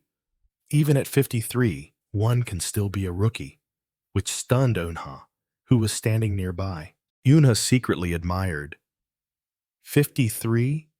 The same age as me? Yet he's playing the role so skillfully. This is true professionalism. She glanced at the teleprompter and realized. Moreover, those lines weren't on the machine. That means they were improvised on the spot. Yuna concluded, being a concept hunter requires far more professional dedication than I thought. There's no such thing as a rookie in this field. Suddenly, a male audience member yelled towards the stage, targeting the clown uncle. Aren't you ashamed at that age? Cha Yunha was completely speechless at the crude insult. In the middle of the set, the famous hunters burst out laughing. That's right. We don't use the word rookie for concept hunters, do we? Windmaker fanned himself, sneering. Probably because there are many new people, but none of them are any good. Silver Sword also chuckled, and yet they still want to be treated well. Clown Uncle quickly played along. Our mistake. From now on, we'll clearly distinguish between rookies and super rookies. The MC's voice rang out, directing attention towards Cha Eunha. Speaking of which, isn't there a super rookie over there too? A finger pointed directly at her. Isn't that right, Black Flame Princess? The vampire hunter continued his attack. Wow, a super rookie, huh? You must have participated in many races, haven't you? You look familiar. They continued to comment on her outfit, deeming it too old-fashioned. Then another taunt rang out, suggesting that Guildwolf hadn't taken good care of her. The teleprompter displayed a cheesy line prepared for Yunha. However, she just stared straight ahead in silence, her expression as cold as ice. Yunha turned to her teammate, Stocking Man, and whispered something. Then she turned back, her voice clear amidst the silence. Is this supposed to be funny? The entire set, from the hunters to the audience, was stunned by her question. Eunha's manager backstage also exclaimed in shock. Hunter! The commentators were stunned, stammering. This is quite an answer. Only the elderly man in the hat, after a moment of surprise, seemed amused. He thought to himself, this girl is truly bold and interesting. In reality, concept hunters are those with low ranks or abilities unsuitable for combat, often regarded as cowards. However, the notion that they do nothing is a grave misunderstanding. Due to chronic manpower shortages, the Hunter Association never wastes any awakened individuals. Therefore, they allow concept hunters to receive benefits in exchange for their service. These individuals are recruited for all logistical support tasks, except for direct combat. A voice rang out, exposing the harsh truth that concept hunters' support work was always poorly paid. The young woman frantically grabbed her teammate, shouting to question Cha Eunha's bold actions earlier. Eunha just quietly frowned, thinking these people are really... While the sacred beast cat behind her was fuming. The sacred beast cat exploded in thought, defending its owner. Our big sister spoke up because she felt it was unfair to them. So what's wrong with that? The female teammate tried to defuse the situation, worried that if the filming was canceled, they would lose a large amount of income. An argument broke out as the man in Gat hat loudly defended Eunha, claiming she wasn't angry about her own affairs. Eunha coldly cut in. Do you all really think it's funny? I don't. But since you all seem to, I just asked. The young woman replied in confusion, admitting that no normal person would find being mocked in that situation enjoyable. Stalking Man finally spoke up, expressing gratitude to Eunha for voicing their feelings. Emboldened, the man in Gat hat declared loudly, "She didn't say anything wrong. I don't want to continue filming when we're treated like this either." He vented his pent-up frustration, pointing out the injustice of them being ignored while famous hunters, even inactive ones, were still praised. I've entered dungeons 6 times this year. Why should I be a laughingstock? He roared, and the sacred beast cat on Eunha's shoulder enthusiastically cheered. Well said. Just as he declared he couldn't continue filming, a voice came from the colorful clown shoes. Trouble. Clown Uncle crossed his arms and explained that if one person quit, the entire shoot could be completely canceled. The man in Gat hat questioned Clown Uncle, suggesting that he should be the angriest. But the sacred beast cat felt embarrassed hearing him speak normally. Clown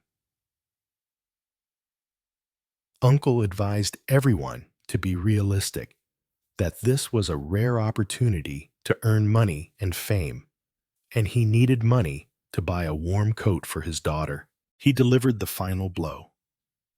Do you know that 10 dungeon runs are only worth 1 broadcast today? Clown Uncle's blunt argument silenced the entire team. No matter where they went, they were insulted. So why not choose a place where they could earn more money? The man in Gat hat reluctantly accepted, turning to comfort his teammates that they would try to endure it. Seeing that the situation had stabilized, the sacred beast cat flew in front of Eunha, coaxing. Come on, owner. Let's go get a refreshing iced coffee. Clown Uncle initiated a conversation with Cha Eunha, offering her the best coffee so they could talk. The sacred beast cat immediately quipped, Your pickup line is terrible, while Eunha remained silent. Afterwards, Clown Uncle brought a drink to Eunha as she sat alone on a park bench. He thoughtfully ordered a super sweet latte and explained that he heard young people liked such things. Eunha gently took it and thanked him. Clown Uncle began to inquire, guessing Eunha's age and remarking that she looked very mysterious. Seeing her not respond, he quickly apologized, saying he meant no harm. Then he proudly held up his phone, showed a picture, and began to talk about his daughter, Minji. Clown Uncle explained that he was curious because Yuna was around his daughter's age, then boasted that his daughter was a diligent high school senior. He continued, saying that his daughter originally wanted to be a teacher, but after awakening, she wanted to pursue a career in hunter welfare. His voice softened, full of remorse, as he spoke of his daughter's filial piety, how she never asked for anything, even when wearing old, tight clothes. Yunha listened silently, her gaze pensive as she looked at the drink in her hand. Clown Uncle then changed the subject, advising Yunha not to think ill of her teammates, as they also had their own hardships. He spoke of the female office worker teammate who had to struggle to raise 3 younger siblings. Then came Stocking Man, who had worked hard since childhood and was raised single-handedly by his grandmother. Next was the story of the man in Gat hat, who had to work 2 jobs to make ends meet after his father suffered a stroke. Clown Uncle sighed, admitting that in the eyes of powerful hunters, they might seem pathetic. But then his gaze became firm, asserting that they too were hunters and had precious things to protect. Yunha closed her eyes, seemingly pondering his words. Even when ignored, they endured for the things they needed to protect. Clown Uncle smiled brightly, asserting that he truly loved this job and felt wonderful being able to protect others. Finally, he stood up, ended his story, and optimistically said that they should all try their best together. Clown Uncle optimistically encouraged Yunha. Just work hard and try your best to appear regularly. Let's keep a cool head and do our best for the next shoot. Sitting alone on the chair, Yunha thoughtfully asked, "As long as it's funny, he can say anything he wants?" Clown Uncle explained. Huh? Oh well. As long as you don't give up halfway, he'll pretty much let everything slide. Yunha looked straight ahead, asking an unrelated question. But why are you asking? She smiled, a new determination kindling in her eyes. Deep down, Yunha told herself, it's just, I'll also try my best. The scene shifted to the studio, where the MC excitedly announced the next keyword in the game. Plant Doctor. Stocking Man tried to hit the buzzer to answer, but it was too late. Firefox cheered triumphantly. Windmaker, mocking her opponent, Yunha's female teammate sighed. I knew it too, but I still lost. C-rank and E-rank hunters have different reaction speeds, so there's nothing to do about it. The MC turned to ask Windmaker about that gate conquest, and he began to proudly recount a story about a beautiful female hunter with extraordinary abilities. In the audience, 2 young fans eagerly discussed. S-rank abilities must be on a different level. Suddenly, the MC turned to Yunha. Come to think of it, Black Flame Princess, you entered the dungeon with BJ King God Sue, right? Silver Sword, a big sister in the hunter world, loudly interrupted. Don't talk about that hanger-on anymore. If Black Flame intends to continue being a concept hunter, why doesn't she try being a streamer? Nearby, Siriel and another female hunter began to discuss. Is it true she killed monsters in the dungeon with just 1 blow? Siriel continued to comment condescendingly. Even on TV, she doesn't earn as much as us, so it's better for her to go conquer gates. The gat-wearing man angrily whispered to his mortified teammate. These people are really... Just bear with it a little longer. Suddenly, Siriel turned to ask Unha directly. So, when did you enter the gate? Unha's entire team was stunned, and Siriel added, No, I'm just curious. Unha smiled meaningfully, replying, I also went recently. But when did you go? Siriel smugly explained. We're past the days of entering gates. Now, we earn money by live streaming. Why are you asking? Unha coldly pointed at another hunter. This man in the hat just went yesterday. As for you, I heard all your stories are from 5 years ago. So you probably haven't entered a dungeon since then, have you? Windmaker fanned himself, sneering. Ha ha ha, you're still very green, little lady. Fans prefer to watch us on air rather than conquering gates. Una's gaze was sharp as a knife. Isn't killing monsters and saving people a hunter's job? How many lives have you saved this year? Faced with the critical question, the entire group of star hunters was speechless, and Yunha only needed to add, "If you can't answer, I understand." The vampire hunter quickly interjected, trying to salvage the situation. "What's going on? Hurry up with the next question." Yunha smirked, her voice full of challenge. "Those who are hunters in name only will be swept away by concept hunters like us." As soon as the declaration of war ended, the entire team behind her froze, stammering in horror. "Yus?" Windmaker dropped his mocking demeanor, his gaze full of scrutiny as he stared at the girl who had just stirred up the entire studio. In the control room, a director looked utterly delighted. Oh, the real show is about to begin. Backstage, Yuna's manager clutched his head, wailing in despair. "Oh my God, my hunter!" Her young teammate's face flushed, panicking as a dark vision appeared. "We're screwed. I see a whole sky full of hateful comments." Her thoughts poured out. "We'll be ridiculed online, called arrogant concept bunch, then banned from broadcasts. No one will invite us to shows anymore. We'll have to do odd jobs, then die miserably at some godforsaken gate." The gat-wearing man irritably cut in. "Why not just think about dividing the inheritance already?" Stalking man burst into tears, pointing an accusing finger. "You were devastated too."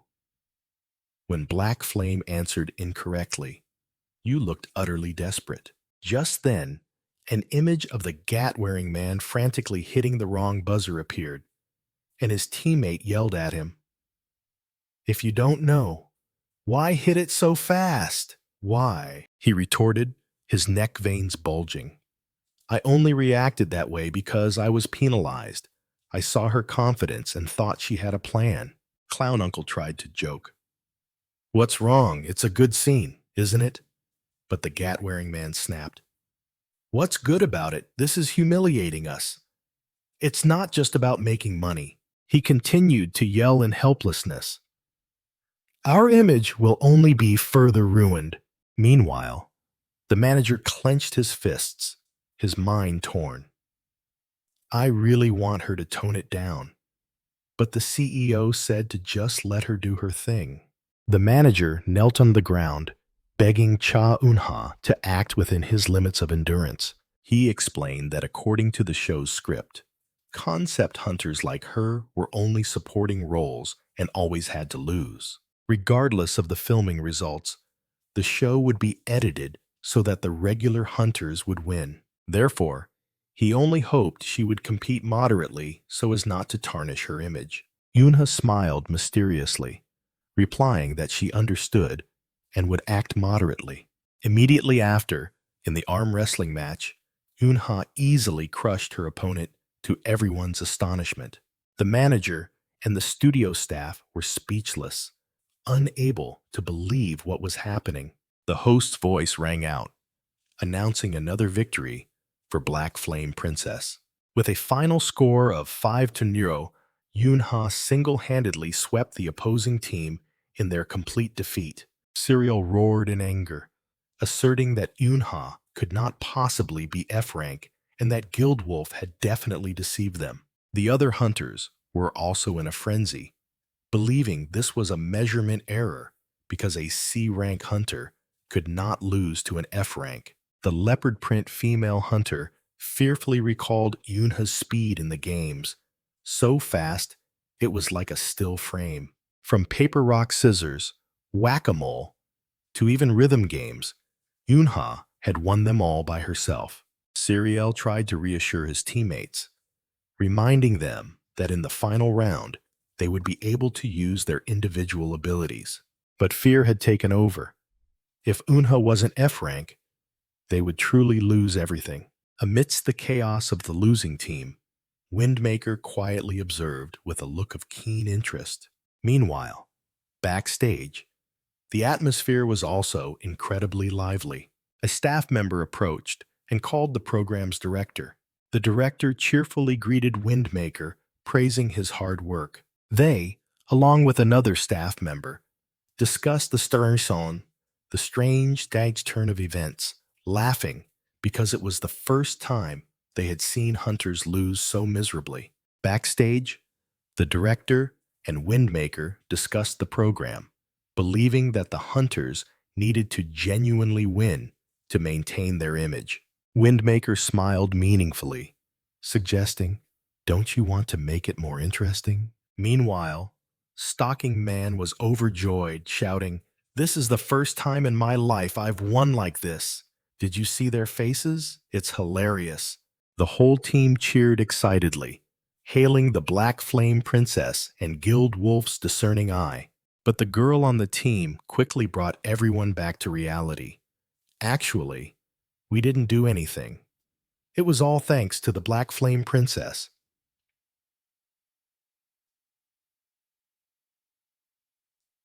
Man and Gat wordly asked Cha Eunha, believing that even if they won, the TV station would edit it to their liking. Cha Eunha reassured them that she was fine, while her teammate asserted, "Clown Uncle is right.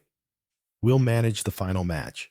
They excitedly discussed the final match, a flag-capturing race where they could use their abilities, and Stalking Man confidently showed off his invisibility. Man in Gat confessed he could teleport 50 centimeters, and the other girl also revealed her ability to freeze opponents for 1 second.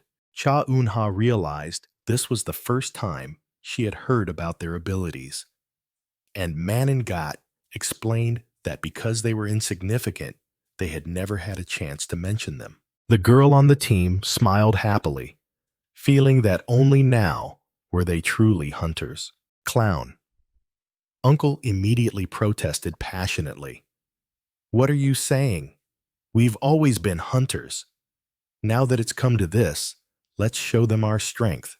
He clenched his fist, declaring loudly, "Let's win in our own way." However, their hopes were immediately dashed by a sudden announcement. "Ability usage prohibited?" The MC's voice echoed throughout the studio, announcing that to support the concept hunters, the final flag-capturing match would take place without anyone using skills. The opposing team's vampire concept hunter burst into savage laughter, hailing it as a fair match. Cha Eunha's team was stunned, realizing the enormous physical disparity between E rank and C rank. This was clearly a rule set to neutralize the Black Flame Princess. Siriel and Firefox smirked, knowing that without their abilities, their opponents were nothing. Windmaker quietly hid his triumphant smile behind his paper fan. Clown. Uncle analyzed the desperate situation. They will put all their effort into blocking the Black Flame Princess. With Windmaker being the fastest, he will capture the flag while she can't move. Cha Eunha calmly outlined her strategy. "Just find a way to block the others." "It's fine. I can win," Clown Uncle continued, proposing a risky plan. "If each of us grabs one leg, we might hold them off for about a second." Cha Eunha remained silent, her determined gaze saying it all. The team quickly assigned roles. "When the match starts, I'll rush Silver Sword. I'll block Firefox." In the end, everything still depends on the Black Flame Princess.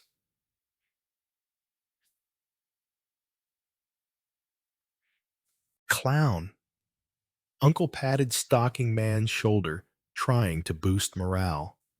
"It's tough for her, but this is our only chance, no matter how pathetic this strategy is." They shouted their determination together, their desire to win burning brighter than ever. "Even if it's just a show, we really want to win." Cha Eunha silently witnessed that rare moment of unity. Amidst the fervent cheers of the audience, the starting signal rang out. The whole team held their breath, their faces tense. Start! Immediately, a chaotic brawl erupted as Cha Eun-ha's team rushed into their suicidal plan. Clown. Uncle strained to hold on, but his strength quickly dwindled under the opponent's pressure. Stalking Man was also held tight by two other hunters, unable to move. Serial cruelly pinned Clown Uncle to the floor, giving him no chance to resist. He raised his leg, aiming directly at Clown Uncle, who was sprawled on the ground. A merciless stomp came down, causing Clown Uncle extreme pain. Amidst the pain, Clown Uncle's eyes widened, an indescribable emotion flashing within them. Witnessing that scene, Cha Eun-ha thought to herself, a heart that wants to protect something by giving everything it has. How can I ignore it? Serial suddenly froze, astonished. Then I should respond in kind, in my own way. A brilliant purple energy burst from Cha Eun-ha's body. She stood there, majestically looking down at the arena, where her teammates were being overwhelmed, ready to change the tide of battle. In the decisive round, Windmaker rushed forward with all his might. Just as his hand was about to touch the victory flag, a shadow darted past like the wind. Cha Eun-ha's hand had already gripped the flagpole a moment before. Windmaker was stunned, unable to believe what had just happened. He horrifyingly realized he had been surpassed by that girl without even knowing when. Cha Eun-ha stood there, coldly raising the flag, securing the victory. The system's clear announcement rang out. Concept Hunter, victory! Amidst the brightly lit arena, an unprecedented absolute victory had been established. Back in the waiting room, the female teammate joyfully shouted, "Amazing! It's our first win!" While Man and Gat worried about the future, the girl remained optimistic. If you're happy, just say you're happy. It's all thanks to Black Flame. Clown. Uncle suddenly asked, "Where's Black Flame?" Stalking Man replied, "The manager took her right after it ended. I didn't even get to say a proper goodbye." Clown Uncle regretted. She must be very busy since she's from Guild Wolf. He still hoped. Will we have a chance to meet again? Clown. Uncle smiled, looking at the prize money envelope, which read, "Money for Minji's warm clothes." In the moving car, Cha Eun-ha wore a rare, contented smile. The sacred beast thought to itself, "You look so happy, Hunter." While the manager drove, sobbing uncontrollably, "Please, don't look for me for the next 3 months."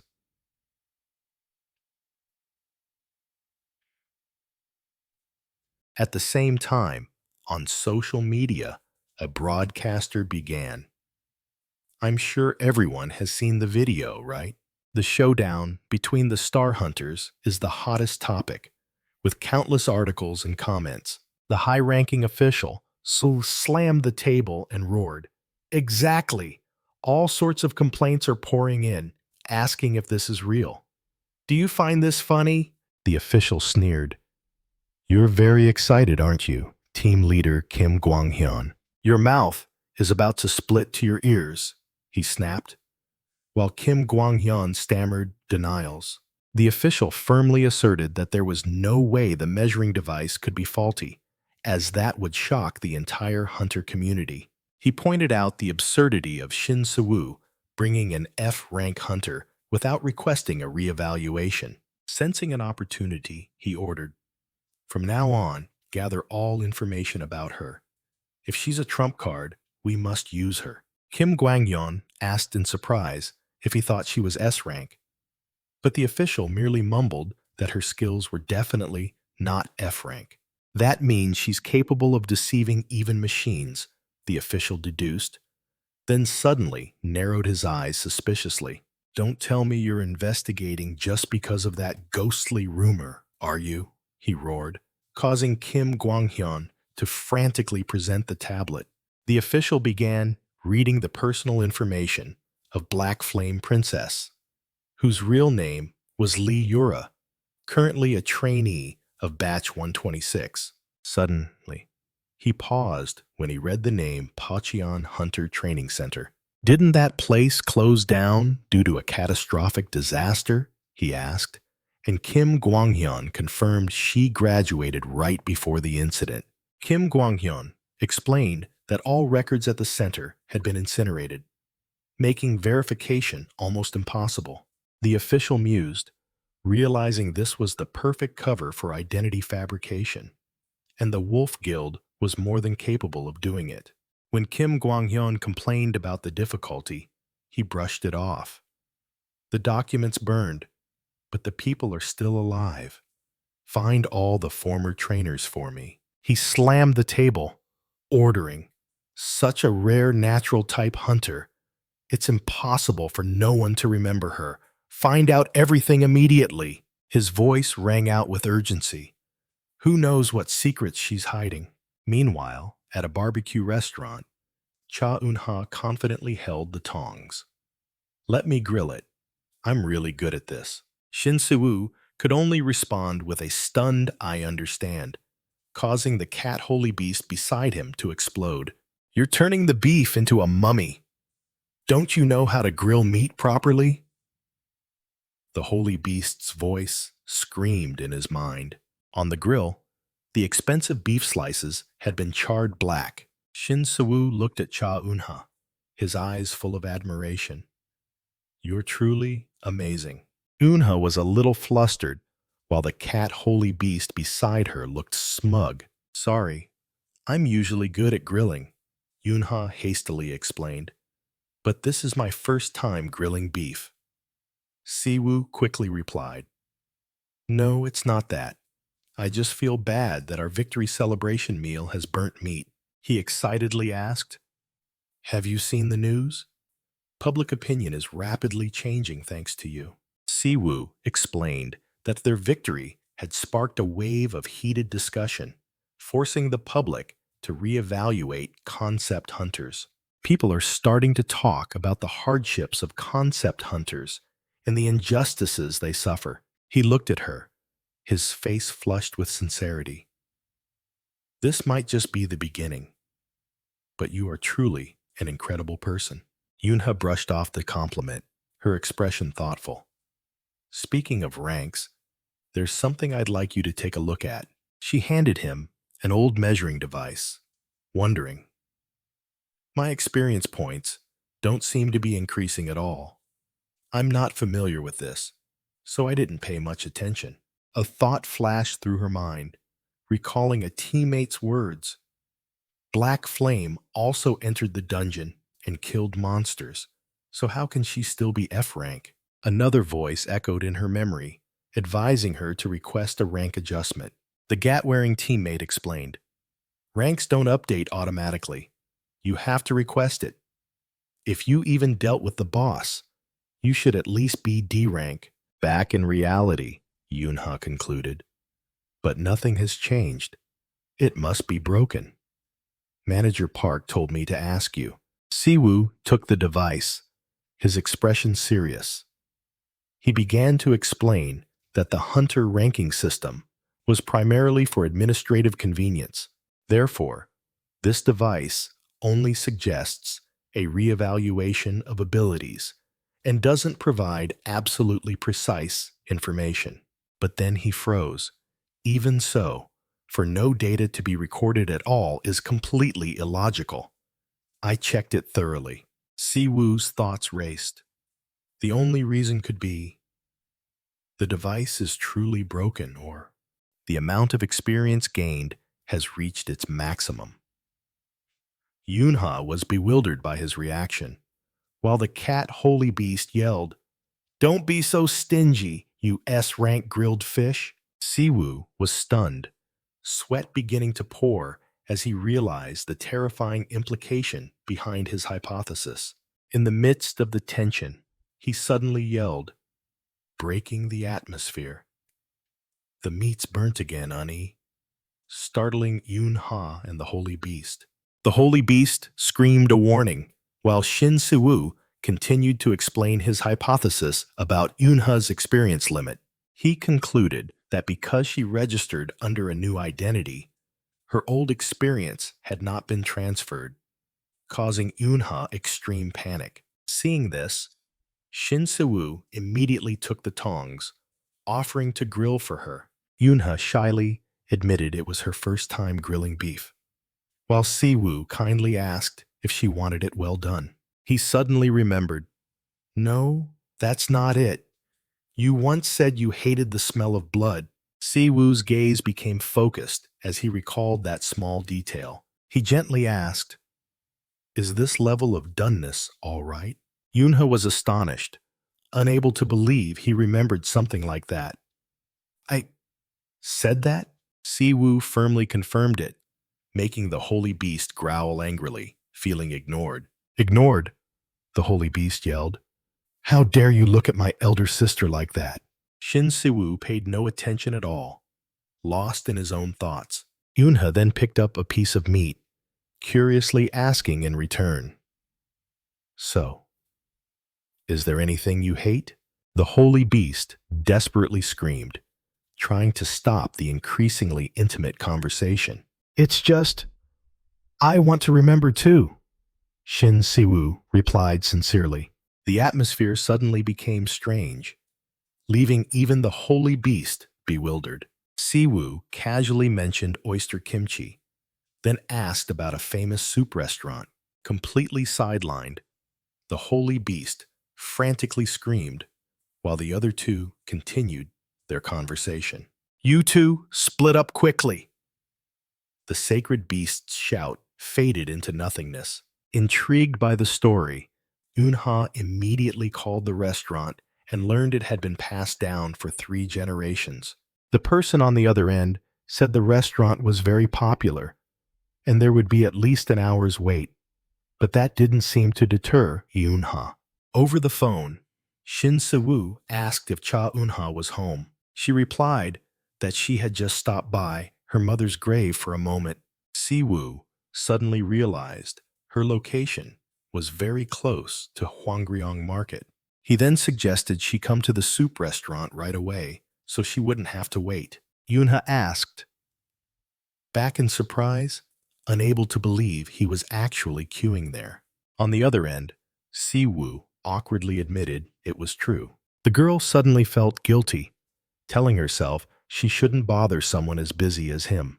But then, without hesitation, Yunha declared she would come immediately. Siwoo carefully directed her to the east gate of the market. He didn't forget to tease her, telling her to be careful not to get arrested by the police again like last time. "What do you take me for?" Yunha retorted irritably. Suddenly, Siwoo asked a strange question. "By the way, did you visit my mother's grave?" Yuna hesitated, replying that she hadn't visited recently. She confusedly asked why he was asking that. Brushing off the confusion, Yunha reconfirmed the meeting point and hung up. Hwangryong Market appeared vibrant under the sunset, a place full of life and tradition. At the same time, a female streamer was excitedly live streaming, introducing the bustling food market. Suddenly, a loud noise echoed, attracting everyone's attention. The female streamer flinched in horror as she saw a nearby hotel suddenly explode. The crowd was in chaos. Firefighters shouted evacuation orders, while Yunha, who had just arrived, realized this was not a normal fire, but a burst gate. A field staff member tried to persuade Cha Eunha to leave as flames continued to leak from the gate. The sacred beast, Stray Cat in the shadows, openly expressed displeasure, while Eunha recalled Manager Park's words about how rare it was for a gate to be entered immediately. In her thoughts, Manager Park explained that guilds often delay conquering gates to increase the value of magic stones. He went on to differentiate between regular gates and unpredictable burst gates, like the one at the shopping mall. Manager Park emphasized that for high-level and unstable gates, immediate entry was the better option. Finally, he concluded that the timing and method of entering a gate entirely depended on the winning guild. Back in the present, the staff member received a report via walkie-talkie that the Legion Guild had won the bid and would enter immediately. Just as he turned to urge Unha to leave, a terrifying explosion suddenly erupted from the gate.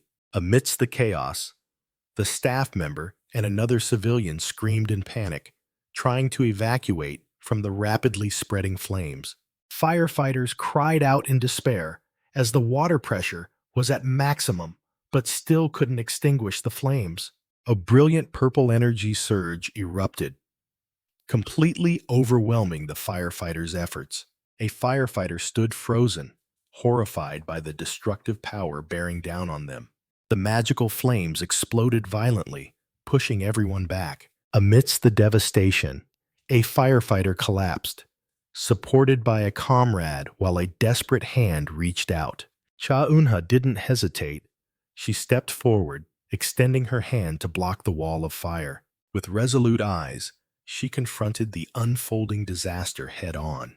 The staff member screamed in shock, seeing a civilian rush into the sea of flames. Screams echoed everywhere, announcing casualties and civilians caught in the flames. The sacred beast, Stray Cat in the Shadows, appeared, asking in a panic, "Big sis, are you okay, meow?"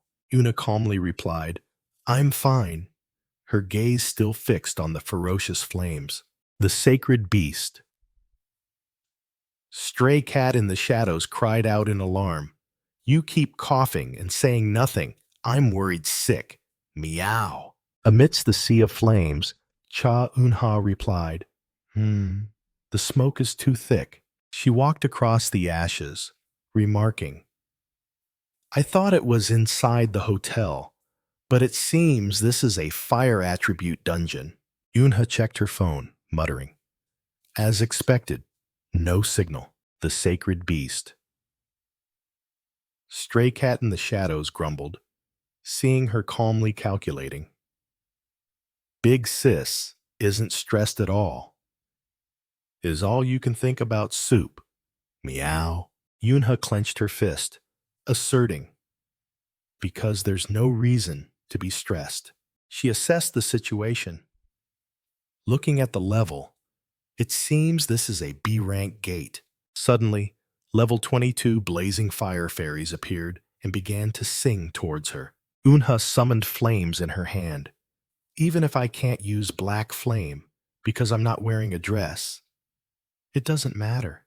The fairies attacked simultaneously with a piercing melody. The system announced their skill as 100 Durs-C melody.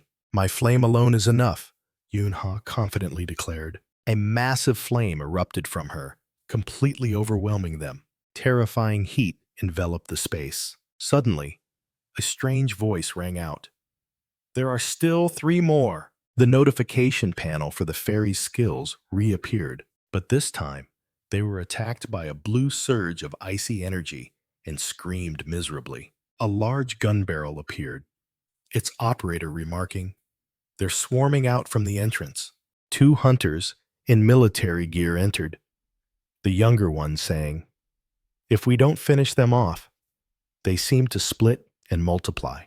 Junhuan speculated, someone must have gone in ahead and caused them to split. A red-haired hunter arrogantly declared, "So what's the problem? If they spawn infinitely, then we just kill them infinitely, right?" He laughed loudly, asserting that was their guild's style. Turning to seek agreement, he cheerfully asked, "Right, Trickster?" But there was only silence in response.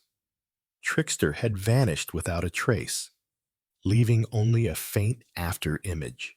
The entire team stood stunned amidst the sea of fire, bewildered by their leader's sudden disappearance. The red-haired hunter was grabbed by the collar and shaken vigorously by a teammate. "He's gone again. Were you even keeping a close watch?" The purple-haired girl tried to reassure the team, suggesting that Trickster had probably gone ahead to test out his new bazooka. Suddenly, Trickster's voice rang out, scolding them. Instead of worrying about Korea's 5th S rank hunter, worry about yourselves first. He continued his threatening speech, vowing to fire them all, which terrified 2 team members. Intimidated, the entire team immediately obeyed, rushing to mine the magic stones. The red-haired hunter gave a forced laugh. Actually, it's all thanks to Trickster. Ha ha ha ha. Junhwan ordered them to move out, and the team charged forward, determined not to disappoint Trickster. After the team left, the orange-haired Trickster appeared, bending down and noticing something. Beneath the ashes, a military dog tag lay there. He picked it up, recognized the distinctive yellow color of a first-generation hunter, and assumed it was a fake. He wondered why it was there, as no one else but them was allowed inside this gate. As he looked closer at the tag, a horrifying truth slowly dawned on him. Meanwhile, at a cafe, Shin Se-woo was looking at his phone when he overheard a conversation about the Atrium Hotel. People around him were chatting animatedly. That's right. Fire just kept spewing out from inside the gate. They added that the gate had stabilized, but the surrounding roads were still blocked off. In a cafe, people around were discussing how the victorious guild had immediately entered the dungeon, while a young man looked at his phone screen, where a conversation with Senior Yura was still pending. The blue-red-haired young man sighed, wondering if she was late due to traffic, and thinking he would have to order new food when she arrived. He secretly wondered to himself, but why isn't she answering? At the same time, elsewhere, Cha Eun-ha flinched as if remembering something. The sacred Bushia's cat flew around her in the fire dungeon, remarking, "Fire can burn too, huh? But for a B-yang rank dungeon, there seemed to be quite a lot of monsters, don't you think?" The cat eagerly urged, "They're just small fry anyway. Let's clear them out quickly and go get some soup." But Cha Eun-ha coldly replied, "No. Let's go back to where we just came from." The sacred beast cat panicked. "Huh? Why? The final boss isn't near the entrance, is it?" Cha Eun-ha resolutely turned away. "I can't leave until I find it." "Find what?" the cat asked curiously. Cha Eun-ha hesitated. "I think I dropped it," she stated firmly, with a hand on her chest. "I lost something very important." That item was a pair of military dog tags, resting neatly in someone else's hand. The hunter with goggles on his head whistled smugly amidst the sea of fire. "Awesome! Picking this up is truly a stroke of luck." Suddenly, the system announced a level 36, solidly hardened magma monster was throwing a fireball at them. The giant lava ball hurtled towards them with terrifying heat, but it was easily blocked by a hand. Cha Eun-ha calmly declaring, "It's useless. My fire is stronger." She unleashed a spinning kick, releasing an overwhelming torrent of fire that completely engulfed the opponent's attack. The flames erupted fiercely, incinerating everything. After the battle, the sacred beast cat looked at the petrified monster and lamented, "What do we do, big sis? This is rock, so we can't eat it." Cha Eun-ha coldly retorted, "Why would we eat it?" The cat pleaded, "Come on, big sis likes monster meat. I even prepared premium ketchup for you."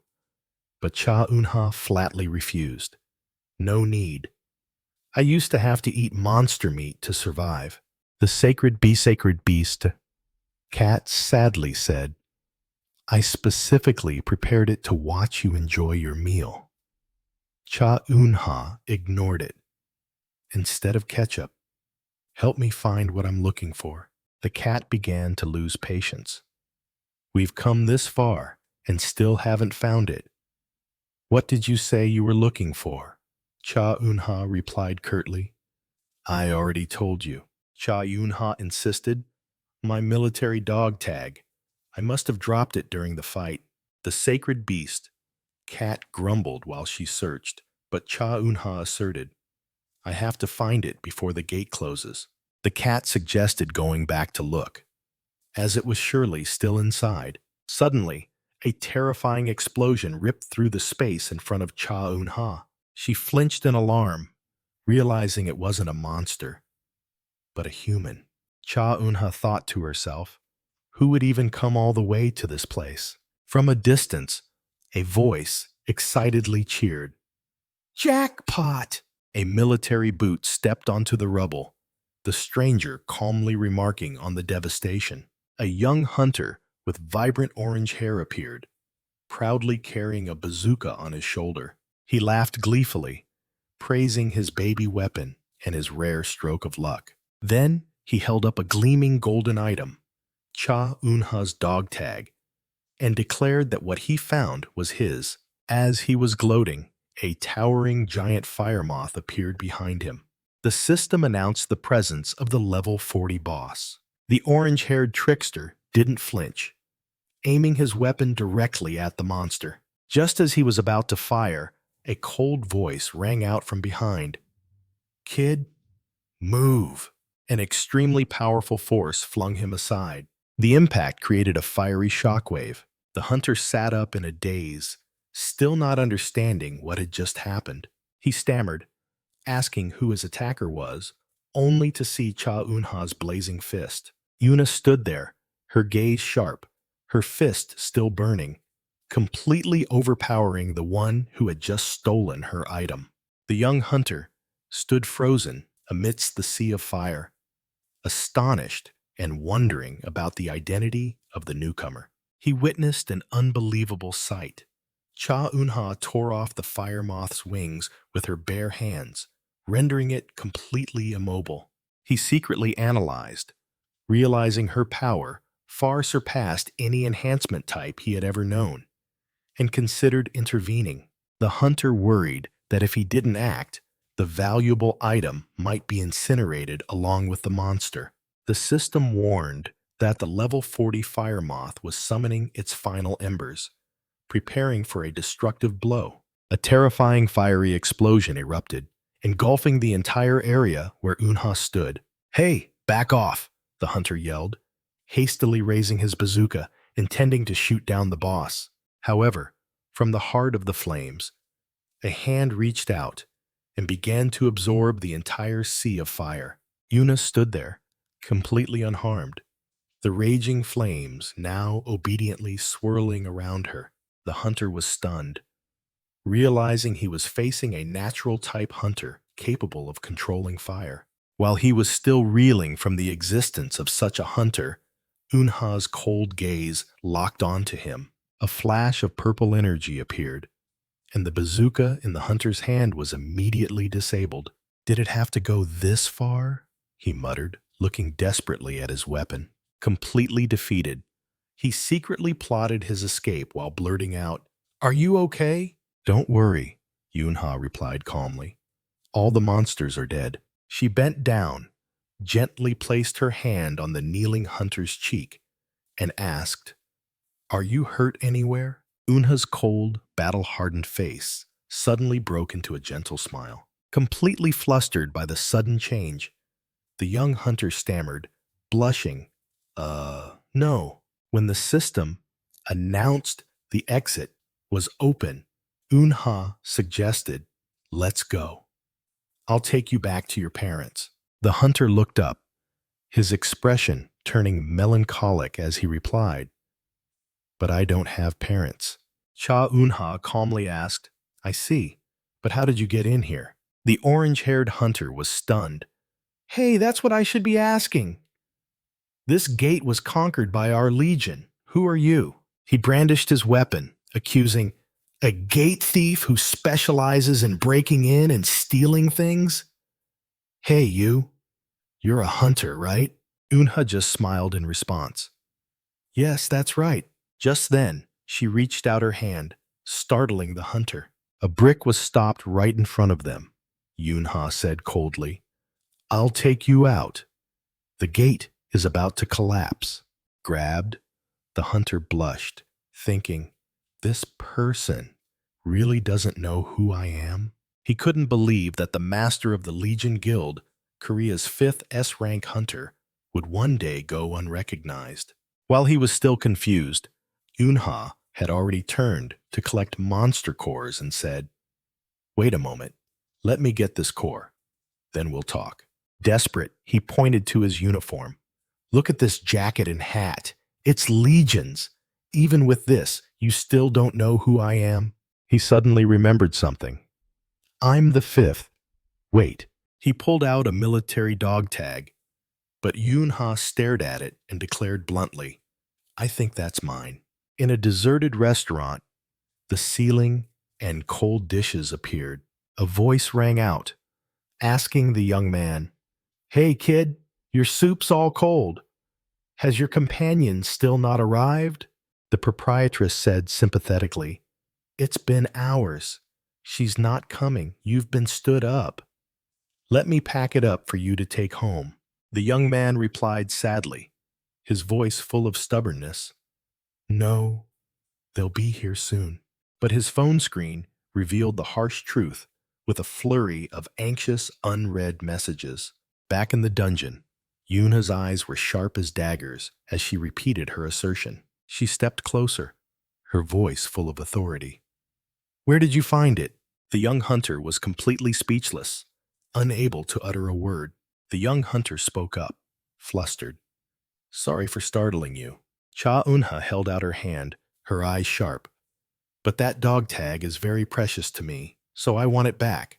The young man froze, only able to stare down at the item in his hand. He muttered in disbelief. Then, the military ID number, engraved here. Yunha recited it perfectly, as if it were obvious. 98 S. 10Y Su 794. Issued on January 3rd, 1998. She smirked, her voice full of challenge. Will you give it back? The young man thought, sweat pouring down. The name is faded, but the ID number almost matches. What is this person's identity? He continued his deduction. This is also a gold dog tag from a first-generation hunter. Could this person be? A crazy thought flashed through his mind. A military fanatic who hunts for dog tags on auction sites. Yunha saw him blush and asked, Why are you staring like that? The young man stammered while she thought he was still scared. She suddenly took his hand, her voice calm. Let's hold hands.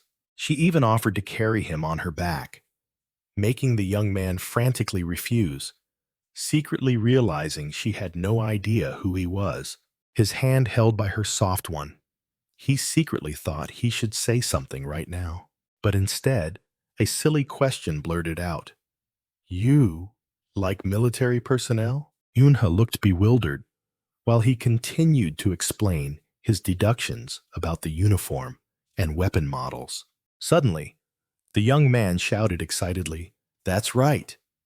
More precisely, I like military gear. He passionately rattled on about his love for military uniforms and various weapons, especially the K1 and K2 assault rifles. He was about to explain the K2 rifle, but Cha Eunha suddenly cut him off. I know. I like the K2 too. The young man was stunned, but Cha Eunha simply repeated firmly, I like the K2. She offered a professional assessment. Easy to carry, good accuracy. Just a little lighter, and it would be perfect. The orange-haired young man's face flushed red as he exclaimed that for convenience, nothing could compare to the K1 rifle. He stammered that no one uses K1 or K2 rifles anymore these days. But Cha Eunha retorted that it was basic knowledge. He awkwardly asked again, hoping she truly understood the K1. Cha Eunha calmly replied, not only confirming her preference, but also meticulously analyzing its piston system and prioritizing mobility. The young man was completely captivated, his eyes sparkling as if he had found a kindred spirit secretly thinking, this person is real. The two walked side by side, engrossed in a heated debate about the pros and cons of each weapon. Their conversation was strangely harmonious, constantly agreeing with each other's analyses. As the young man happily linked arms with Cha Eunha, a voice from afar announced that they had been found. Junhwan rushed over, frantically calling out, "Master!" The orange-haired young man turned around, startled, his face clearly showing annoyance at being interrupted. Junhwan was stunned to see his master intimately linking arms with a strange girl. Cha Eunha turned to ask if he knew them, and the young man vigorously shook his head. "What? Why are you shaking your head?" Junhwan yelled in despair, and the entire team behind him froze. Cha Eunha calmly asked if they were soldiers, but the man quickly denied it, saying they were hunters. He introduced himself as being from the Legion Guild, but then his gaze suddenly stopped when he saw the item in Cha Eunha's hand. A thought flashed through the man's mind. A gate core? Could it be a thief? Immediately, all members of the Legion Guild simultaneously aimed their guns at Cha Eunha. "What's a thief?" Cha Eunha asked blankly, looking down at the monster core in her hand. Junhwan pointed and growled, unable to believe she would ask such a question while holding a gate core. Suddenly, Trickster signaled to Cha Eunha, his face serious as he told her to be silent. Junhwan roared at his master, "Someone else is holding a gate core, and you're telling me to shut up? This is a declaration of war against Legion." He couldn't understand what the person he trusted most was thinking. Meanwhile, Trickster was immersed in happiness, his cheeks flushed from being next to his dream girl. The cat holy beast warned, "Big sis, they've been following us the whole way." It wondered what the sneaky group behind them was up to. Cha Eunha asked how long they intended to follow, while Trickster awkwardly admitted they just kept following with scowls. "Don't worry, kid." Cha Eunha smiled, patting his head. "I'll get you home safely." The entire team behind them was utterly shocked to see their master being touched on the head by a stranger without any resistance. Cha Eunha invited him to eat first, as an acquaintance was waiting at a nearby soup restaurant. The orange-haired young man happily agreed, but inwardly he was terrified that his identity would be exposed. He wanted to shake them off, but he didn't dare act for fear Cha Eunha would notice. He secretly thought that if she knew who he was, he might never get to hold her hand like this again. It had been a long time since he had held someone's hand, and a strange warmth spread through his chest. He told himself there was nothing wrong with wanting to enjoy this moment a little longer. Behind them, the red-haired hunter squinted, feeling that Cha Eunha looked very familiar. Junhwan snapped, saying it wasn't important, but the red-haired teammate insisted. "It is important," he yelled. "I don't understand what the hell Master is doing anymore." The purple-haired female hunter turned to ask Junhwan, but the deputy commander only received the order to shut up. Junhwan tried to analyze. Then a horrifying thought flashed through his mind. Unless it's love at first sight. The whole team froze, sharing the same thought. "Master, don't tell us you like older women," Shin Siwoo impatiently called out. "Senior, over here. Where have you been without any contact?" Cha Eunha replied with an apologetic smile. "Sorry, the soup's cold, isn't it? Just leave it. We'll order something else." He quickly stood up, asking worriedly, "That's not the problem. Are you all right? Sit down. We'll order something new." Cha Eunha turned away, innocently suggesting, "Oh, I'll order an extra children's pork cutlet." Hearing the words, children's, Shin Siwoo froze, his blue eyes wide with astonishment. At the same time, Cha Eunha's orange-haired companion also turned around, his gaze sharp and wary. The young man angrily pointed at him, Cha Eunha looked at both of them in confusion, asking blankly, "Do you two know each other?" The orange-haired one immediately denied, "No," but his gaze remained fixed on the other, secretly thinking, "Why is this stranger looking at me so menacingly?" The cat holy beast appeared, scolding, while Shin Siwoo secretly analyzed the hair color, the uniform, the cloak, and even the bazooka. He horrifyingly realized the other's identity. S-rank hunter, trickster, what the hell are you plotting? His train of thought continued to connect the events. Let's see. Senior said she'd never met this kid. He clutched his head, coming to an unbelievable conclusion. Is she temporarily protecting a lost child? Cha Eunha nodded in confirmation, and Trickster immediately gleefully played the role of a genuine lost child. The young man tried to warn Cha Eunha, so treat them well. They know a lot about rifles, but don't know what gates are. Then he suddenly remembered something important. I forgot. Senior is from 30 years ago. How could she know about modern hunters?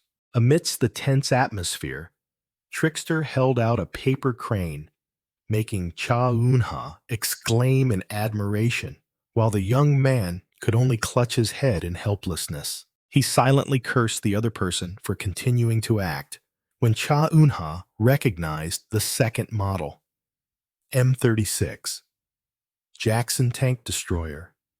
You made it beautifully. She smiled gently, curiously asking, where did you learn all of this? The trickster happily replied, making Cha Eunha excitedly ask, really? Can you make mortars too? The blue and red-haired young man fell silent, his eyes narrowing in annoyance. Suddenly, Cha Eunha's orange-haired companion happily showed off a paper tank, making him think, I thought he was a middle schooler. Such Sanpo Kamshirur, who knew he was just a tall elementary schooler. However, the orange-haired one's gaze suddenly sharpened, directed straight at him. A meaningful silence enveloped them, and the atmosphere grew tense. Immediately, the blue and red-haired young man growled, making the orange-haired one feign fear, and Cha Eunha had to speak up. Why are you doing that to a child? The orange-haired one continued to play innocent, while his opponent could only grind his teeth in anger. Damn it! How annoying! The blue and red-haired young man exploded in thought. The most irritating thing is when I'm the only one who doesn't understand what's happening. Fortunately, a hot bowl of beef-head soup was served, temporarily breaking the suffocating atmosphere. Cha Eunha happily enjoyed the meal, while the blue and red-haired young man gently told her to eat slowly. He smiled, watching Cha Eunha eat heartily, her mouth full of food. Just then, the orange-haired one interjected again. Sis, look! He proudly held up a K2 Black Panther tank model, and Cha Eunha casually offered a compliment. The blue and red-haired young man frowned once more. Besides tanks, I can also make grenades and trucks. The orange-haired one provoked. I'm more interesting than someone who only knows how to buy you food, right? A war of words erupted, with both of them sarcastically questioning who was acting more like a child. Amidst the argument, Cha Eunha calmly ate her soup, ignoring the blue and red-haired young man's nagging about basic etiquette. If adults don't set an example, what can you do? The orange-haired one retorted, then stood up, pretending to get more kimchi. A hand suddenly pressed firmly on the orange-haired one's head. Cha Eunha smiled, her other hand also pressing down on the blue and red-haired young man's head, ordering, behave while eating. Got it? The orange-haired young man awkwardly adjusted his goggles. Shin Siwoo spoke coldly. Tell me, why are you here acting all cute, completely unlike yourself? His eyes flashed with a blue light, full of scrutiny. the leader of a top guild in Korea. What are your intentions, trickster? The trickster sneered, replying, You pretend to be harmless while possessing that aura. Only now revealing yourself as a hunter? Shin Si-woo affirmed. As expected. You still don't know who I am. He revealed his identity.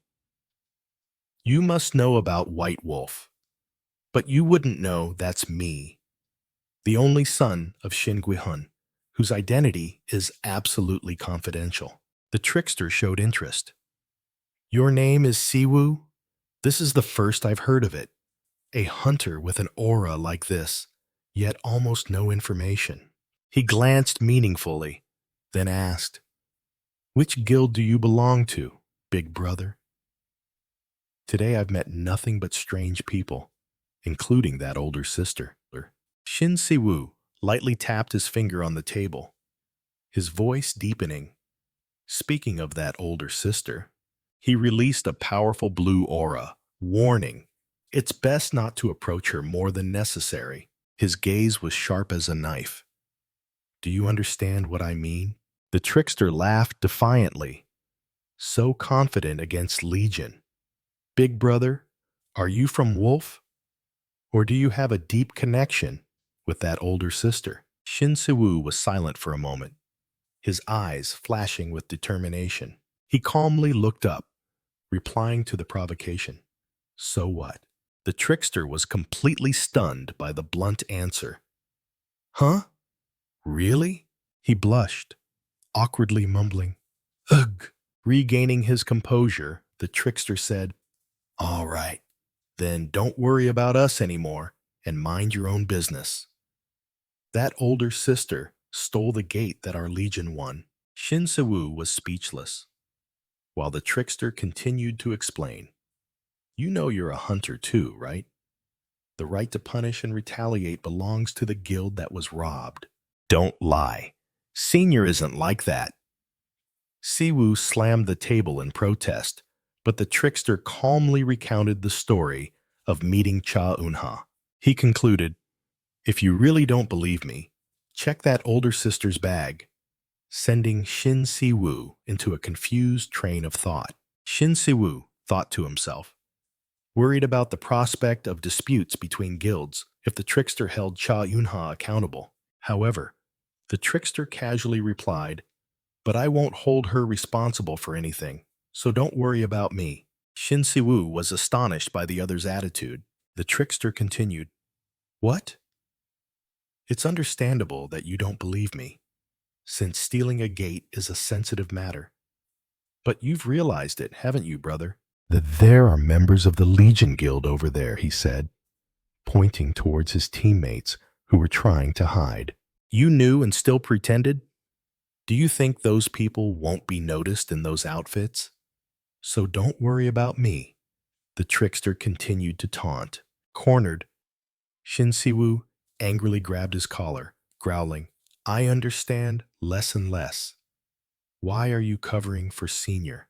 What's your goal? I like her not because of any ulterior motive, the trickster yelled. Do you know how hard it is to find someone who also likes old culture? Don't interfere with my preferences. Shin Si-woo froze, completely disbelieving. What? The trickster is interested in 90s hit songs? The trickster pressed on. I like her because we share interests. So drop that twisted competitive attitude and don't worry about your beloved being stolen. Hit where it hurt, Shin Si-woo blushed, stammering, No, that's not it. I haven't even said anything yet. The trickster continued to tease. What adult would compete with a child like me who hasn't even enlisted yet? Then he issued a cryptic warning. The person you should be worried about is someone else, somewhere else. Meanwhile, in a splendid city at night, Baek Ajin was speaking on the phone with a determined expression. Then I'll ask this, Catherine. On the other end of the line, his female assistant reported, Yes, understood. However, if Plan C is also rejected, there will be no other plans. Baek Ijin merely smirked. He decisively declared, I will go meet her myself. Back to Cha Eunha. She and the trickster had left the shop. She held up a glowing object and asked, Right, what should we do with this? Following them, Shin Se-woo was stunned when he recognized what was in her hand. That's a gate core. That's right, it's a gate core, Cha Eunha confirmed, making Shin Se-woo stare in shock and ask where she got it. She casually replied, I accidentally got caught in a gate burst, took down the boss, and picked it up, leaving Si-woo speechless, thinking to himself, accidentally, huh? He immediately connected the incident to the explosion at the nearby hotel, realizing the trickster's words were true and wondering how one could accidentally get caught in a gate burst. In his chaotic thoughts, Si-woo grew more suspicious. If this senior was a gate thief, why would the trickster have to hide his identity from her? The ridiculous reason about shared interests certainly wasn't everything. Si-woo was convinced they were definitely plotting something. Just as Eunha asked again what to do with the gate core, Si-woo's phone suddenly rang, interrupting their conversation. Manager Park, I'll call you back later, Si-woo said into the phone. But on the other end, his assistant urgently reported that a guest had arrived and he needed to return to the office immediately. The assistant further explained that even though they had said the CEO was out, the guest insisted on waiting until he returned. Si-woo snapped irritably, Send them away. Since when did Silver Moon become a supermarket anyone can just walk into? The assistant awkwardly replied, revealing a shocking piece of information. They said they absolutely must speak about the Black Flame Princess today. Meanwhile, Eunha patiently waited, holding the glowing gate core in her hand. On the other end of the line, Shin Se-woo was stunned when he heard her nickname. He asked in a low, serious voice, Who is it? Who is that person? At the office, the assistant looked flustered before answering. He announced, It's Chaser. Someone from the American Chaser Hunter Guild has arrived. Si-woo's call dragged on, and Eunha pouted in disappointment. In the end, I still haven't heard what to do with this. The trickster put an arm around her shoulder to comfort her. It must be urgent, so we can't help it. But why are you so worried about it? He continued. If you picked it up, it's yours. That guy probably just asked about something other than the gate core and left, right? Eunha pondered, then replied to the trickster's earlier question. Probably. I asked if there was any connection to America. She answered blankly. No. I've never even been there before, let alone anything else. Shin Se-woo read the message on his phone, smiling as he replied. I see. I understand. He quickly messaged Cha Eunha back. I have an urgent matter, so I'll head off first, senior. Looking at the gate core in her hand, Eunha thought to herself that Shin Se-woo still seemed to have something he wanted to ask. The trickster speculated, wondering if Si-woo perhaps wanted to ask about him, then hesitated, unsure what to do next. He began to probe. You said you don't have parents. So what about relatives? Eunha coldly replied, I don't have anyone. The trickster pretended to understand, but in his mind, he thought that Eunha's answer wasn't entirely a lie. He continued to inquire, So where is your home? The trickster secretly fabricated a story about staying at a friend's house, telling himself that since he lived at the guild headquarters, it wasn't exactly a lie. While the trickster was still calculating, Eunha suddenly cut him off. All right, then let's go to my place. The trickster was stunned and asked again, Your place? Eunha casually confirmed. Immediately, he was overjoyed, shouting, No inconvenience at all. I want to go. In his mind, He was already dreaming of treasures at the home of someone with a gold ID card. While he was still giddy with this heaven-sent opportunity, Yoonha suddenly said, "So first," and reached out her hand. She gently scooped up the trickster in a princess carry, leaving him only able to exclaim, "Huh?" Yoonha leaned close to the blushing trickster's ear and whispered, "Let's shake off these tailing guys first." With that, she carried him and leaped into the air with astonishing speed. Behind them, the Legion Guild members who were following could only stare in shock. "Damn it! We lost them! How did they know we were tailing them?" Yoonha explained as she moved. "Scary, isn't it?" "Sorry. I was worried they'd follow us all the way home." She landed on a rooftop and suggested, "You must be tired. Just sleep at my place tonight, and we'll go to the police station tomorrow." The trickster thought to himself that the Legion members were all elite individuals he had personally chosen. Yet this girl could detect them. The trickster was secretly astonished, not understanding who this girl was that she could detect and shake off such skilled trackers. He told himself it was strange that he didn't know someone this talented, and decided he had to keep a close eye on her until he could uncover her true identity. Back at her place, the trickster was stunned when he saw the outfit Yoonha handed him was a gaudy black dress. He cried out in despair, not understanding why there were no guns, but instead a black umbrella. In another scene, a red-haired teammate asked him if he had watched the Hunter show recently. The trickster brushed it off, but the teammate still talked about a concept hunter who used an umbrella as a weapon.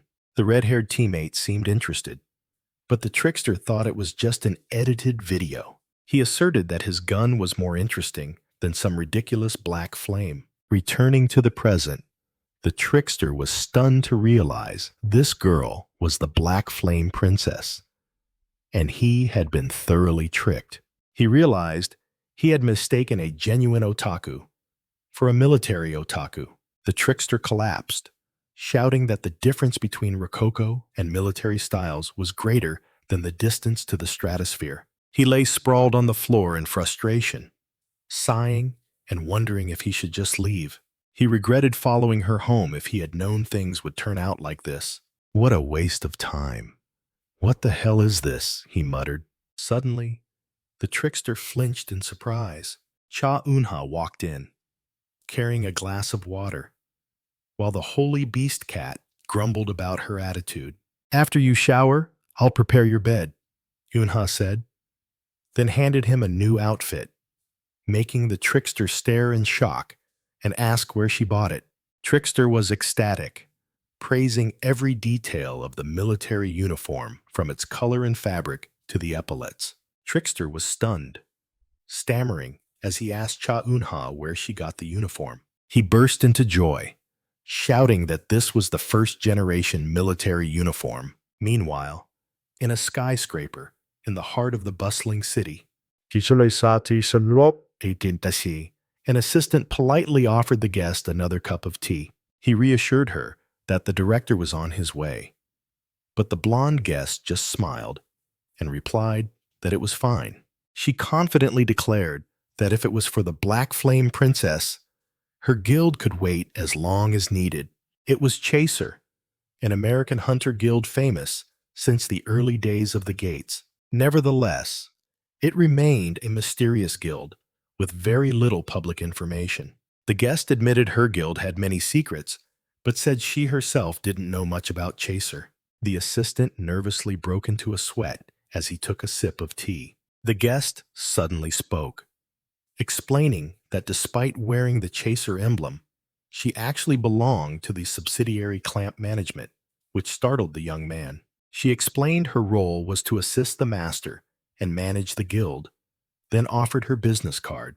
She was Catherine Hudson from Clamp Management.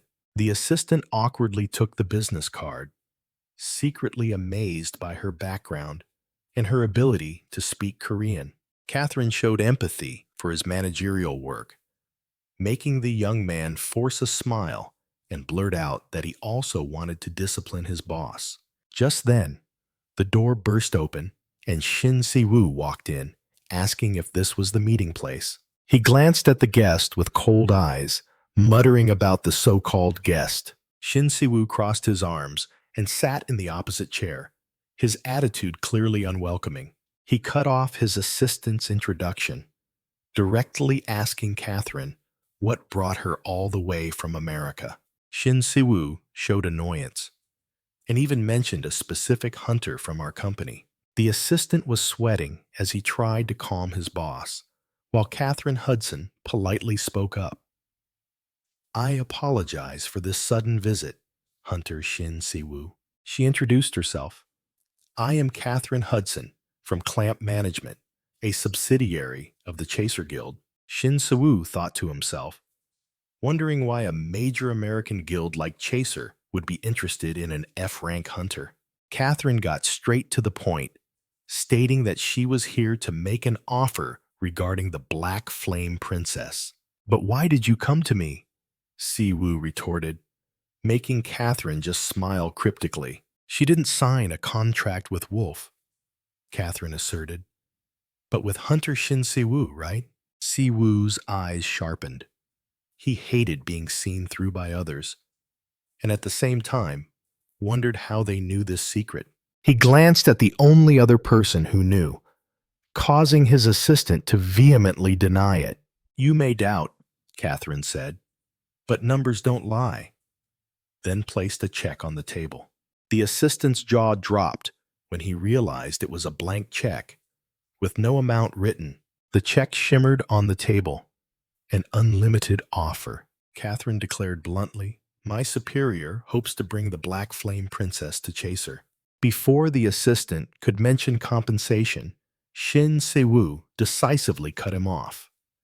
"I refuse. Money means nothing to me," he said coldly, his eyes flashing. "Go tell your superior to mind their own business." Catherine smiled professionally. "I'm truly sorry," at the assistant's panicked expression. She played another card, offering Wolf a free A-rank hunter for 3 years. Even though the assistant was shocked again, Si-woo remained unmoved. "Even if you send an S-rank hunter, my answer remains the same." He looked directly at the uninvited guest, his voice devoid of emotion. "Please leave," Catherine Hudson responded coldly, while the assistant frantically thought to himself, "CEO, why are you so angry?" He screamed internally, believing this offer was the clearest proof of Hunter Lee Yura's talent. As Catherine was about to leave, Shin Si-woo unexpectedly spoke up, stopping her. "You should say something before you go, shouldn't you? At least tell me who your superior is."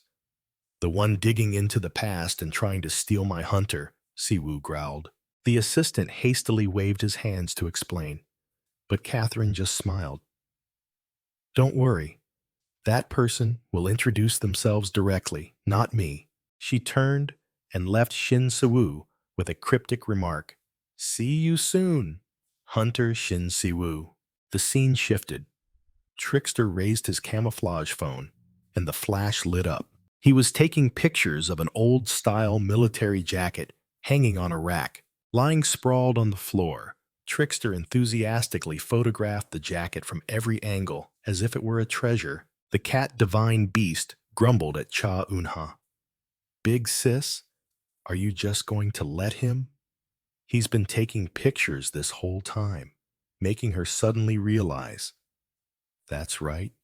He has a phone. Cha Eun-ha mumbled, thinking he probably had no one to contact, which made the cat divine beast question, "Are we looking at the same kid and talking?"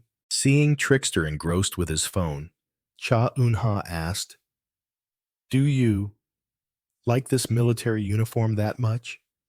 and received an excited reply. "Yes, of course." He jumped up, vehemently protesting when Cha Eun-ha suggested it was just an ordinary military uniform, asserting that it was completely different. With sparkling eyes full of admiration, Trickster explained, "This is the uniform worn by truly powerful people." He continued to enthusiastically talk about the previous generation of hunters, those who had no weaknesses, while Cha Eunha listened in silence. They must be people who can handle everything on their own, right? Trickster eagerly asked, seeking agreement. Cha Eunha just smiled faintly, replying vaguely, "I wonder if they could do everything on their own, then that uniform wouldn't have been necessary," she said, leaving Trickster stunned. Cha Eunha explained, "Hundreds of people wore the same kind of clothes to rely on each other, leaving Trickster deep in thought." Cha Eunha smiled, explaining that was why she thought this uniform was so precious. Even if one person is weak, when many gather, they can become braver, right? Her words left the Trickster stunned, sinking into deep contemplation. A painful memory suddenly rushed back. The sound of a desperate child calling for their parents in the darkness. The Trickster's eyes gleamed with determination, forged from a tragic past. The scene shifted, a tall building appearing, signaling that a new morning had arrived. Outside the luxurious building, a voice rang out, asking if the child had woken up yet. The next morning, Yoonha woke up in a strange room, being nagged by the cat holy beast for taking the owner's bed. She silently listened to the urging to go to the police station, her expression serious. The luxurious bedroom where she had stayed was now empty. On the bed was a thank you letter from the child she had saved, who called herself Blackfire's little sister. Yoonha wondered when they had left, while the cat holy beast angrily speculated that they must be hunters to leave without anyone knowing. Ignoring the grumbling, Yoonha just smiled gently as she read the letter. She thought to herself, perhaps she didn't need to take them all the way back.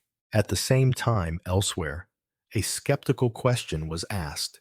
Is that true? The government official sweated, unable to believe that no one knew of the Blackfire Princess.